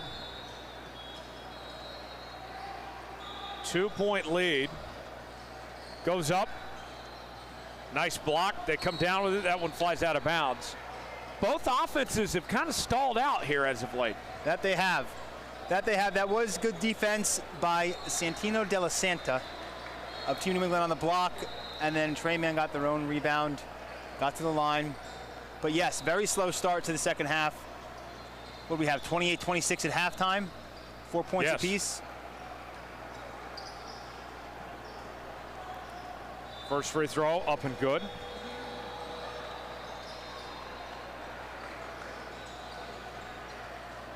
Second attempt coming.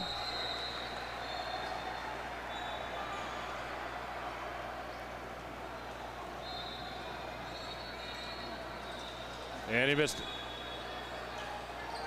Fight for a loose ball. And that one goes out.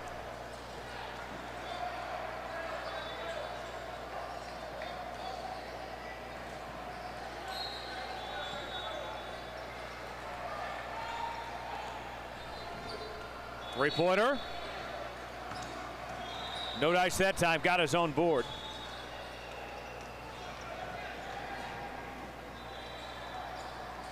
Going the other way. Mann lucky that didn't hurt him. Didn't hurt them, Went into traffic, lost it. That was Oliver that time. Coast to coast, couldn't quite finish, but draws the foul. Took a hard fall, Ramos did. But he'll go to the line and shoot two. New England continues to hang around. That last possession, Greeny was wide open from the wing. I don't know how he got that wide open. Got his own rebound, went up for it, and just couldn't convert. Like I alluded to, Mann was lucky to get out of that unscathed. But now New England back at the free throw line. Ramos misses the first.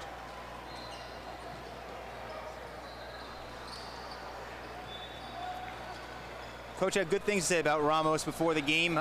Said high IQ, energetic guard. 6'1", 6'2". Plays bigger than that, though. 2-point lead for Mann Elite. 12:15 remaining.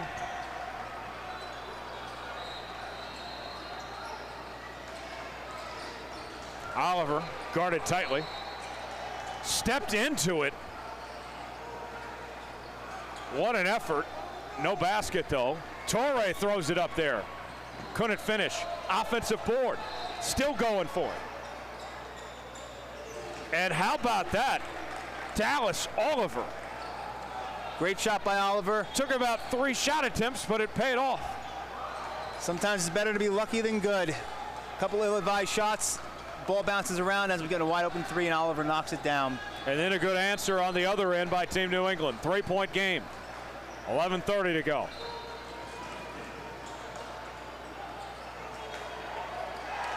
The throw down by Lofton. What I said earlier, he's built like a tight end. You're not going to rip the ball out of his hands there. Shows off his power and size. Slams it home.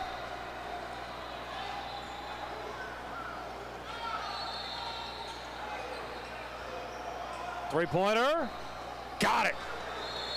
And a great answer that time by Greeny. We're all knotted up at 36 with under 11 to go.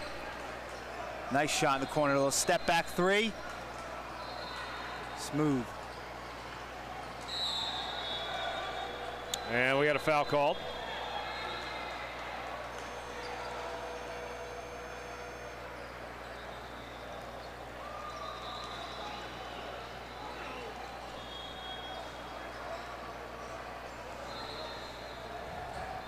Here's the inbound.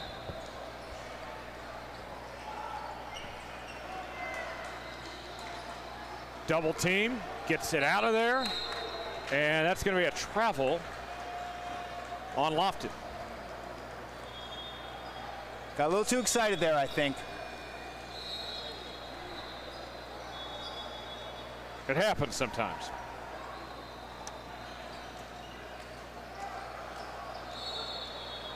So Team New England will bring it up. Ramos with it.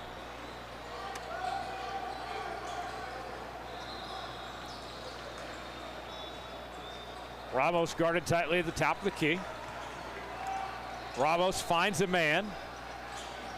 Almost lost it. Now he did. Here comes Stewart. Going inside. And a good finish by Bubba Brown.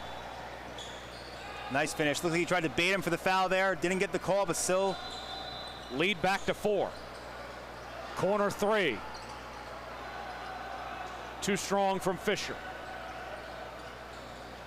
Cross-court pass. And that flies out of bounds. Off the hands of Stewart. No need there. You're up 4. Rather see, just take it up court. Get set in your half-court offense. Ramos brings it up.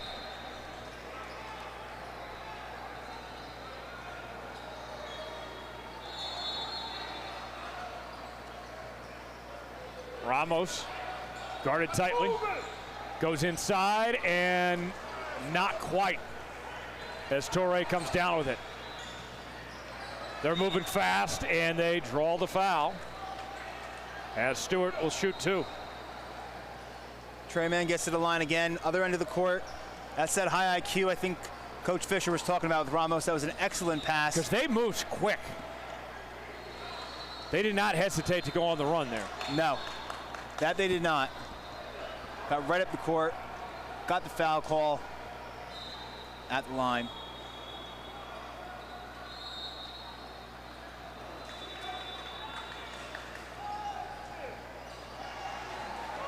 Missed the first, second attempt coming for Stewart.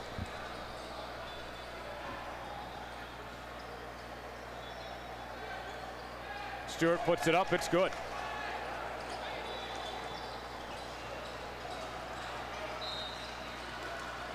Goes in, lost it. One-on-one. Stewart finishes. Great play by Stewart there.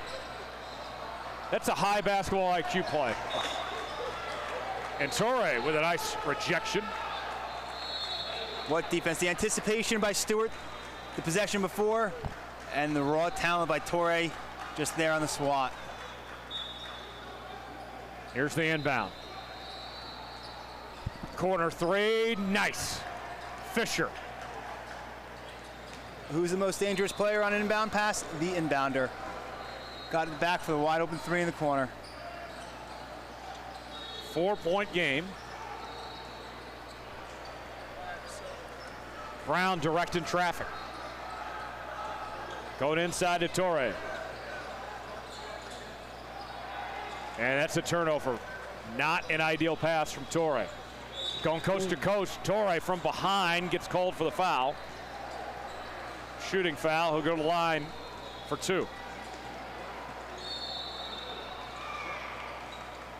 Modu goes down hard there. Looks like he's okay. Another good pass by Ramos. Put some English on that one.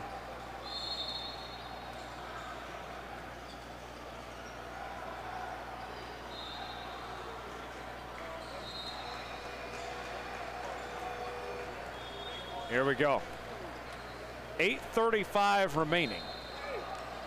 For as close as Team New England's been in this, they still have yet to take the lead. which is crazy. They've been right in that 2 to 5 point range ever really since the 5-minute mark of the first half, but have not been able to overcome Trey Mann yet on the scoreboard.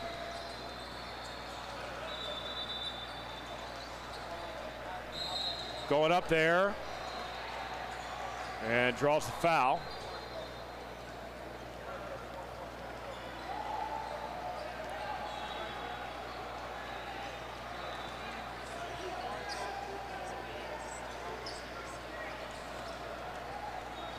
So that will send Dallas Oliver to the line. Misses the first.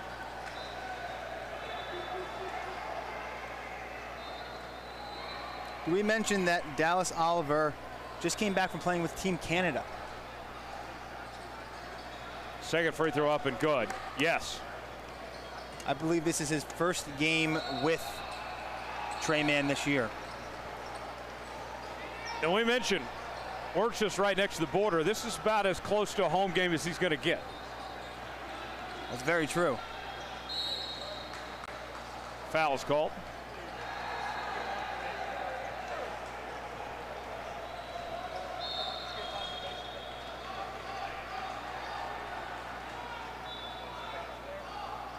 So Fisher will inbound. Puts it up there. That one falls in. There's Team New England continuing to hang around. Cuts the lead in half to 2 again. Under 8 remaining. Oliver brings it up. Oliver for 3. In and out. Second chance effort, and the finish by Torre. Cannot say enough good things about this kid. Turnover the other way. Here comes Oliver again. Finds it inside, and the finish by Hardy. Great ball movement, great finish, little breathing room again for Trey Mann. Back to 6. Corner 3. And they wave it off before the basket with an offensive foul. Unfortunately, I think they got him for stepping on the line there. But that corner 3s, it's tough. It's tight in the corner. May have had his heel on the line. Jumper. And draws contact.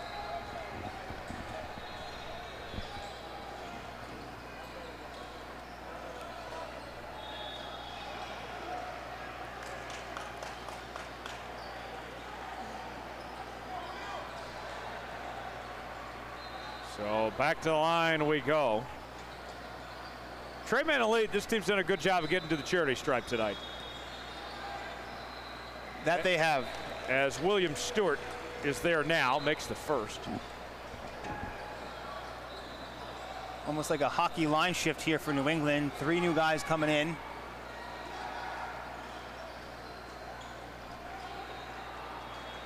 Here's the second attempt.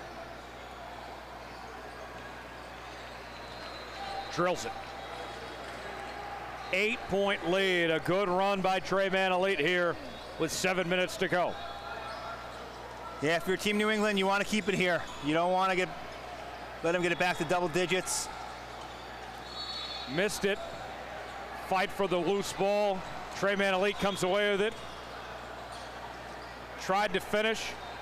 Gets the offensive board. Hardy, loose ball. And that one's going to go out of bounds off the hands of Team New England. That was Ramos that time. So Oliver will inbound.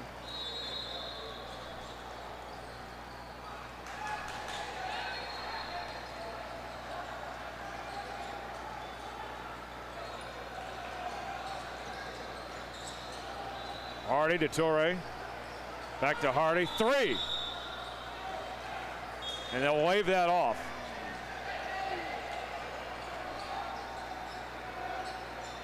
Good defense from New England. Yeah. Good defense, forced that shot. It's their defense that's keeping them in this. Absolutely. Absolutely. Still only down by 8.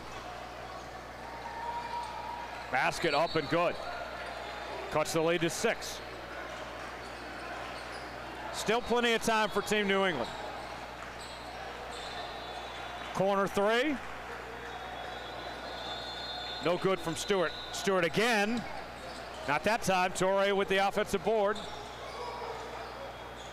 And batted from behind. That one's going to go out of bounds. Torrey and Lofton are a tough combo down low to defend against.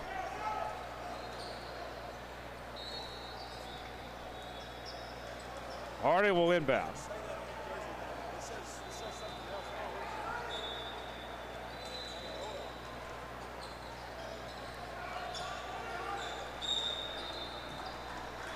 And they wave this one off. An offensive foul called.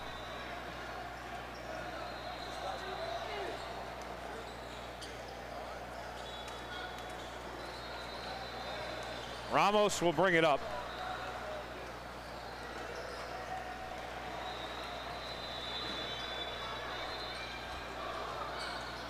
Spins, puts it up there, no. Going the other way now, they got numbers. Hardy. Out to Brown. Torrey lost it. And that one's going to go out of bounds.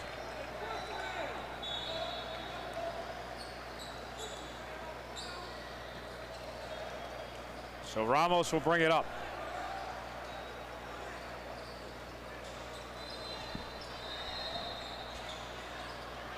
Going inside. And another foul. There you go. Smart play. Get to the line. Down by 6, a little over 5 to play. Put points on the board with the clock stopped. Mueli will go to line.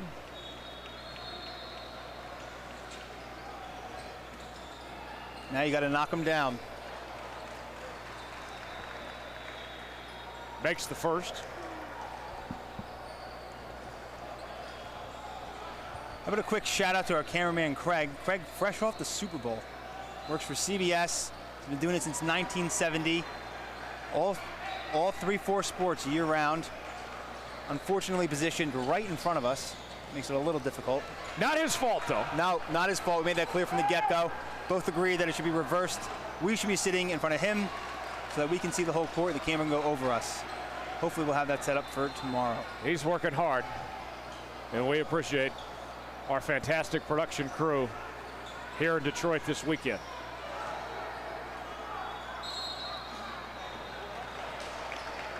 And Mueli draws another foul.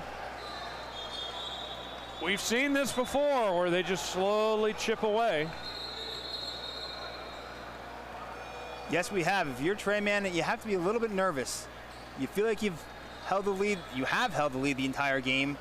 Yet every time you look up, it's 1 possession, 2 possession game. You want to try and put them away. And put them at the foul line is not the way to do that.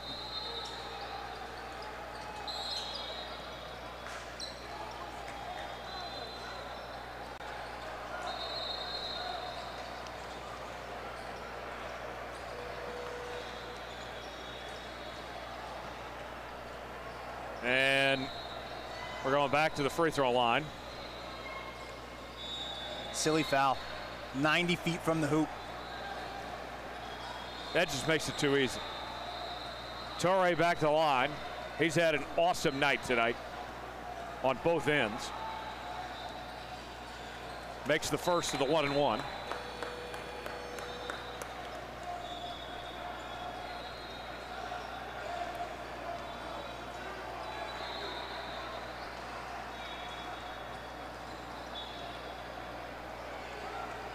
And he missed the second. Here they go.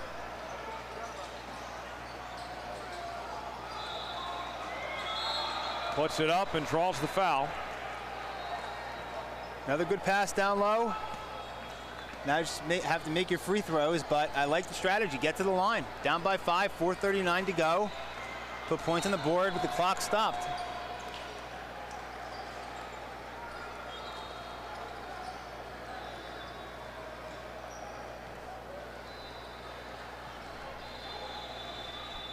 Here's the first free throw attempt. Missed it. 5-point lead, no time to panic yet. Absolutely not. Continue to play your game. 24-second shot clock. More than enough time left. Makes the second. Leads down to 4 now.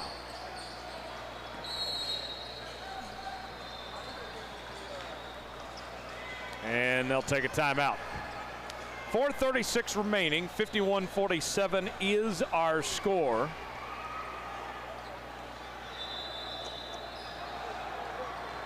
What do you think's going on in those huddles right now?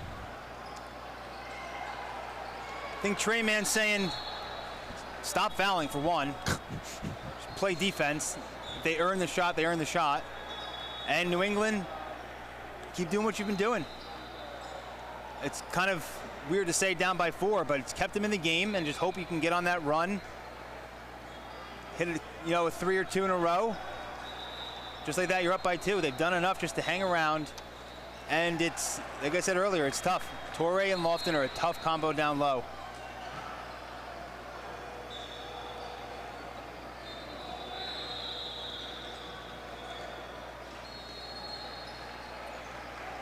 .436 to go, 51-47 our score. Trey Mann elite on top. And here's the inbound. They start to show a little press there. I like it. They did that earlier in the first half as well. There's the trap.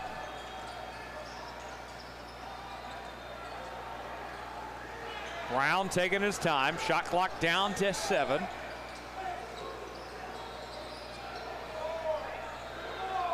Three-pointer. Got it. What a shot by Torrey. Maybe the biggest of the night as he extends the lead to 7 with 4 minutes to go. Torrey got a hand on it. Turnover. He's making plays on both ends of the floor in the closing minutes. It is not hard to see why he's number 2 in the country. He has put on an incredible performance tonight. Going inside. Do they count the basket? I think that's got to be going down. No? It looks like they're saying the foul occurred before the shot, so the basket does not count.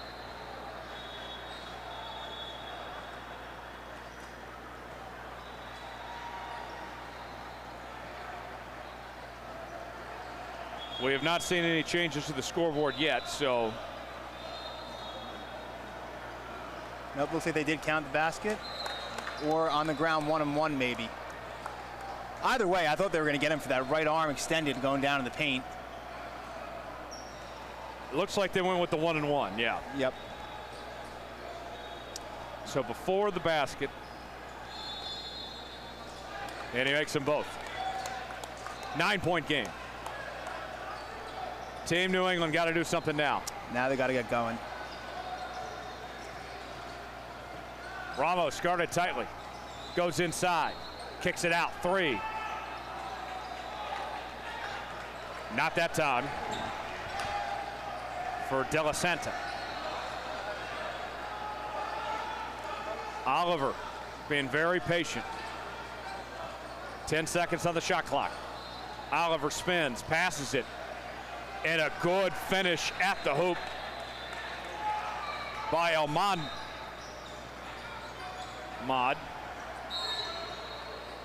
And we got a foul called on the other end.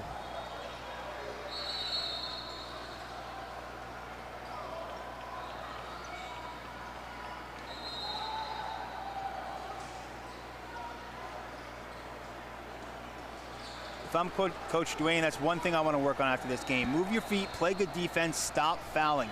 Up by 11 with 3 minutes left. You're letting them hang around. I know they extended the lead in the last minute or so, but there's just no need for it. Make them earn it. This is not a knock on Team New England. Don't take this the wrong way, folks, but I feel like this game's closer than it should be. I would have to agree with you. And it isn't a knock on them. Torrey is that good.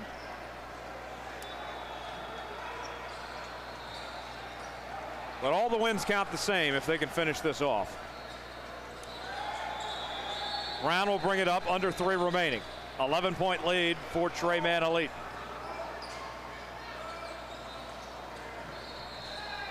Going in, Phi Slamma Gemma.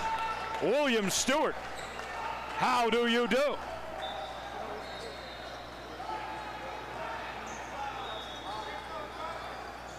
Ramos brings it up court, 2:30 to go. Got to do something quick. Ramos with a nice finish at the hoop. Nice move there. Little finger roll. The Euro step.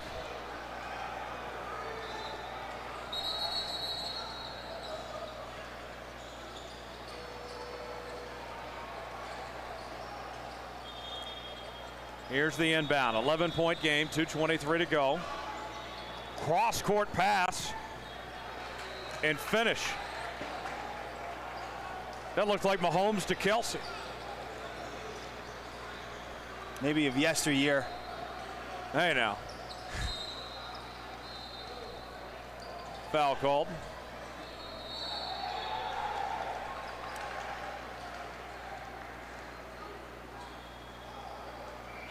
Greeny at the line, shooting 2. So being from Jersey, are you a Giants or Jets guy? I am, unfortunately, a Jets guy. Oh, Lord. I unfortunately love the Jets. It's been a rough 15 years. Have fun with Geno Smith again. Yes, thrilled. Maybe second time's a charm. That worked out so well in Vegas. Although he didn't have the best O-line in Vegas, so we'll see if he can channel that inner Seattle Geno. That's what we're looking for. He didn't have a good O-line in Seattle either. Foul called.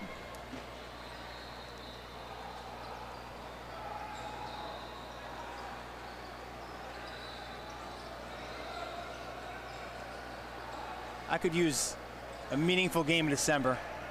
That's all I'm asking for at this point. So we'll see what comes of that. I'm a Chiefs fan and a Thunder fan. I need the Thunder to save my year. I think you're doing just fine with the Chiefs. You don't need the Thunder to do anything for you. Free throw up and good. For Oliver.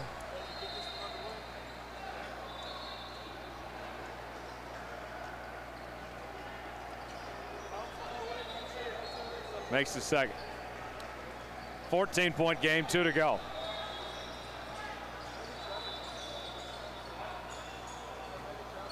Lost a handle on it.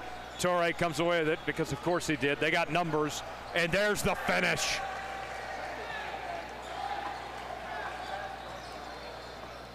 Stewart turns off the lights.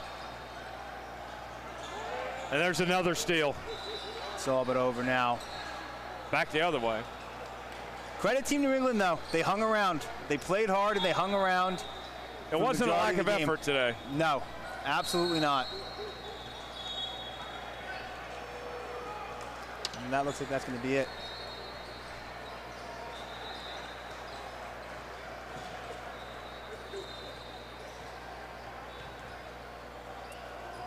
Nope, just a timeout. A little timeout discussion here.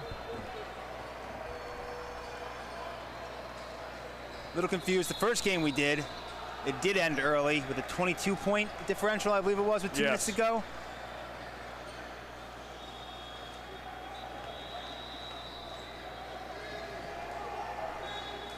.124 left here, 66-50. Here's the inbound. And a steal. And nice finish at the hoop for Greeny. He's played solid tonight. That he has. Knocked down a couple nice shots.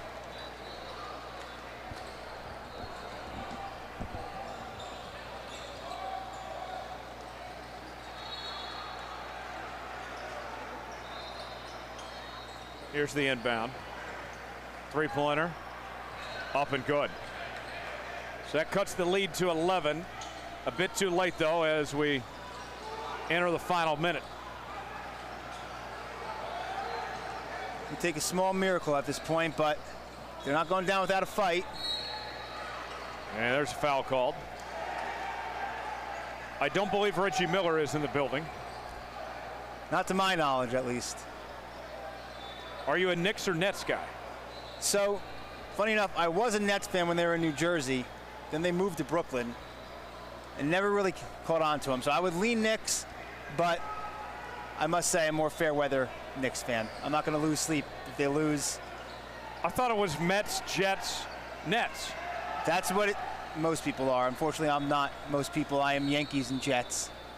Oh, you're all over the place. I am all over the place. The Jets and Mets fans need therapy, though. Basket no good. Rebound and put back. 3-possession game. Not sure if they're going to foul. Let's see. Trying for the turnover. And there's a foul. Hardy fouled that time.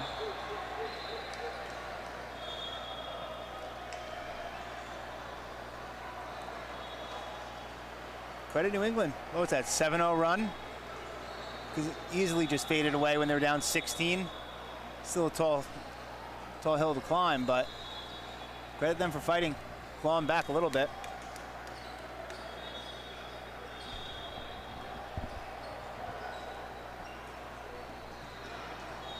Here's the free throw attempt for Hardy. And it's good. 11-point game, 27 seconds to go. Blocked. Nice rejection by Lofton. Final seconds, and they'll dribble this one out. Good win, impressive win. A very strong showing, and that will do it. 68-57 our final. Trey Mann takes down Team New England. A lot of fun bringing you this action. Alongside John Cardacci, I'm Tyler Jones. Appreciate y'all hanging out with us. One more game remaining tonight. Hayden, Mike will take you all the rest of the way. Appreciate you joining us. We'll be back here tomorrow for more Pro 16 action here from Detroit. Stay with us.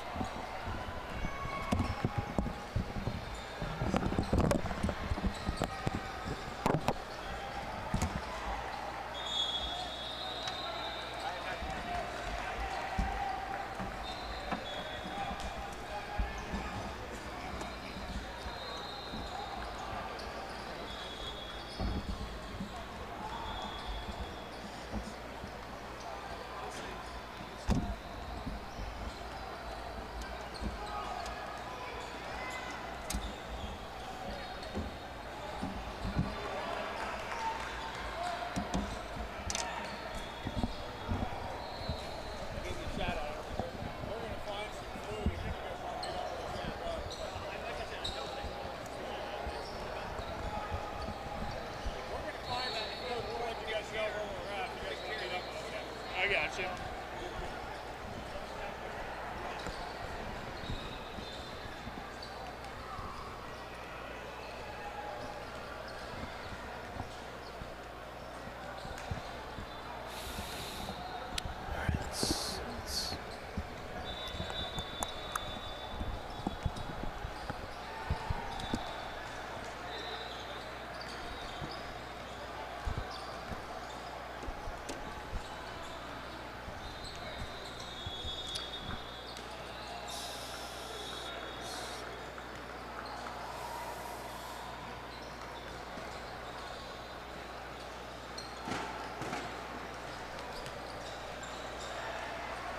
Grassroots basketball here in Detroit, Michigan.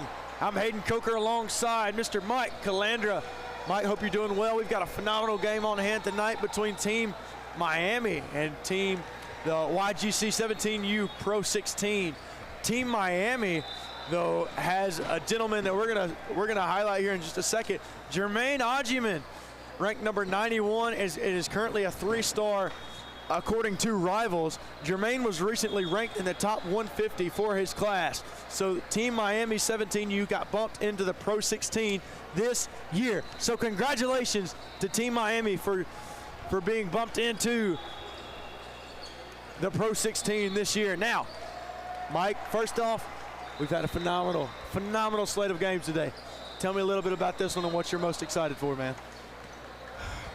Well, what can I say? I mean, what a great way to cap things off. A very electrifying city known as Motown, and here we are, two teams that one could say are the antithesis of the atmosphere that we're in right now. You got, as you said before, Team Miami 17U, led by Coach Chachi Rodriguez, and opposite of them, you got YGC 17 Pro 16. Plenty of high-octane stars on their side, and I'm expecting this one to be a very fun showdown for these first 16 minutes.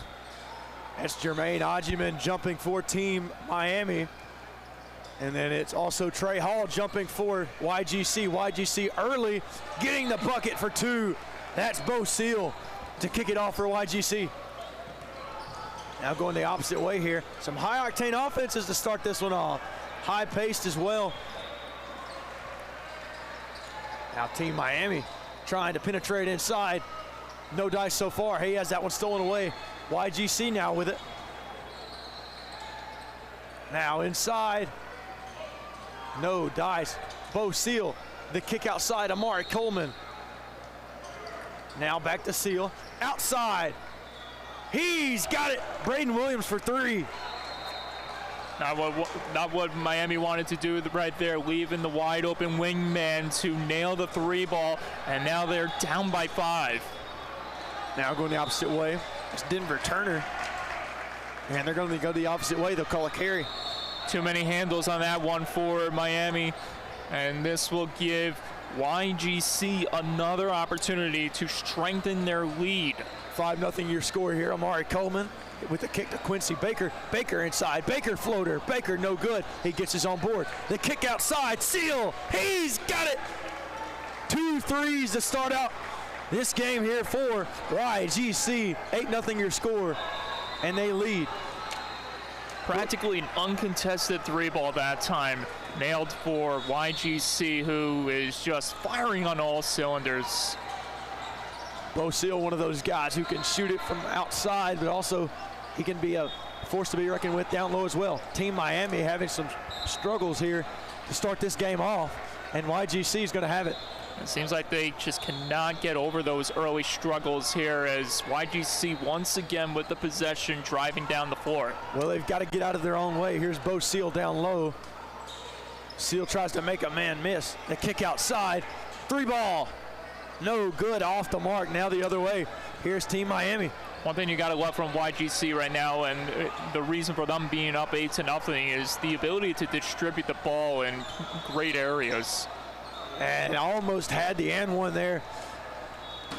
See, that's what you got to do. Returner. See, that's what you got to do if you're in Miami at this point. You're down by 8 to get things going. Yes, you have plenty of time to rectify the situation. Right here is we're getting a free throw being done for Denver Turner, but it's important that you do whatever you can to put yourself in a strong position for points in the paint. Absolutely. And now we're going to work on, let's see YGC trying to get the ball across the court. That press looking mighty good right now. Stolen away there by Team Miami. And that's what you want to see from Miami. How about it? He puts it up, no good. The defense mighty strong for YGC. Now the opposite direction. And the pump fake by Braden Williams. Kick outside. There's Seal. Seal, no good that time. Now here the other way. He had a good look at the shot, just couldn't execute the way he wanted to that time. And once again, Miami back on the attack. Now here we go, Miami with it now. Up and no good. on the shot, but he's going to go to the free throw line. Another chance here for Miami to find the grip in this first half, as they've yet to find the scoreboard at this very time. We'll see if this changes. First shot up and no good, so still scoreless from Team Miami. First free throw from Orlando Roche is no good. Now I have to ask you, Hayden, if these guys can't even get free throws to go, what is it going to take for them to get on the board? Well, they're going to have to start hitting their shots too. And one thing about this Team Miami team, you know that they're good. You know they have playmakers. Orlando Roche, one of those guys, Jermaine Ajiman as well. It's just not coming together right now. You have to wonder if fatigue may be setting in on one of these teams, because I'll definitely say one thing. It's been a long day here in Detroit. We've seen plenty of exciting basketball, and we got more coming along the way tomorrow. Absolutely. And for Miami, I mean, this is probably not a game you want to lose. Seal on the baseline. Seal trying to find it. Seal, no good, but he's going to go to the free throw line for two. That was a good effort that time by Seal, penetrating to the basket, just couldn't finish the job in the moment that time. Unfortunately for him, he's going to get to the line, get a big chance to get more points on the board for YGC. 12:59 remaining here in the first half. First free throw from Seal, up and good. Your score 9-0 here in Detroit, Michigan. I'm Hayden Coker alongside Mike Calandra. And I was about to ask, when was someone going to be checking in for YGC? And there we got our answer right there in front of us. Quincy Baker. Seal's second shot, no good, off the top of the backboard. The other way for Ajiman. Murray Coleman on the floor now. Now the other way for Miami. Miami's shot no good, and it's going to go off. It does appear that one is going to go off Rodney Holmes. It certainly did, and this will give another opportunity for YGC to run the floor. Nathan Chamartin checking into the game here for Team Miami. Now running point for YGC is Quincy Baker. He'll send it over to Amari Coleman. Outside, three ball, Braden Williams. How about it? That's his second one of the game. There is no stopping the three ball right now for YGC. Miami just struggling to find something to go here. They're going to have to find something because they just called a moving screen on Jermaine Ajiman, and they have nothing doing right now. One thing you can evidently point out is the light roster intact for Miami. I just right before the whistle was blown and timeout was called, I noticed the size differential in terms of bench players. I'm counting maybe at most 3 players for Miami's team that have yet to come in, whereas YGC, they have a loaded roster here tonight. Absolutely, and depth is going to get you far, especially here in the next pro tournament, or in the next pro session. This is a PRO16 session here in Detroit, Michigan. A lot of good basketball today, a lot of good basketball to be played tomorrow and Sunday as well. Super excited. It'll be me and myself and Mike Calandra on the call with you. We'll have another crew as well. Here we go, that's Braden Williams with it. The kick outside, that's Paul McClary. Braden Williams, no good that time. And that'll go off of Shakir Wilburn. From my perspective, I thought that one had the leg there, Hayden. Unfortunately, did not meet nets. I like that reference. I like that kicker reference. Didn't have the leg. I like that. We're going to have to use that one a little bit more, Mike. There you go. All right, now here comes Orlando Roche down the court to Denver Turner now. Turner, one of the more athletic guys on this team. Here he goes inside. Denver Turner denied at the rim by Paul McClary. You have to love the tenacity that Turner shows right there, busting his way in tough areas. But unfortunately for Miami, it seems like the same old song and dance for them at this time. They just are not able to get to the basket as Turner exits the floor On comes, what do we got here? Number 13, that is Marcos Alvarez. Here we go, Quincy Baker with it, kick outside. 3-ball, no good, off the mark from McClary. Rebound now going the other way from Ajiman. Now Marcos Alvarez. Alvarez, spin move. Alvarez puts it up, no good. Still scoreless on the day is Team Miami. Now Braden Williams on the other side. The kick, 3-ball. Can he answer? Shakir Wilburn, no good, but a rebound by McClary. McClary strutting his stuff. Baseline, backdoor, kick to Hall. Hall for 3, rattles it in. Trey Hall with the 4th 3 of the game for YGC. We've seen plenty of great baskets made here today, but I think that was my most favorite one here today, if that makes sense at all. I don't know if my grammar's off. I would have to agree with you on that one, as that's Jonathan Weir down at the hoop who's fouled. And they're going to call it on the floor. But you do have the feel for Miami, though. They're getting their chances, just not able to execute, unfortunately. Alvarez to pass it in here. The shot, nice jump shot, but it doesn't go from Orlando Roche. Braden Williams now with it. And when fatigue takes place, that's going to affect the rest of your lineup. And we talked about the depth disadvantage for Miami. Shakir Wilburn tries to go up, but it's denied by Orlando Roche. Phenomenal defense there from Team Miami.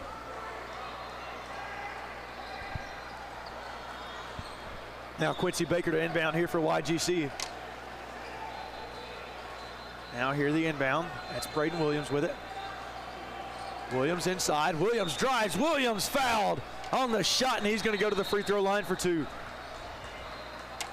Great penetration there by Williams. Not able to get the basket in motion, but he will get to the free throw line nevertheless. Braden Williams picked up there by Marcos Alvarez just beyond the three-point line, and Williams put a little work in on him and drove in, and he drew the foul, and now he's going to go to the line. First free throw, it is good, and it looked like it didn't want to fall there for a minute, but it finally rolled in. Similar to that 3-ball, there was a moment of despair, seemingly the ball not getting into the basket. Fortunately, this time around, they've connected twice in that fashion. Now rebound from Shakir Wilburn, draws the foul and one. Wilburn, how about it, young man? And now your score 18-0. 10 minutes and 40 seconds remaining here in the first half. And now Team Miami just wondering, when are they going to get a basket? We're near the halfway point, and YGC just has everything going right for them. No answers can be found for Team Miami as they trail by now 19 points. That's 19 unanswered points for YGC here tonight. Alvarez running point, picked up by Wilburn. Now the kick outside, and it looks like they're going to get tied up, or they're going to call a foul. We will see here. That was Nathan Chamartin. It'll be Alvarez passing it in here. And that's going to be the big story here tonight, that depth differential, as we see another man enter the floor for YGC. Denver Turner off the mark, just short. And some physical basketball being played down low. I like the whistle not being blown as much, just letting these kids play. I think it's not, I don't think that it should be a surprise that there hasn't been a lot of whistles being blown here. You got one team that is lacking in depth, doesn't have a lot on their roster, whereas that's going to play major dividends for YGC, exposing that weakness and doing everything they can just to run the floor consistently. Walker, the kick to Wilburn, and he's got it. Their 5th 3 of the game. And Wilburn's feeling himself. Now the opposite way, Team Miami with it. Alvarez, backdoor kick. He puts it up and in. First points of the game for Team Miami belong to Jonathan Weir. 22-20, and now everybody can sit down. Quincy Baker, he kicks outside, out. No! Shot is no good by Wilburn. And it looked like Shakir's shot was going to fall, but it rattled around and bounced out. Just when Miami finally got something to go. YGC almost bites them right back. Now Ben Bolton checked into the game here for YGC. He'll inbound it. He's going to find his man, Bernard. Bernard, they're going to call the foul, but they're going to call it on the floor, and they're going to call it on Bernard. A good effort by Bernard, using his size to his advantage, able to get that elevation for the jumper. Not able to execute, though, and this will give Miami a chance to push the other way. Find Andre Stankovic. Stankovic dribbling around. Now the kick outside. Nice pass inside. Court vision off the charts. The only problem, nobody was there.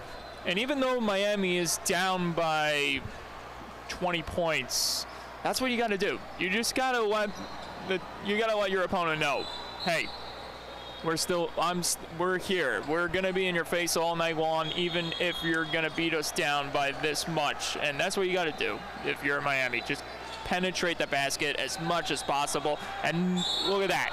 This one stolen by Stankovic. Drawing a foul right there. Isaiah Walker grabbed him. And right there, that's a pure example of why you need to just play with that tenacity, even with such a disadvantage against you. Absolutely, and that is going to go down as an intentional foul. This is Andre Stankovic. Stankovic now at the line. Oh yeah, Stankovic. Stankovic getting his first licks. This was actually a technical. So.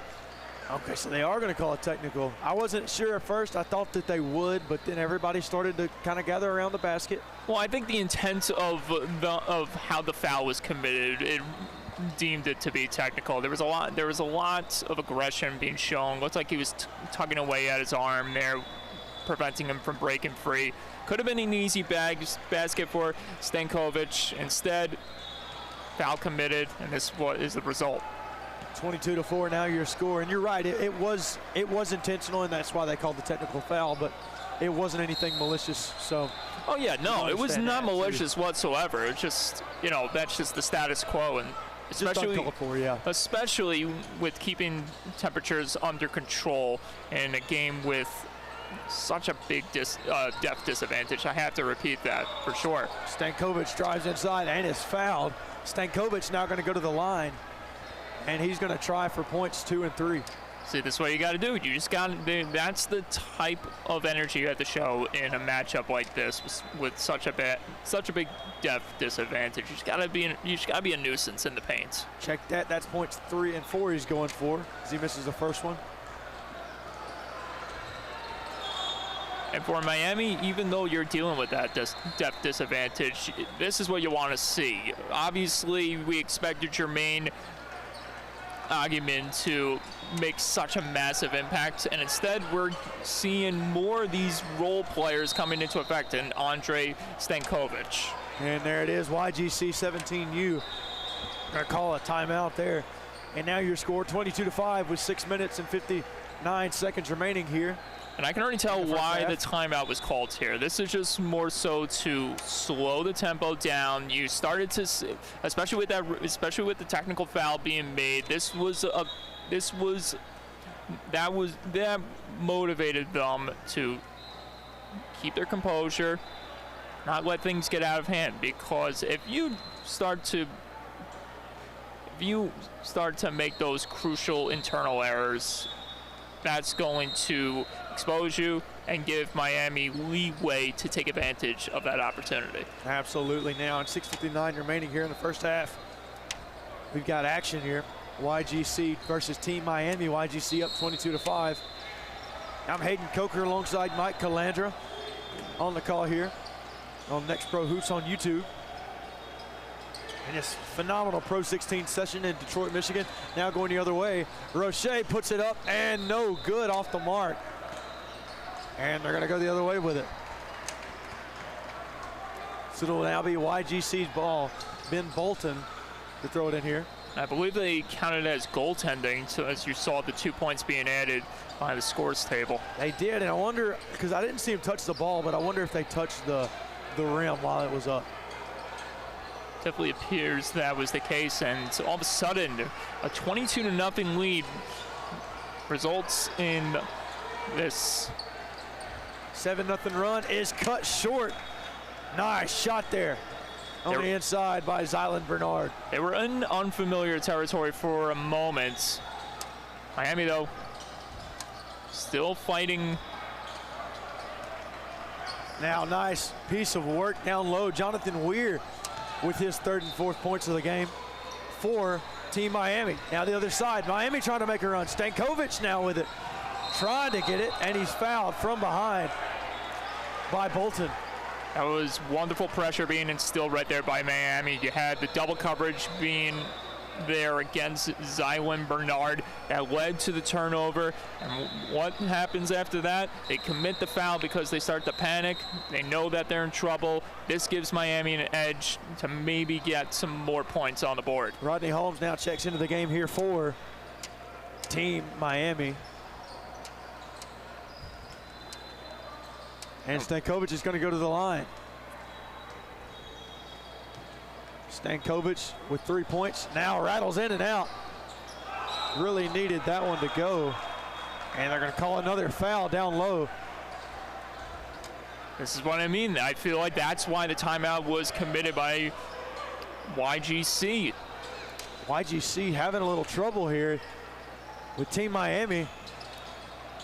You see that one's inbounded. Denver Turner has it. Turner, the kick outside. Now inside, nice pass. D9 at the rim. Zylan Bernard. My goodness. What a block down low. Now on the other end, he's got it again. That time it's Isaiah Walker. Double denials by YGC. But the one thing I loved about that sequence, the deception being shown by Rodney Holmes to get the ball in the interior. Great effort being done by Miami, but unfortunately, YGC just too much to overcome. Now here we go on the opposite end. YGC with it.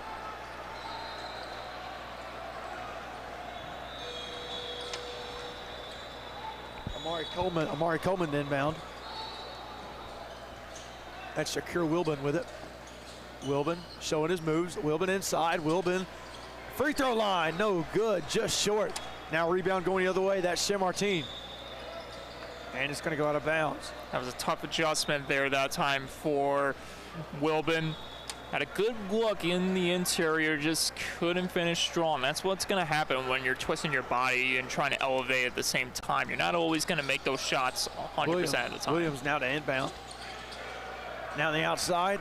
Now it's stolen away there by Denver Turner. Denver Turner up front. And now Rodney Holmes loses it, and it's going to go out of bounds on Team Miami. So now 5 minutes remaining here in the first half. 24-9 your score. One of the things I'm noticing from Miami is a lot of these crucial errors they're making when it comes to distributing the ball on those fast breaks. Team Miami here on a 9-2 run. Now outside, Quincy Baker, no good. Rebound going the other way, that's Holmes. Holmes with it now, picked up by Amari Coleman. Holmes looking for his man. Denver Turner for three, no good, off the mark. Now going the opposite direction, Isaiah Walker. Walker trying to find a man. He's got it stolen away. Team Miami now with some momentum. Nice lay-in and one, Stankovic. I'm telling you, Hayden, that is going to be the difference maker here in this matchup, is that double tight coverage against YGC's best players. Miami is finally understanding what they got to do to stay in this game, and I love that from them. Check that, that's Alberts with the and one, and three-point play is good. They confirm, and you love the support from the fans down low as they're hyping his guys up. Now on the other end, nice two from Amari Coleman. Now look at the support down here from on the other end. You could tell Marcos Alberts, he was a little bit shocked by it and thought it was funny. He turned his head and laughed before the free throw, as that one's going to look like it might have gone out of bounds. Watch this, look at this. Practically 3-on-1 there. You're not going to win that fight every time. Not at all. And right here, that one went out of bounds on Team Miami. See, if there's one thing that you can say that is a positive of having a depth differential is that you will play desperate. You will do whatever it means necessary to prevent points in the paint. Williams! That seal. Williams checked the seal, and Seal flushed it home. And one from Seal. And we'll see if that basket washes away the momentum that was carried by Miami for the last few minutes. And Bo Seal bowing up here early. First free throw, and he's got it. He confirms on the three-point play. Just what YGC wanted to have in these last few moments. They made a lot of crucial errors, weren't able to overcome that sustained pressure being instilled by the double coverage. Now they finally got some leeway here, once again leading by more than 10. Now Ajiman checks into the game here for Team Miami. Team Miami really got to get something going here as they turn the ball over there. Here comes YGC with it. That's Amari Coleman. Amari Coleman, the kick down low, pass outside. Guess who? Young man, ball movement. Amari, no good. Now it's going outside. And the shot from Alvarez. You thought he was going to shoot it, but he didn't. Great situational awareness by Alvarez. Now Holmes with it. Holmes with the shot from the free throw line, no good. And now it's going the opposite way. Rebound by Trey Hall. The opposite direction, Braden Williams with it. Williams tries to drive inside, shows off his handles. Williams goes up and he's fouled. No good on the shot, but he's fouled and he will go to the line for two. Had that gone in, that would have been miraculous for Williams. Unfortunately, doesn't get the basket in transition, but he will get the luxury of going to the free throw line. Here we go, first shot here from Williams. Taking his time, shot up, and no good, rattles off the rim. 29-12 your score here, 3 minutes and 13 seconds remaining. Hayden Coker alongside Mike Calandra with the call on Next Pro Hoops. So YGC have regained their momentum. Now the thing they have to avoid is getting complacent. You don't want to get complacent because these guys, this Miami team is going to be relentless with that tight coverage. Here we go, Rodney Holmes with it. Running point for Team Miami. Picked up by Bo Seal. Holmes inside. Holmes puts it in. 29. Check that. 30-14 now. Your score down low. Now that's going to go down as I believe it's going to go down as out of bounds on Team Miami, just from what I'm seeing. You are correct, because the ball is going to be inbounds from the baseline by Amari Coleman of YGC. Now Coleman looked like he wanted to find Trey Hall, but Braden Williams inside went up for the rebound, or went up for the layup, and he missed it, but he's fouled, and he's going to go to the free throw line. YGC just playing to their best abilities, which is just creating as much pressure as possible in the paint. Williams once again in a familiar territory like we've seen him all throughout this first half. First shot up from Braden Williams, and no good, off the mark. Although he's been struggling lately hitting his marks at the free throw line. Now second shot from Braden Williams awaits.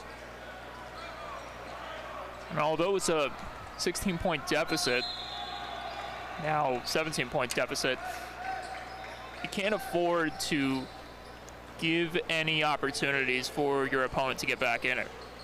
Now here on the opposite side, that's Orlando Roche. Roche with the screen set by Martin. Now down low, Holmes tries to drive. Holmes nearly had it stolen away, but he floats it and he gets it to go, and he connects on the mid-range floater. Good two-pointer ringing home for Holmes. Now Amari Coleman on the other end. He puts it up and in, 33-16. Your score now. Back and forth we go. Team Miami trying to find something to hold on to. Now here we go, Roche. Stolen the other way by Hall. Here goes Hall. Now guess who's got it? That's Quincy Baker. He's going to send it out to Amari Coleman. It could have been a backcourt violation right there. Fortunately, though, YGC able to stay with the possession. Now they're going to run the table. Coleman picked up by Weir. The screen by Hall. Shot outside, no. Pump fake. Free throw line. He's got it. Silky smooth from Quincy Baker. It's a very mature play by Baker. He understood the gap was closing, so he had to make the quick adjustment to find room to fire it, and boy, did he deliver. Now on the opposite side here, Alberich. Alberich finds Holmes. Now Roche. Roche from the mid-range. No good, but he's fouled. And Roche now going to go to the line. Give credit to Miami. Although they're trailing now by a lot where they were when this first half did start, they are finding ways to stay within the fight. Roche at the free throw line. First shot up. First shot good from Roche. Second shot awaiting from Roche. And he's playing a pretty nice game, showing a little poise here from the free throw line. Absolutely. All right, here we go. Score now 35-18. Matter shout out to the guys here with Next Pro. That was David bringing me a bottle of water. Here we go, and Mari Coleman now with it at the wing. Coleman drives, Coleman up, Coleman good. 2-on-2 work. That's Amari Coleman going to work on Denver. We talked about Broderick Wyatt earlier on bulldozing his way to the basket. How about Coleman there? Really nice job. Inside now, Alberich. He kicks outside. That's Shim Martin. Now Turner with it. Turner looking, Shim Martin inside, and he does not get it to go off the mark. Rebounded, going the other way here. That's Quincy Baker. Quincy Baker inside. He finds Brayton Williams, no good off the mark, but guess who? Yes, sir, how about it? Shakir Wilburn cleaned up. Tremendous work being done by YGC, always having someone in the trailer awaiting for that rebound to come. Now on the opposite end, Team Miami, and that one was nearly bad. It seems like it might have scared you a little bit. It certainly did. I was about to jump out of my seats with my hands over my head. I thought I was picturing the worst, but luckily these guys, the name of the tournament says it itself. These guys are pros. Absolutely. You hate for that to happen as well, as that is the end of the first half. Your score 39-18, but we're going to shoot free throws first. Free throws indeed, as the technical called once again, the second of the game of this half for YGC. So an extra basket to make this a 20-point game. Now 2-minute break, and Mike, I want to send it over to you to give my voice a little rest for a minute. Yeah, I can tell you're getting a little hoarse here, but I'm not surprised. You put in a lot of work here today. You are delivering. You are delivering on all certain levels. You've seen your fair share of major highlights today. Some close games, some insane dunks. You couldn't have asked for a better opening day here on this Next Pro weekend in Detroit. Absolutely. 1 minute, 20 seconds remaining here in the half. Your score 39-19, and YGC with a commanding lead. Here as we are approaching the start of the second half. Now, although YGC is leading comfortably right now by 20, I can't help but to hammer down this point. You got to find a way to avoid making mistakes in the double coverage. That has been the key contributor as for why Miami is still not going away, why they're still remaining in this fight, because they apply that double coverage, sometimes even triple coverage. And when you have that, it's a recipe for disaster, because you're going to panic, you're going to mishandle the ball, and boom, before you know it, turnover and points in the basket for Miami. Absolutely. And I mean, if you really look at it, this is a competitive game. Just if you look at the score, it's a little bit different. But if you look at the way that Team Miami battled back there over the last few minutes, then you can kind of really see that this is a close game by nature over the last 10 or so minutes. YGC jumped out to a 22-0 lead.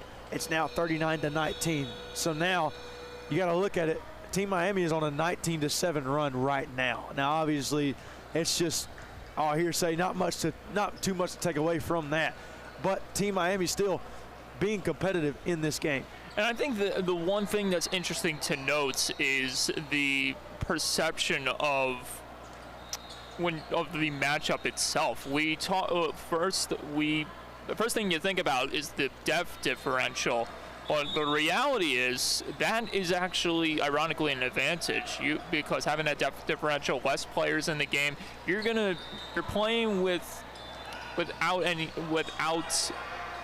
any regard, which means you're gonna take these massive risks. And if it means applying so much pressure, triple, double coverage on one guy to commit those turnovers, then so be it.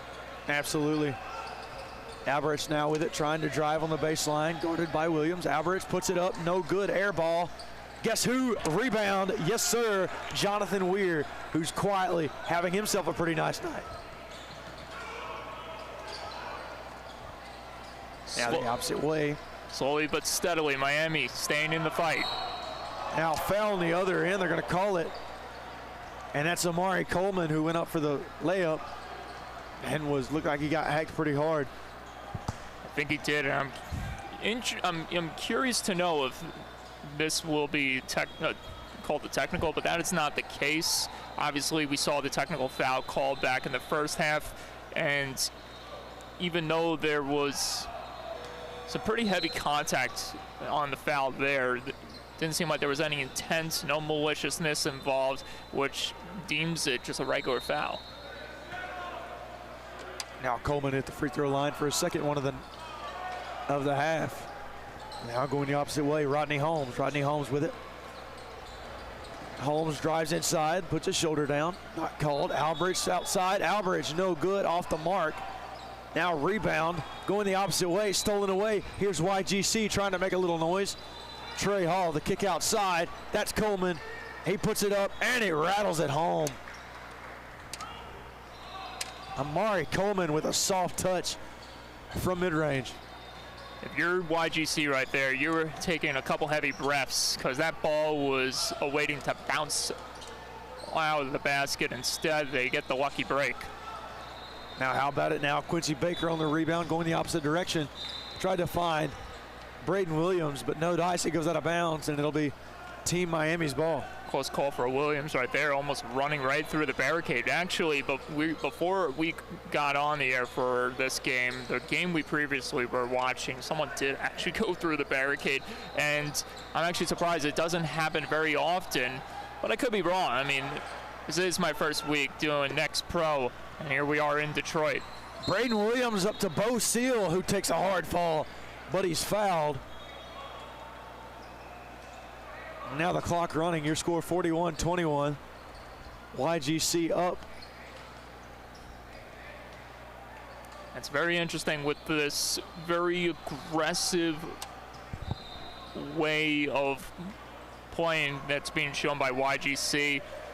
Throwing their body, caution in the wind just to get to the baskets. I thought that would be more so a method being applied by Miami with the way they're being aggressive and causing turnovers, but that is not the case. It seems like YGC, they are also establishing that into their game this second half. Seal, second free throw up and good. Nice work from Bo Seal at the free throw line. Now here comes Stankovic across midcourt. And Rodney Holmes on the outside. Holmes trying to drive, guarded by Bo Seal. They bring the double team. Back out to Holmes. Holmes trying to make something work, but Bo Seal's defense is stifling. Now Rodney Holmes puts it up and in. Nice work from Rodney Holmes. That's why Holmes is one of the best on the team, able to find a way. Now the upper end. Here comes Team Miami. That's Weir. Weir is fouled. It'll be on the floor, no shots, but he will go to the line. Your score 43-23 with 12:30 remaining here in regulation. I'm Hayden Coker along with Mike Calandra. It's going to be a long journey for Miami to get back in this one, obviously, with where they are right now. But slowly but steadily, if they can just continue to play how they did the first half when they went on that 19-7 run. We're going to have to figure this out. Am I saying your last name right? No, you are. Calandra. It's Calandra. Okay. I promise, it's Italian. Nice, Italian. I've never been to. Have you been to Italy? I have not. I'm jealous though because a lot of my family members have. I'd like to go. It seems very, very beautiful in pictures. It's definitely on my bucket list for sure. Bo Seal with the free throw up, and it is good. Bo Seal having quite a night tonight. I'd give him player of the game so far for YGC. I think it's a toss-up between Seal and Williams. I mean, between those two guys, you choose your poison because whatever team you're on that's trying to defend them, good luck. Absolutely. Now Bo Seal with it. Seal puts it up, and Seal no good from Bo Seal that time. And Holmes with it. 14 Miami. Picked up by Wilburn. Holmes tries to drive inside. Holmes has quite the bag outside. Stankovic with it. Stankovic for three. No good, off the mark. Rebound by Weir. Weir kick outside, and that'll be a backcourt violation. And YGC will take over. Now what Miami wanted to do there, it was obviously they intended something different to happen, especially against YGC, who continues to hammer it down here in the second half. Bo Seal drives inside. Bo Seal, no good. And knocking over the PRO16. Knocking over all the signage out there. Now inside, Ajiman puts it up and in, and he's been quiet tonight. You know what they call that right there, what Bo Seal did? That's called free advertising. Absolutely. Free advertisement up and no good, but he's fouled as Quincy Baker.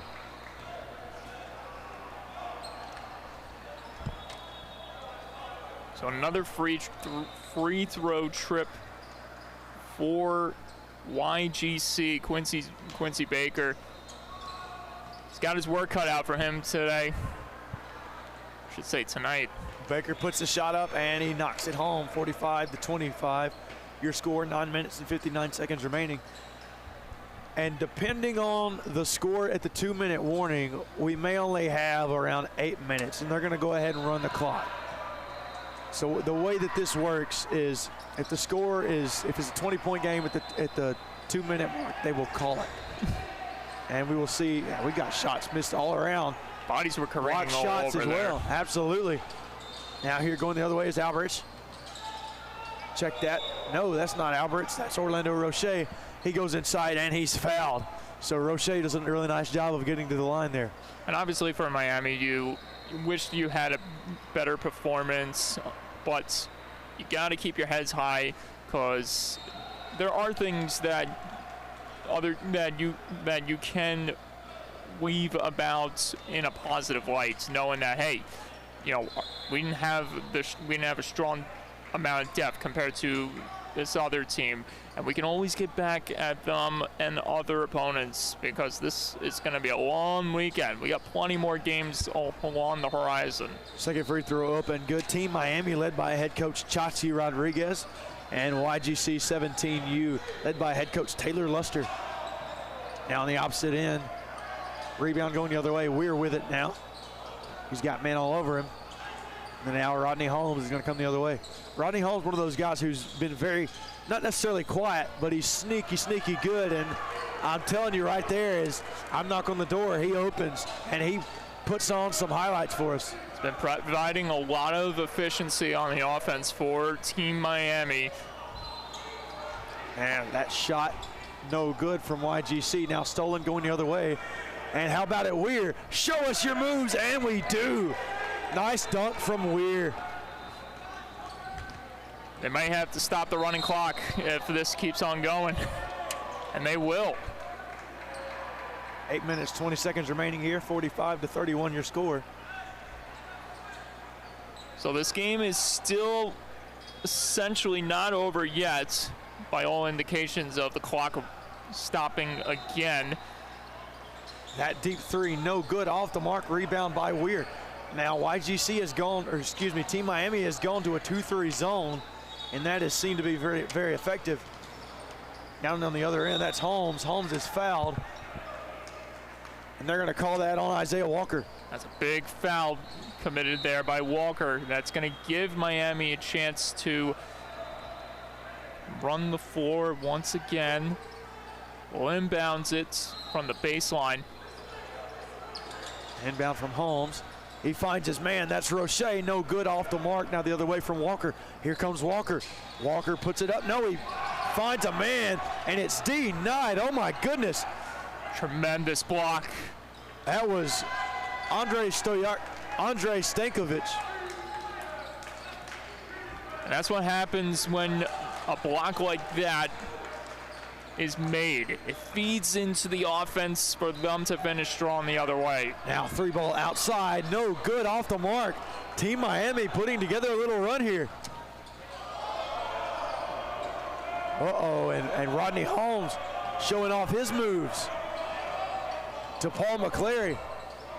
Now inside, Holmes, how about it Weir? No good, off the mark, and it's gonna go the other way. Holmes is putting this team on his back right now, doing everything in his power to keep this matchup as close as possible. And for just, it's crazy to think, just about 2 minutes ago or so, the clock was running, it seemed like the game was all said and done, and now all of a sudden, it's almost a 10-point ball game all over again. We're having a quiet, nice night as well, as that shot from Bolton's off the mark, and the layup from Shakir Wilbon goes in. Now 47-33, 6:48 remaining here in the second half. Now going the other way, that's Roche. Roche's got a lane inside. Roche fouled by Walker. And another big play made that time for Team Miami's offense, able to draw the foul, get to the line. That's what you need to have to remain in this contest. Now Roche going to go to the line here, try to put them both home. 14-point game. First shot up, and it is good from Roche. 47-34 now your score. 6 minutes, 38 seconds remaining. Tell you what a game we had earlier between Cooz Elite and Team Haliburton. That was a heck of a game. It was a second shot here from Roche is up and good. 47-35 your score. One could say the game of the weekend so far, depending how the rest of the weekend turns out. Absolutely. 3-ball here off the mark. And now YGC really struggling to find any sort of momentum. McClary kicks outside, 3-ball, it is good. And now YGC responds right on cue, Zylan Bernard. And that was in the face of triple coverage getting that 3 to go. So YGC able to overcome some of their weaknesses, which has been fighting off that triple double coverage. Roche with a nice shot, but it goes out of bounds on Roche as Weir tried to save it. So it'll be YGC's ball now. So we're quietly heading back towards that territory where the clock can be running all over again. Although Miami trying to do everything they can to make sure that doesn't happen. YGC with it now. Shakir Wilbon brings it across half court. Going the opposite direction. Clock wasn't running. Clock was running on our end. If they need an answer to how much seconds ticked off, well, we're at 5:51, or it should be at 5:51. 5:51. I believe that is. Oh. Well, wow. It's going to go down all the way to 5:30. All right, man. I'm not complaining. All right, here we go. Wilbon with it now. The kick down low, shot no good, off the mark there. Rebound going the other way. We are in the twilight hour of this first night of Next Pro weekend here in Detroit. So fatigue is not only setting in on these players, but also one could say the scorekeeper and the personnel involved. You know, I would say bedtime is approaching. And nice move inside. Weir couldn't hit the layup, and it's going the other way. Here's Island Bernard. Bernard that kicked to Walker. Walker outside, stolen away there. Now here comes Roche. They've got numbers. And that's Weir. Weir puts it up, no good, and the missed dunk as well. So now missed shots all around. But then guess who? Andre Stankovic. He puts it in and one. Got to give it to Stankovic. You put his name in the hat for MVP for Team Miami. We talked a lot about Rodney Holmes all night, but this man was generating a lot of the energy from the get-go when they were down by 22, trailing 22 to nothing, putting points in the paint and getting to the free throw line when they needed it most. Stankovic connects on the and one. Now going the other way here. That's Bolton. Bolton, the kick outside, three ball. No good, off the mark. Rebound by McClary. Three ball. Wilbon off the mark. Now the other way, it's going to go to Team Miami. And Team Miami's has some supporters down here tonight. They certainly do. I think for anyone, especially for seeing someone that's down in a fight like this, you want to root for the underdog. You want to see something exciting happen. And especially with Miami, how they're playing right now, they're making things happen. Absolutely. Rebound going the other way from Walker. Now trying to put something together is YGC. Shot at the other end. He's going to be fouled. That's Shakir Wilbon, and he's going to go to the free throw line. Yeah, there was some major contact there towards the face, arms up there in front, and a big chance for YGC to bust things open once again.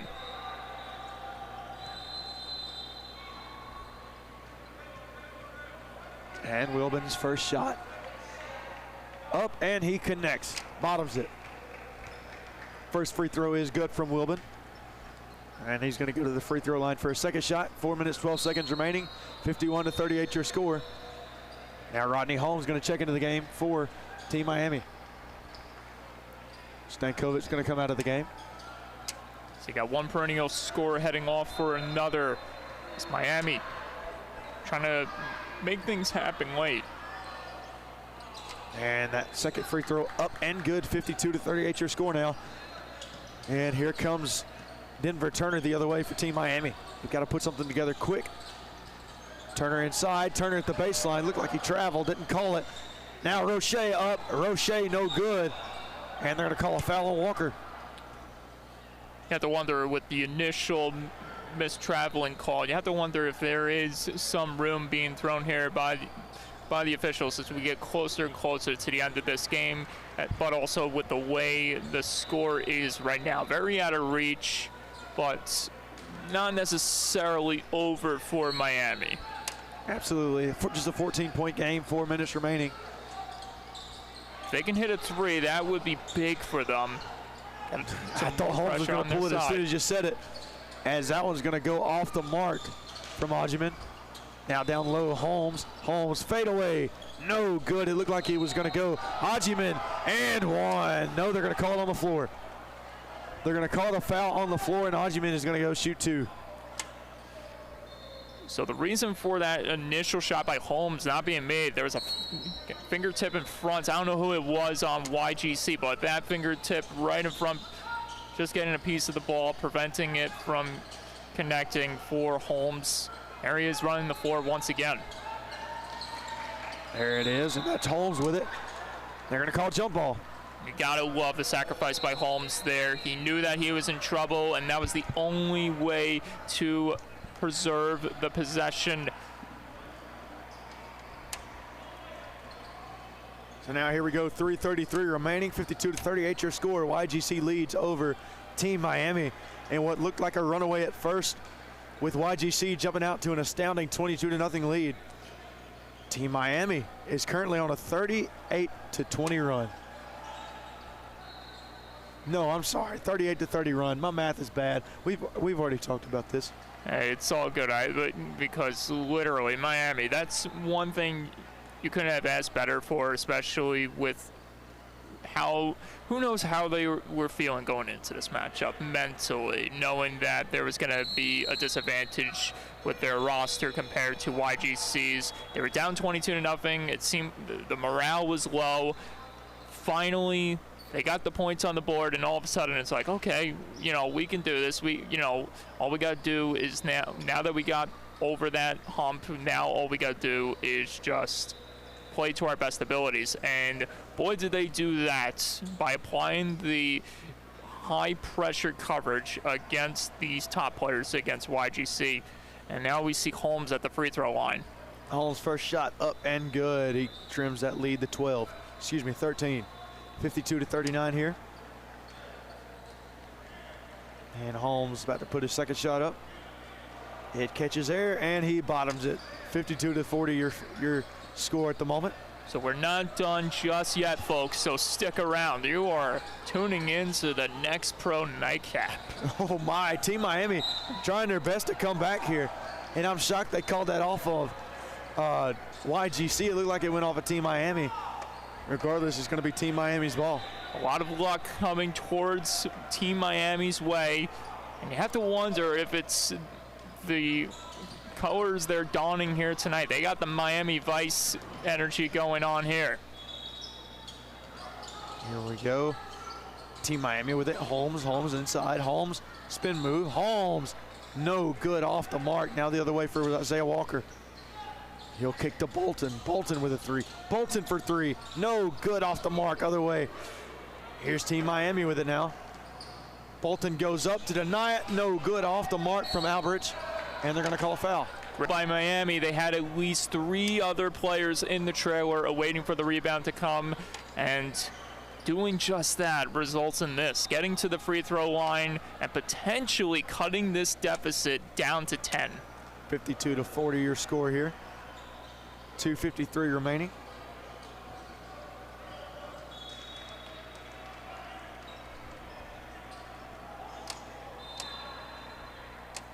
We might get a full, sorry to cut you off. We might get a full sail floor change here, and we will. YGC. Everybody coming back into the game here for YGC. That's Quincy Baker, Bo Seal. You got Trey Hall out there as well. Amari Coleman back out there, and Braden Williams is the 5 for YGC. This is the superstar unit, if I can describe it any more perfectly. Now, YGC has done a good job to break the press as Team Miami's going with a 2-1-2 full court zone press. Braden Williams inside, he kicks to Hall. Hall up, no good off the mark. Bo Seal with a 3, and Seal connects. And that just might be the shot that puts Team Miami in the ground. Or better yet, it might be the shot that seals the deal. We'll just have to wait and see, though. I like what you did there. The seals the deal with Bo Seal. Hey, I try my best. There you go. Shot deep. 3, and just back in it. They are. Alberich with a nice 3. We are not done yet, folks. Hang on tight. You are in for a good one. Coleman the kick to Seal. Back to Quincy Baker, and he's fouled. 2 minutes remaining here. 55-45 your score. There's a lot of emotion on the court there, and 2 different sides of it. One is, well, obviously feeling motivated, fired, and riding on a wave of tenacity, whereas YGC, the anxiety beginning to build up little by little. First free throw up and good from Quincy Baker. Fortunately for them, time is becoming an enemy on Team Miami's end. And YGC. Now second shot up and good from Quincy Baker. So now the score back to a 12-point game, 1:58 remaining and ticking. 57-45 your score. Here comes Holmes. Holmes tries to drive. He's guarded by Amari Coleman. Holmes in the paint. Holmes no good, but he's fouled. And now the fouls here are becoming abundant. Good penetration done. Down. A punctuating dunk for Williams. The exclamation points. And perhaps the game ender for Miami. 61-49, now your score, 42 seconds remaining.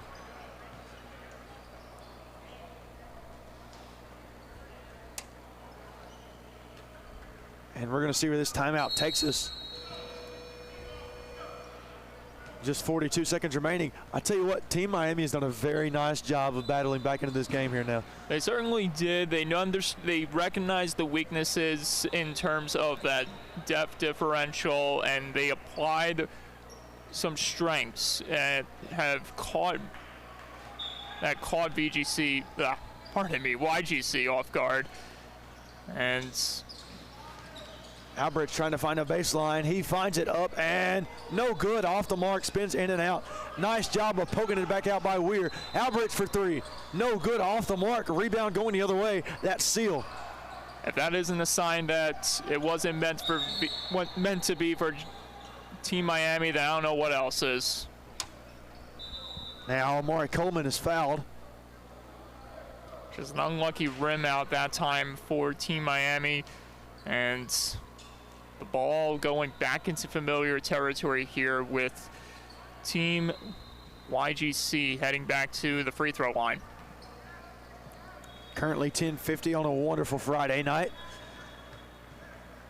We will be back with you early in the morning, I believe 8 a.m. Now going the opposite way as that ball is going to go out of bounds on Orlando Roche.